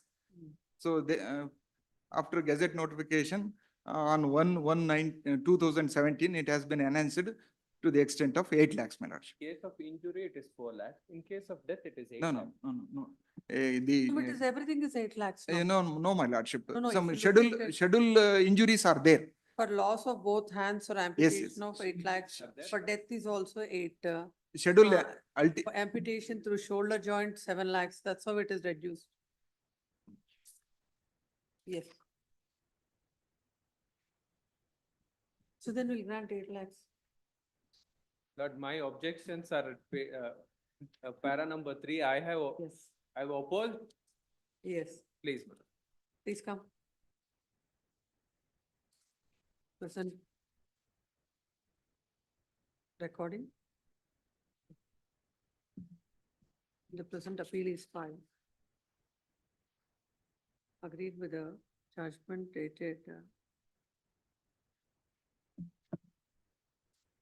dated so and so, dated 7/2/2019 with the Railways Claims Tribunal, whereby the application filed by the claimants under section 16 of the Railway Claims Tribunal Act 1987 was dismissed by the tribunal. It is the case of the claimants that on 19/3/2015, the deceased as a bona fide passenger with a valid journey ticket for his travel from Bangalore city to Bagalkot was traveling in Gol Kumbhas Express. Due to heavy rush, the deceased was forced to travel standing near the doorway of the compartment. During the course of the journey, due to heavy rush and thrust of passengers, he lost balance and had accidentally fell down from the moving train between Bangalore city and Malleshwaram railway station near RKM number 3/100 to 200 and sustained severe injuries. Thereafter, he was shifted to KC General Hospital, Bangalore by an auto rickshaw. On the advice of the doctor, later he was shifted to Victoria Hospital, Bangalore. After examining the injured, the doctors at Victoria Hospital have declared him brought dead.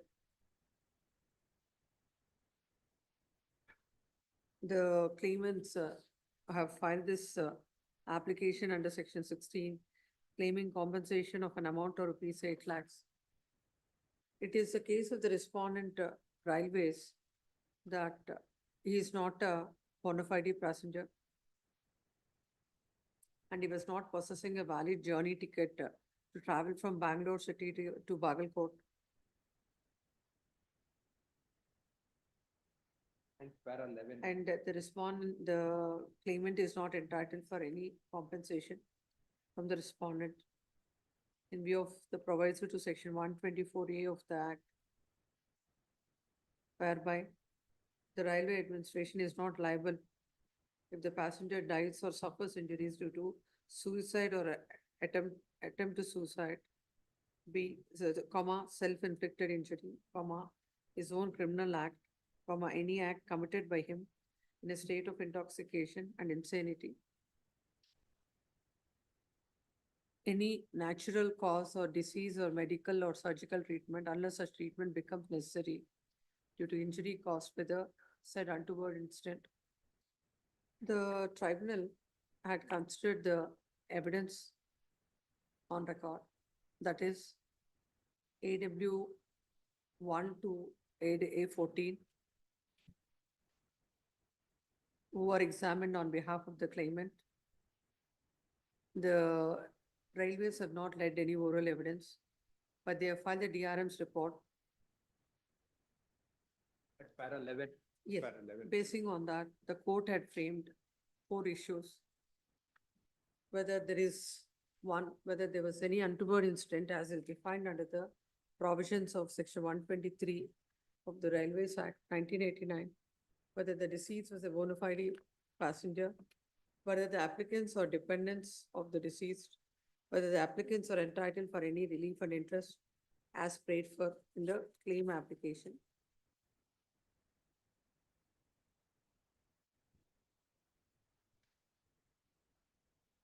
The court had considered the FIR registered under section 174 of CRPC dated 19/3/2015 at 8 p.m. And as per the inquest proceedings indicates that the severe abrasion wound found on the chest and waist, right leg was amputated and separated from the body. Railway grease found on the body. The Panchas have opined that the deceased while traveling has fallen down accidentally from the moving train and died.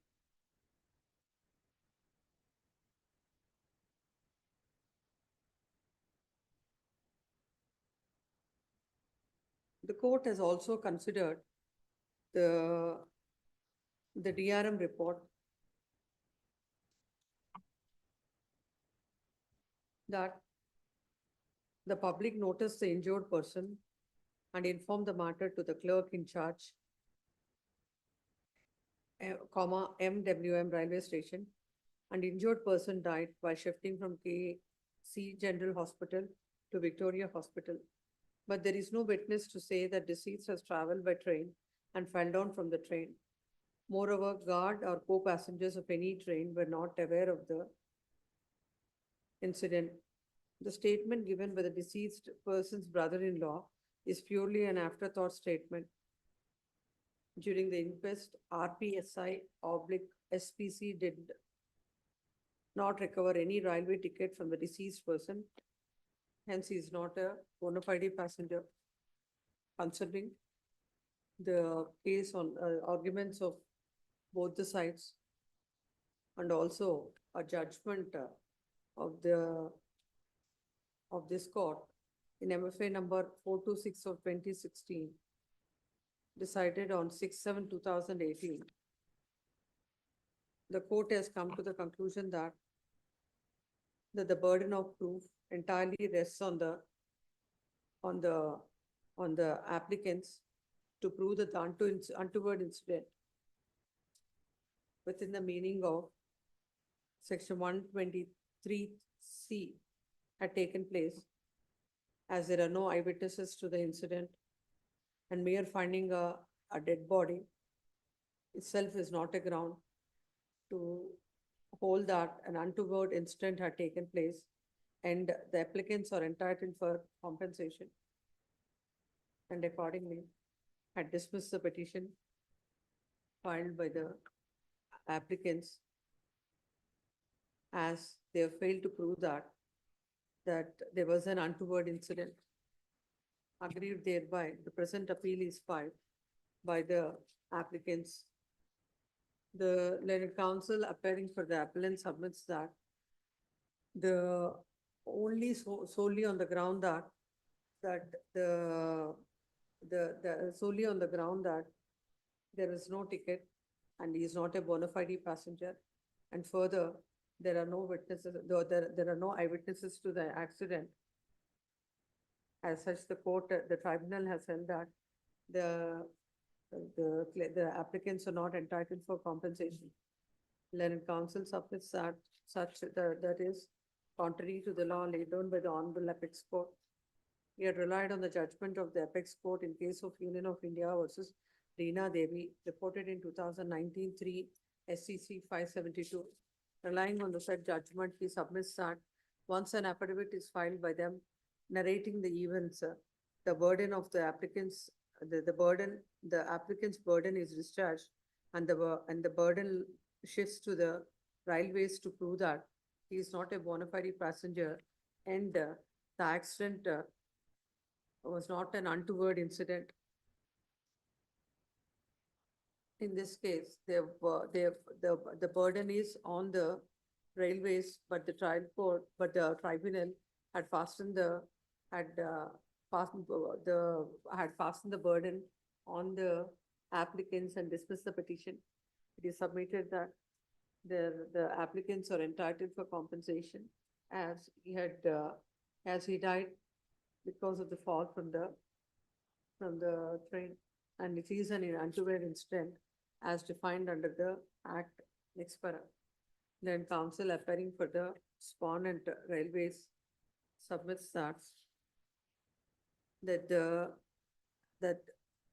there was not having any ticket, and they have failed to prove that he is a bona fide passenger. No eyewitnesses, no one connected who was witnessed the incident has been examined. Unless and until that prima facie burden is discharged by the applicant, question of the question of the burden shifting to the railways not arise. It is submitted that the tribunal had rightly considered the evidence. And as they failed to prove that it is an untoward incident as defined under the Act, the tribunal had rightly dismissed the application. Next, having heard the counsels on either side, produce the material on record. It is a case of the applicants that while traveling in the train, the deceased fell down on the track, and later he was when he was taken to the hospital authorities have declared as brought dead. The whole basis for the tribunal to dismiss this application filed by the appellants herein seeking compensation is that they failed to prove there is no ticket, and they have failed to prove that it is an untoward incident. In the light of the law laid down by the apex court as aligned by the land counsel for the appellant in Reena Devi's case refers supra, the apex court at para number 29 of the judgment has held that mere presence of a body on the railway premises will not be conclusive to hold that injured or deceased was a bona fide passenger for which claim for compensation could be maintained. However, mere absence of ticket with such injured or deceased will not negative the claim that he was a bona fide passenger.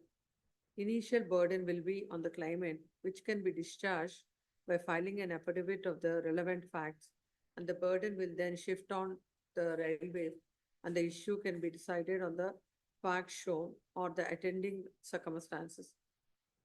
And this has to be dealt with from case to case on the basis of facts found. In the light of the said judgment, the applicants, by filing an affidavit before the court that the accident had taken place because while he was traveling in the train as a bona fide passenger, the untoward incident has occurred, and they have discharged their burden. The burden shifts to the railways, and looking from the record, except filing the report, nothing else has been, they have not filed any other document to show that he is not a bona fide passenger, nor the untoward incident had taken place. Considering all these aspects and considering the evidence that is placed on behalf of the applicants, the police records, and the hospital and the inquest and all other and all the punch witnesses, and all these clearly shows that the accident had taken place. It was an untoward incident, and while the applicant was traveling in the train from so-and-so to so-and-so, the accident had taken place. In that view of the matter, as this is a case of accident, the claimant is entitled for an amount of rupees 8 lakhs accordingly. Appeal is allowed. And also with my respectful submission, my lord, here in this appellant number 1 and 2, share has been allotted, my lord. Who are they, appellant 1 and 2? Father and mother of the deceased man. The deceased was the unmarried person.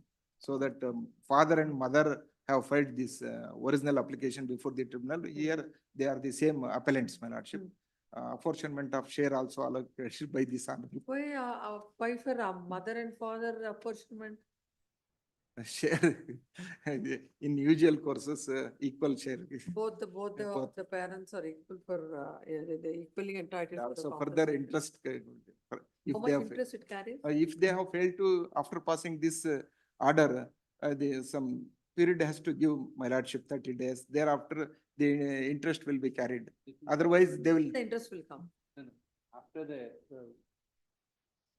suppose if your lordship is directed that within 30 days, thereafter 30 days, the interest would. Interest will If carry. it is not paid. It's an accident of which year? 2019. Accident of which year? Not from the date of No, accident. no, I'm asking you which is the accident is of which year? 2015, my lordship. Shall fix the timeline also. The respondent shall pay the amount within 30 days. If they 8 weeks. 8 weeks, if within 8 weeks, if the amount is not paid, it shall carry interest from there on. No, why should that be? When the If- court is saying that if it is not, I don't understand why my learned friend. Because says- they, be paid, it shall be paid within, that much. within is- 8 weeks, yes, Till number 48, yes. Mohammed Arif Khan. Narendra P. My lords, I represent the respondent three's counsel. I request for a week's accommodation, my lords. Respondent three's counsel is not keeping well, please, my lords. What is this matter? 39, 1 and 2 is rejected by the court below. In the ordinary circumstances, we would not have pressed because the case is now set down for, once it had come up to this level of arguments on merits, and then they have filed an application for recall of the plaintiff, PW1's recall. It's posted on 14th of August is what I am given to understand. But the question. It here is for the further cross-examination of No, PW1, it's, please, my lords. 20 The trial over there is going on, please, my lords. Suit of which year? Suit of which year? Is of the year 2021. Now, my respectful submission would be that if, very short point I would like to place before your lordship. The question here is, if we don't leave it, if we leave it here itself and go on the trial basis, what happens is, the fact that we didn't have an order in our favor would always be going against us. So that's where, supposing this case. Because no, we'll say that it's not on the merits of the matter, considering that already it's a suit of 2021 and now they're going to decide the main suit itself. Now at this stage, instead of deciding the interlocutory application, that's how we'll observe and send it back. That could be done, my lords. One small observation that I request your lordships to kindly do is, consider this, my lords, they have filed an objections here. If I just give a brief of that, the facts of this case, my lords, what they have committed, if they stand by that in their statement of objections, that's enough for us. I don't want an enlargement of that at this stage. Had it been 2 years earlier, I would have argued on merits. Now that it has come to fag end of the matter, that's So where. give their objections. My lords, the objections they have filed here. Objection. 27/2021. My lords, it is only with regard to confidential information of the company, plaintiff's company, which is with the other side is what we are claiming. Whatever be the prayer that we have sought, the court has said you don't have copyright and other things, those things will not arise. I will explain. Statement to- of objections filed. We will go straight away to. Page number? 18, my lords. Para 40. Para 40. Could your lordship lay hand on? With respect to para 35 is what mentioned. The contents are false and baseless. As already mentioned above, the handbook and terms thereof do not bind the respondent one, as he is no longer an employee of the appellant company. Full stop. Next 3 lines, my lords. Neither is the respondent number 1 approaching the appellant's customers, nor he is using the confidential information and know-how since the respondent number one had no access to such. So is it, is any other writ petition there with regard to the same? Any other appeal? No, only in this one. So my submission would be, because they have confined to this, they have said this. All that I would like your lordships to kindly consider here is, I'll just give the break facts of the case. Depending on the facts of the case, if this commitment is honored through an order of this honorable court, that would be more than enough for us. That's what I'm looking at. I'm not looking beyond this. Your lordship, one submission. And section 27 of the Contract Act is what they are bringing into it. It's their own statement. If they go on section 27, I can distinguish how section 27 is not applicable here. Yes, your lordship, it is directly hit by section 27 of the Contract Act. And my submission, your lordship. No, you yourself are saying here, your admission, your objections on, so we will only record that. Yes, your lordship. See, the important point here, 2013, I joined in the company. 2017, when I joined in the company, I had 25 years of experience, and I have resigned from the company in 2017. After 5 years, after 3 years, I started a company, and the document which they had submitted before your lordship, alleging that I have violated the confidentiality, is a quotation given to a public sector undertaking. A public sector undertaking, always they will be inviting quotation. Please understand this. We are not going into the merits of the matter. Yes, your lordship. No, in your objections, you have stated that neither the respondent none one approaching the applicant's customer or is using the confidential information. Only that will record. Your lordship, the difficulty is that according to the what exactly the confidential information they have not defined. According to them, each and everything is a confidential. You're only taking the whatever or the admitted facts. You filed it. We are not looking at somewhere. You just said neither the respondent number one is approaching the applicant's customers nor using the confidential information. Now the court will say that with this is we are in 2024. That application, whatever is dismissed or allowed, will not go into that. Anyhow, this court is recording the submission and their own admission in their. One more difficulty, your lordship. All these are in the public domain. I can tell you, your lordship, suit schedule information. According to them, I have violated the confidentiality of BCP. They have patent 100 years of research and all those things, but they haven't submitted not even a single document to prove that they are the owners of this intellectual property. That is very clearly mentioned in the order sheet also. The lower court has mentioned that very clearly that I cannot give an order to promote monopoly. That is there. No. My problem here, your lordship, is that what exactly the confidentiality. No, then what exactly you understood and wrote the like this statement is made. Your lordship, I have not violated what exactly I have meant in the. Please read it, page para 40. Yes, yes. Once you have said something, then the explanation is not required for that.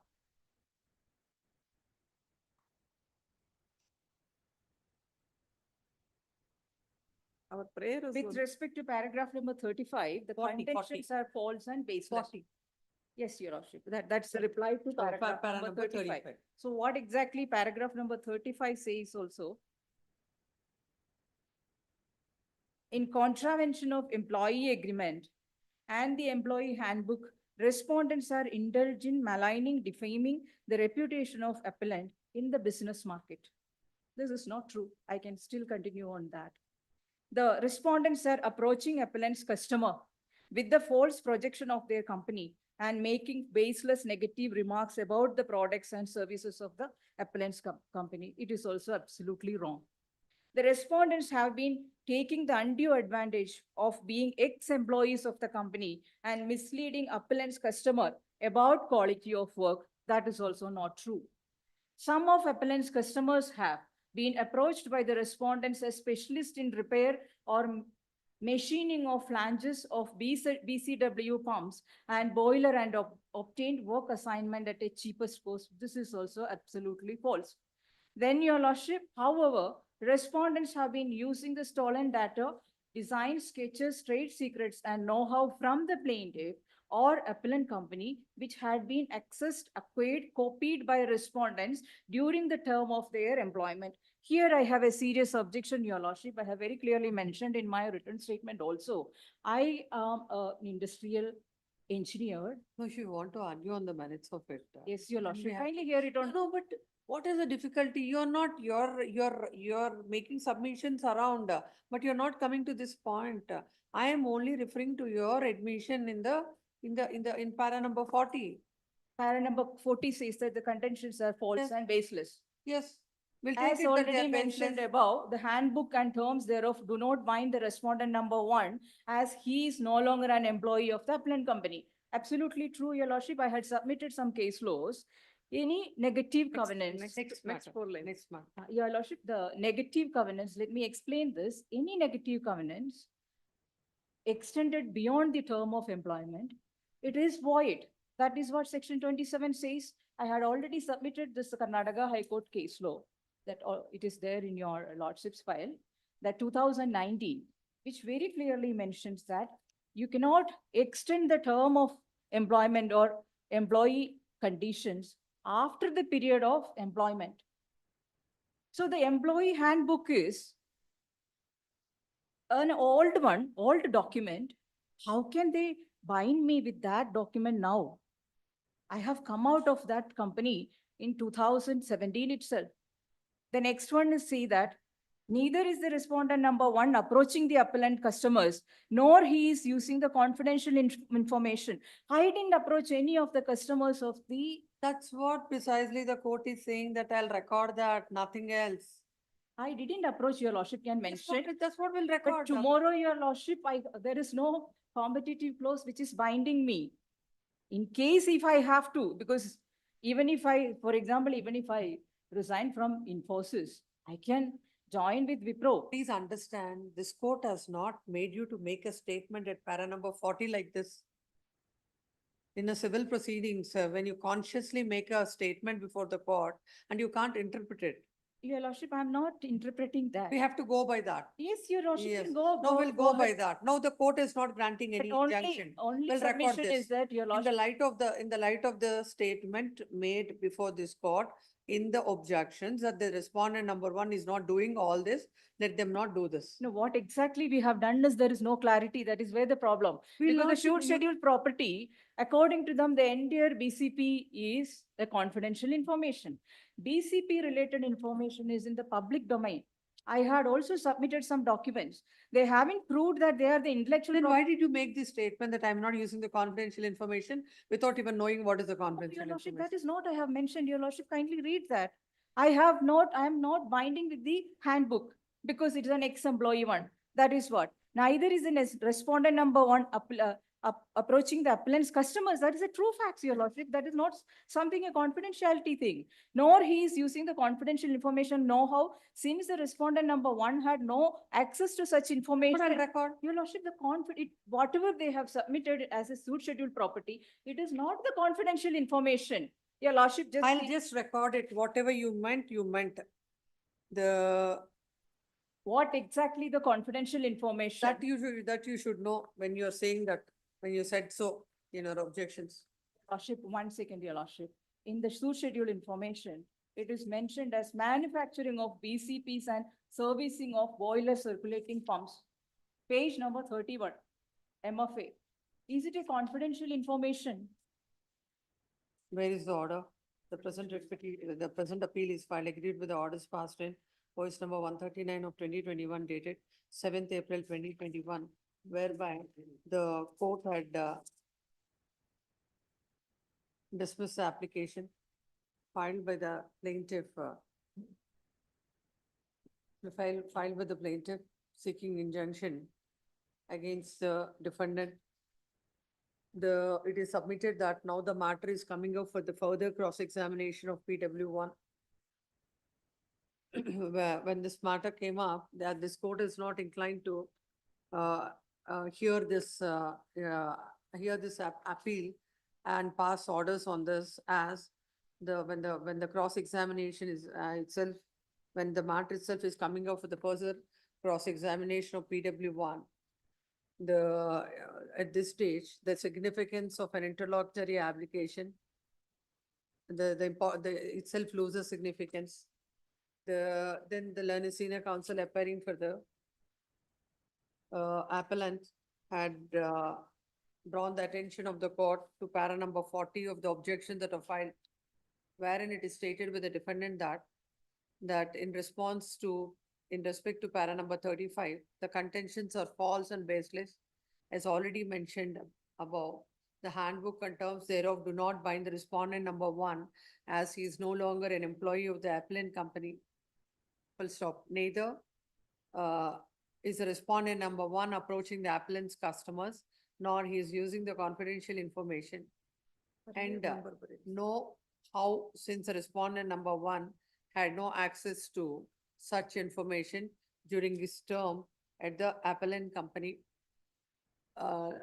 drawing the attention of the court to the said para, which is filed in response to para number 35, submits that the same may be the same may be recorded by this court, and they'll proceed with the main suit. Learned counsel appearing for the defendant submits that the agreement do not bind the defendant, as long back. When did you? 2017, I have resigned. 2017, he has resigned, and there is no clarity what is the confidential information. And binding the petitioner for an agreement after he came out of the company is contrary to the provisions of the Contract Act, Section 27. Section 27. 27 of the Contract Act. It is submitted that the learned counsel has argued mainly on the point that there is no clarity with regard to what is the confidential information and about the merits of the matter. At this stage, this court is not inclined to go into the merits of the matter, as this court is not inclined to decide with regard to the legality or otherwise of the order passed by the trial court. At this stage, when the matter has come up before the trial court for further cross-examination of PW1. In that view of the matter, and particularly as the defendant himself has clearly stated that they are not approaching the appellant's customers nor using the confidential information, recording the same, according the same, the appeal is disposed of, directing the defendants not to approach the appellant customers nor use the My lords, confidential. I have not filed any such objections, please, my lords. That is not my contention. You appear for whom? I appear for the respondent number 3, caveator, You please. appear my lord. for? 1 and 4. Defendant It is against respondent number 1 and 4. Please, my Not the- lordship. Again, Please, the please, respondent please. number 4, 1 to 4, 1 and 4. Please, my lordship. 1 and 4 filed objections. In that para 40, which I'm referring to, is respondent number 1 and 4. So there shall be an injunction restraining respondent 1, defendants 1 and 4, not to approach the appellant's customer, not to approach the plaintiff's customers, nor use the confidential information. The information. Any of the trial court shall expeditiously dispose of the suit. Suit number. During the changed, pendency of the suit, your lordship. During the pendency of. During the pendency of the suit. My lords, the suit schedule property, suit schedule, suit number is now changed. May I just pass on this? Take that, change number. Earlier it was before Hoskote, now it is transferred to Just another court. take that. So I'll just pass on this. Yes, next. Page number 49, Nagaraj G. Yes.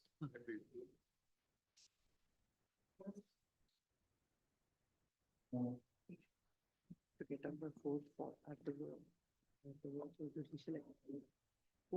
I will raise. Yes. Please, Your Lordship. Challenging notes on order of interim maintenance being granted in the trial court. But wife notes filed a divorce petition. Notes along with an application notes on section 24 of notes in the Marriage Act seeking notes for litigation expenses. You appear for the husband? I appear for the husband. How much is granted? Notes 8,000 rupees and 25,000 rupees for litigation. 25,000 for litigation. What, as per the evidence? Monthly what is notice it what is. is the income of the husband? Even notes, I also filed an application, not seeking for interim maintenance notes from my wife. You also filed an I also application. filed an application. That application, So for that, you have filed this writ petition. both are common orders is passed. My application is rejected and notes and her application is allowed. Hmm. Notes, my grievance is that notes, though application has been filed upon, the court proceeds to decide the maintenance. Notes without there being any sort of assets and liability statement being filed by either of the parties. Neither. So when you have committed a wrong, you wanted maintenance, you don't file your statement of assets and liability. Yes. And how can you come before the court and say that court has decided that without? Nevertheless, notes. If you want it to be, because you have not filed, you want it to be remanded, it will be done at some cost. Otherwise, it will not remand. Both applications, have been heard. They have not come. They decided. They have not come. They have not come. But But nevertheless, come. notes. You want to know, they are happy with whatever that is. You want it to be again reappreciated. If it has to be, then it has to be on some cost. Nevertheless, notes insofar determination of a compensation is maintenance is concerned. Notes the court has to analyze notes that what is the assets and liabilities. No. Both the Before you parties. say that, there are two things. One is basing on whatever it is, if you want to argue, that is one aspect. Please. No, if you're relying on not filing of statement of assets and liabilities, then we'll not go into all this. We will remand the matter. And for that remanding the matter, you have to pay something to your wife for contest, for again making her to contest the matters here. But that is notes already been paid. Arrears of notes have already been paid upon. The court has ordered notes 8,000 rupees per month. Notes on 25,000 rupees more towards litigation expenses. That is all been cleared upon. But my only condition. Then what is your income? Notes, I said notes that though I am an MCOM degree holder. Any children out of the marriage? Nothing. No issues. That is only the ground. It's very important. Even after lapse of 6 years, there is no cohabitation. On the ground of that, the petition is filed. But that has been disputed notes by me. Notes insofar as notes the granting of a compensation is concerned. Notes I have taken up a condition by saying that the wife notes is an B graduate. Notes and she was working in notes in Silicon Media Technologies Private Limited notes to an extent of 30,000 and she was earning 30,000 rupees. That is prior to the marriage. If you complete, you can, yes. Now notes she has taken up a condition by saying that I was earlier working and presently I'm not working. Then that is what she has taken up condition. But though my contention is that nevertheless by virtue of a graduation that she has, but she is capable of earning. That is one point. Another point is that she is working. When was the marriage? 2018. 2018? 31/8/2018. When was this petition filed? 23. So how long they are together? For 2 years? No. 4 years. 4 years. To 2020 you are saying? 18 marriage, 23 petition is filed. 23 petition No, 22. Filed. MC 100 of 2022. 22. Oh, from how long they were separate? After filing this. After petition. filing. So from 18 to 22. So being a BE graduate, why is she not working?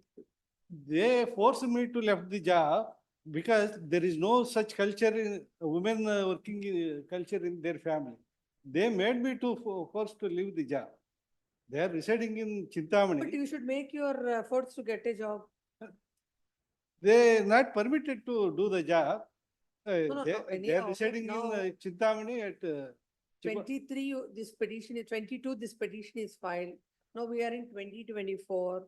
No, she should start doing something. She is trying, but after gap of 5 years, why you are left the job? Why all these days? But you are- anyhow, she may not get the job of her qualification, but some job she'll get. She is trying, but as of today, she is not No, getting the job. till you get employment, he shall pay them amount. That we will record. So and, far, she is not getting the job. And after some time, he can review also, renew his request. Because now being a BE graduate, forever you cannot say that I will not get employed. I am admitting in my petition. Notes I as a MCOM graduate notes I was the same notes I was doing this thing, egg business, egg sale business. How much you are getting? What is your income?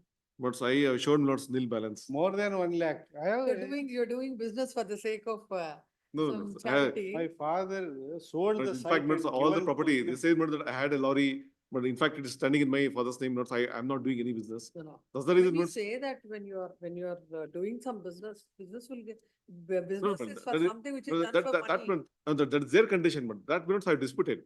I said notes, earlier notes I was working. So presently notes, I'm not working notes and I did No, not have any source unnecessarily of if the income. court calls for all that, your bank statements and all, unnecessarily your client would be at more, please come. My only sole condition is that since she is a big computer science, earlier she No, was that will working. record that, yeah, she should, you have to pay the maintenance, she gets employment. Please, And you can renew your request before the court. please. I am getting job. Huh? Till I am getting the job. That's what I said, till you get the job, and you should get it, not that forever you will not. No. The MC number Even if 100 not of 2022 is filed by the wife seeking, the present writ petition is filed by the husband, agreed with the orders passed in I number 1 and 3 dated 15th September 2023. Parties are on the file of so and so, so and so. The parties are referred to as wife and husband. The MC number 100 of 2022 is filed by the wife seeking divorce. In that, she had filed IN number 1 seeking interim maintenance, and IN number 3 is filed by the husband seeking interim maintenance from the wife. The court had allowed the IN number 1 filed by the wife and granted an amount of rupees 8,000 as maintenance and 25,000 as litigation expenses. When it comes to the husband's application, the court had dismissed the same. While passing an order, the court has observed that Around 19 minutes, pay them at 12. He says that I am ably bodied person. Therefore, I being an husband, not sole responsibility lies on me to look after my wife. the husband in his objection stated that he's unemployed and not having any source of income. But he stated that he is a MCOM graduate and earlier he was working, and the medical document shows that the respondent is not suffering from any serious medical ailments. Further, the copy of the RC status filed by the petitioner indicate that Tata Intra V.30 non-AC BS-6 vehicle stands in the name of the respondent and date of registration is shown as 7/7/2022. Hence, the said development goes to show that respondent is able-bodied person and capable of earning. Court has further observed that even though the petitioner has not produced any document to show that her husband is doing chicken egg business and getting rupees 1 lakh per annum, but anyhow, the law is well settled that it is a bounden duty of the husband to maintain his wife. As such, she is entitled for maintenance, interim maintenance, and court had granted the maintenance.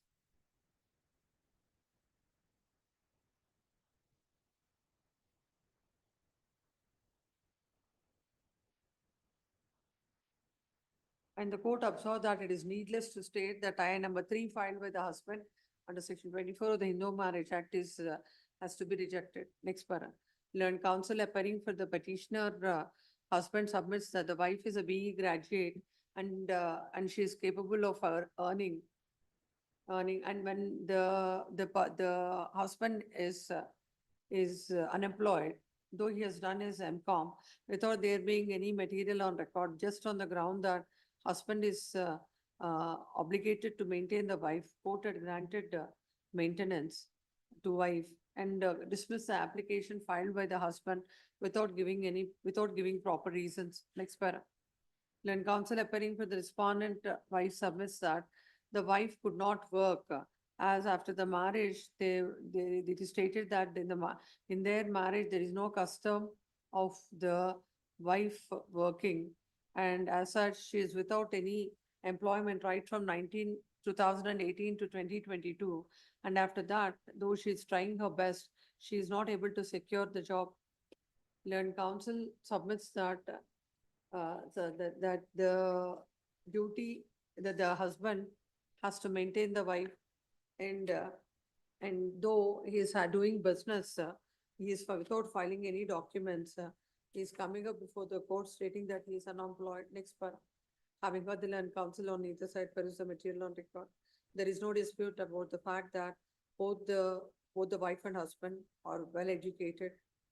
It is a case of the wife that as the husband and the family members have not permitted her to work. She has not been working from 2018 till 2022. Subject, And after that, when she tried to, subject to correction notes. She has admitted in the petition by saying that she worked until 2022. That is after the marriage.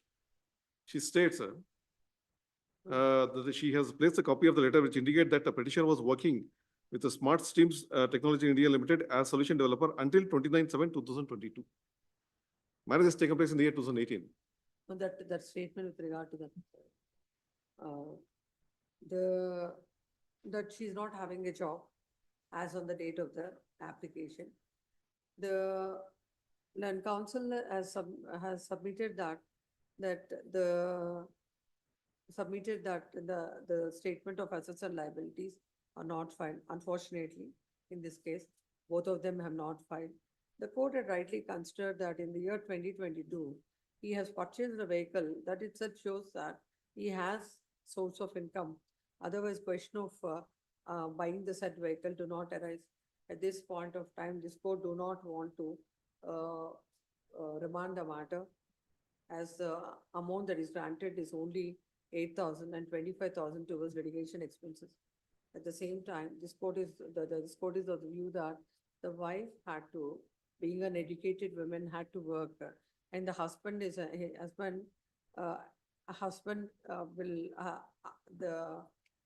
husband has to pay the maintenance till she gets an alternative employment to support herself.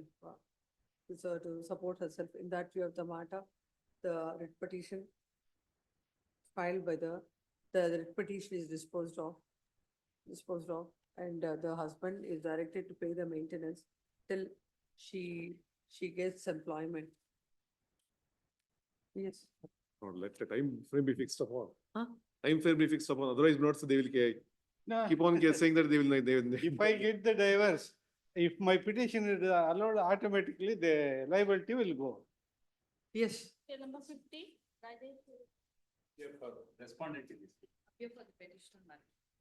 Now, I think I may not be able to take up this matter now. I have a meeting today. No, the only short matter, my lord, with my learned friends' consent, the matter has reached the stage of respondent's evidence. I am the petitioner mother before the GNWC court, and one of the application filed by them for under order 7 rule 11, that is being challenged now. And now that it has reached An application filed under? order 7 rule 11, For rejection. Your Honor. rejection of And petition. it is When being- are you filing it? That was filed in 2018. My lord, they are making a wrong submission. It is not for respondent's evidence. It is for cross-examination. Cross-exam, on 4 occasions, they have already made We'll cross-examination. hear it. We'll hear it. Yes, Suppose this, it is at 2:30. yes. Oh. Tomorrow any 2:30 matters are there? If they are not, look at it. When there is no matter at 2:30, then that day post. Earlier also. Tell them that. Yes. My lord, Saturday, Sunday was fixed for Chatting, my lord.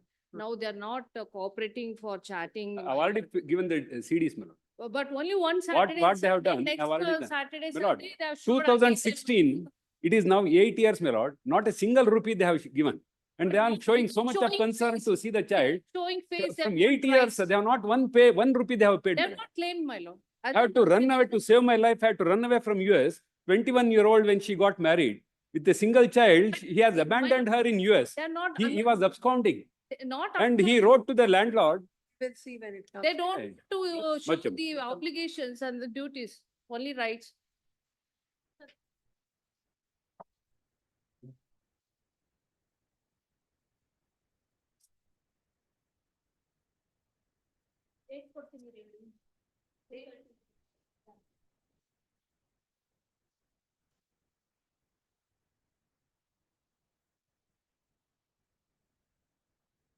Hello, sir, length ಅವ್ರು ಕೊಡಿ. ಅದು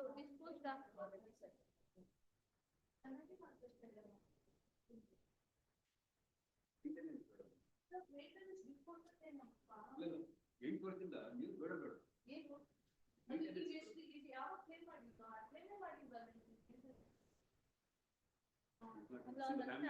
ನಾಳೆ 2:30 matters ಇದೆಯಪ್ಪ.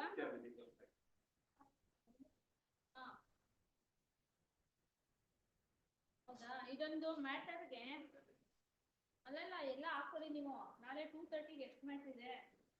ಒಂದಿದೆಯಾ?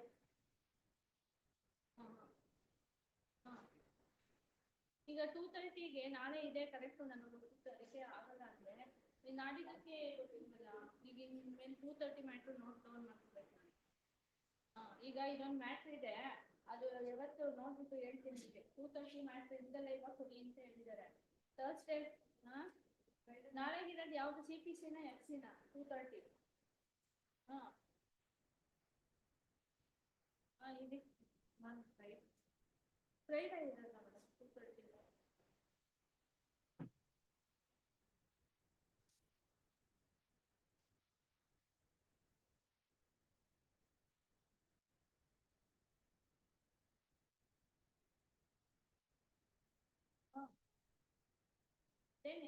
Subject FC ನ CPC ನ?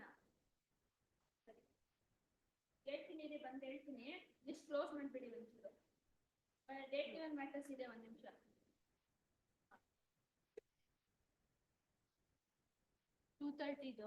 ಇದು disposed ಇದೊಂದು ಬರ್ದಿರಿ ಒಂದ್ ನಿಮಿಷ. ನಾಳೆ ಒಂದೇ ಐತಿ ಅಂತ FC ಮ್ಯಾಟ್ರ್ 2:30ಗೆ ಕೇಳ್ಕೊಂಡ್ಬಿಡ್ತೀನಿ. ಇದನ್ನು ಹಾಕ್ಬಿಡೋದ ಅಂತ. ಡಿಸ್ಪೋಸ್ಡ್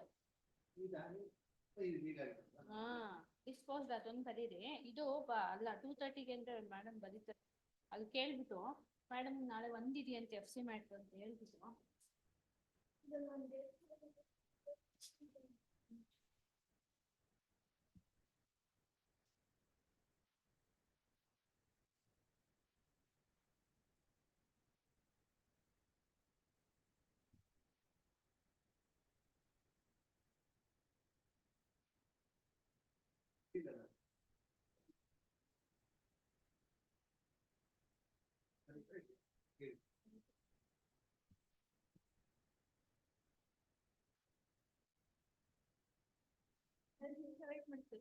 ನಾನು ಇನ್ಸ್ಟ್ರಕ್ಷನ್ಸ್ ತಗೊಂಡ್ ಬರ್ತೀನಿ.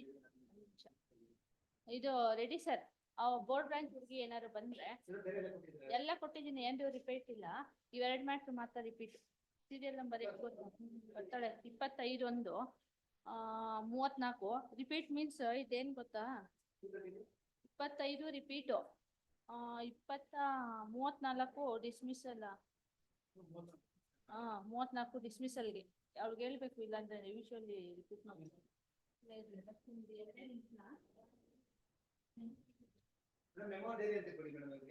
ಏನಂದ್ರೆ ಒಂದ್ ಸೆಕೆಂಡ್ ಬಂದೇ ಇದು, 2 ಸೆಕೆಂಡ್ ಮೇಡಮ್ ಒಳಗಡೆ ಇದೆ.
ಸೈನ್ ಆಗಿದೆಯಾ?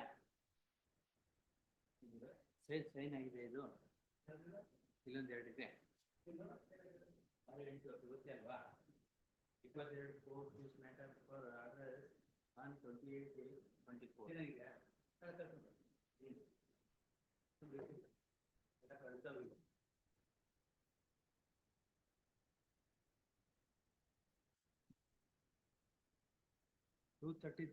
ತಿಳ್ಕೊಂಡು ಅವರೇ ಬರೀಬೇಕು ತಾನೆ ಇವರು. ಎಸ್.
ಆ ಹುಡ್ಗಿ ಅದೇನ್ ಮಾಡ್ತಾಳ ಕುತ್ಕೊಂಡು? ಟೈಪಿಸ್ಟು ಅಲರ್ಟ್ ಇಲ್ಲ ಇವ್ರೆ.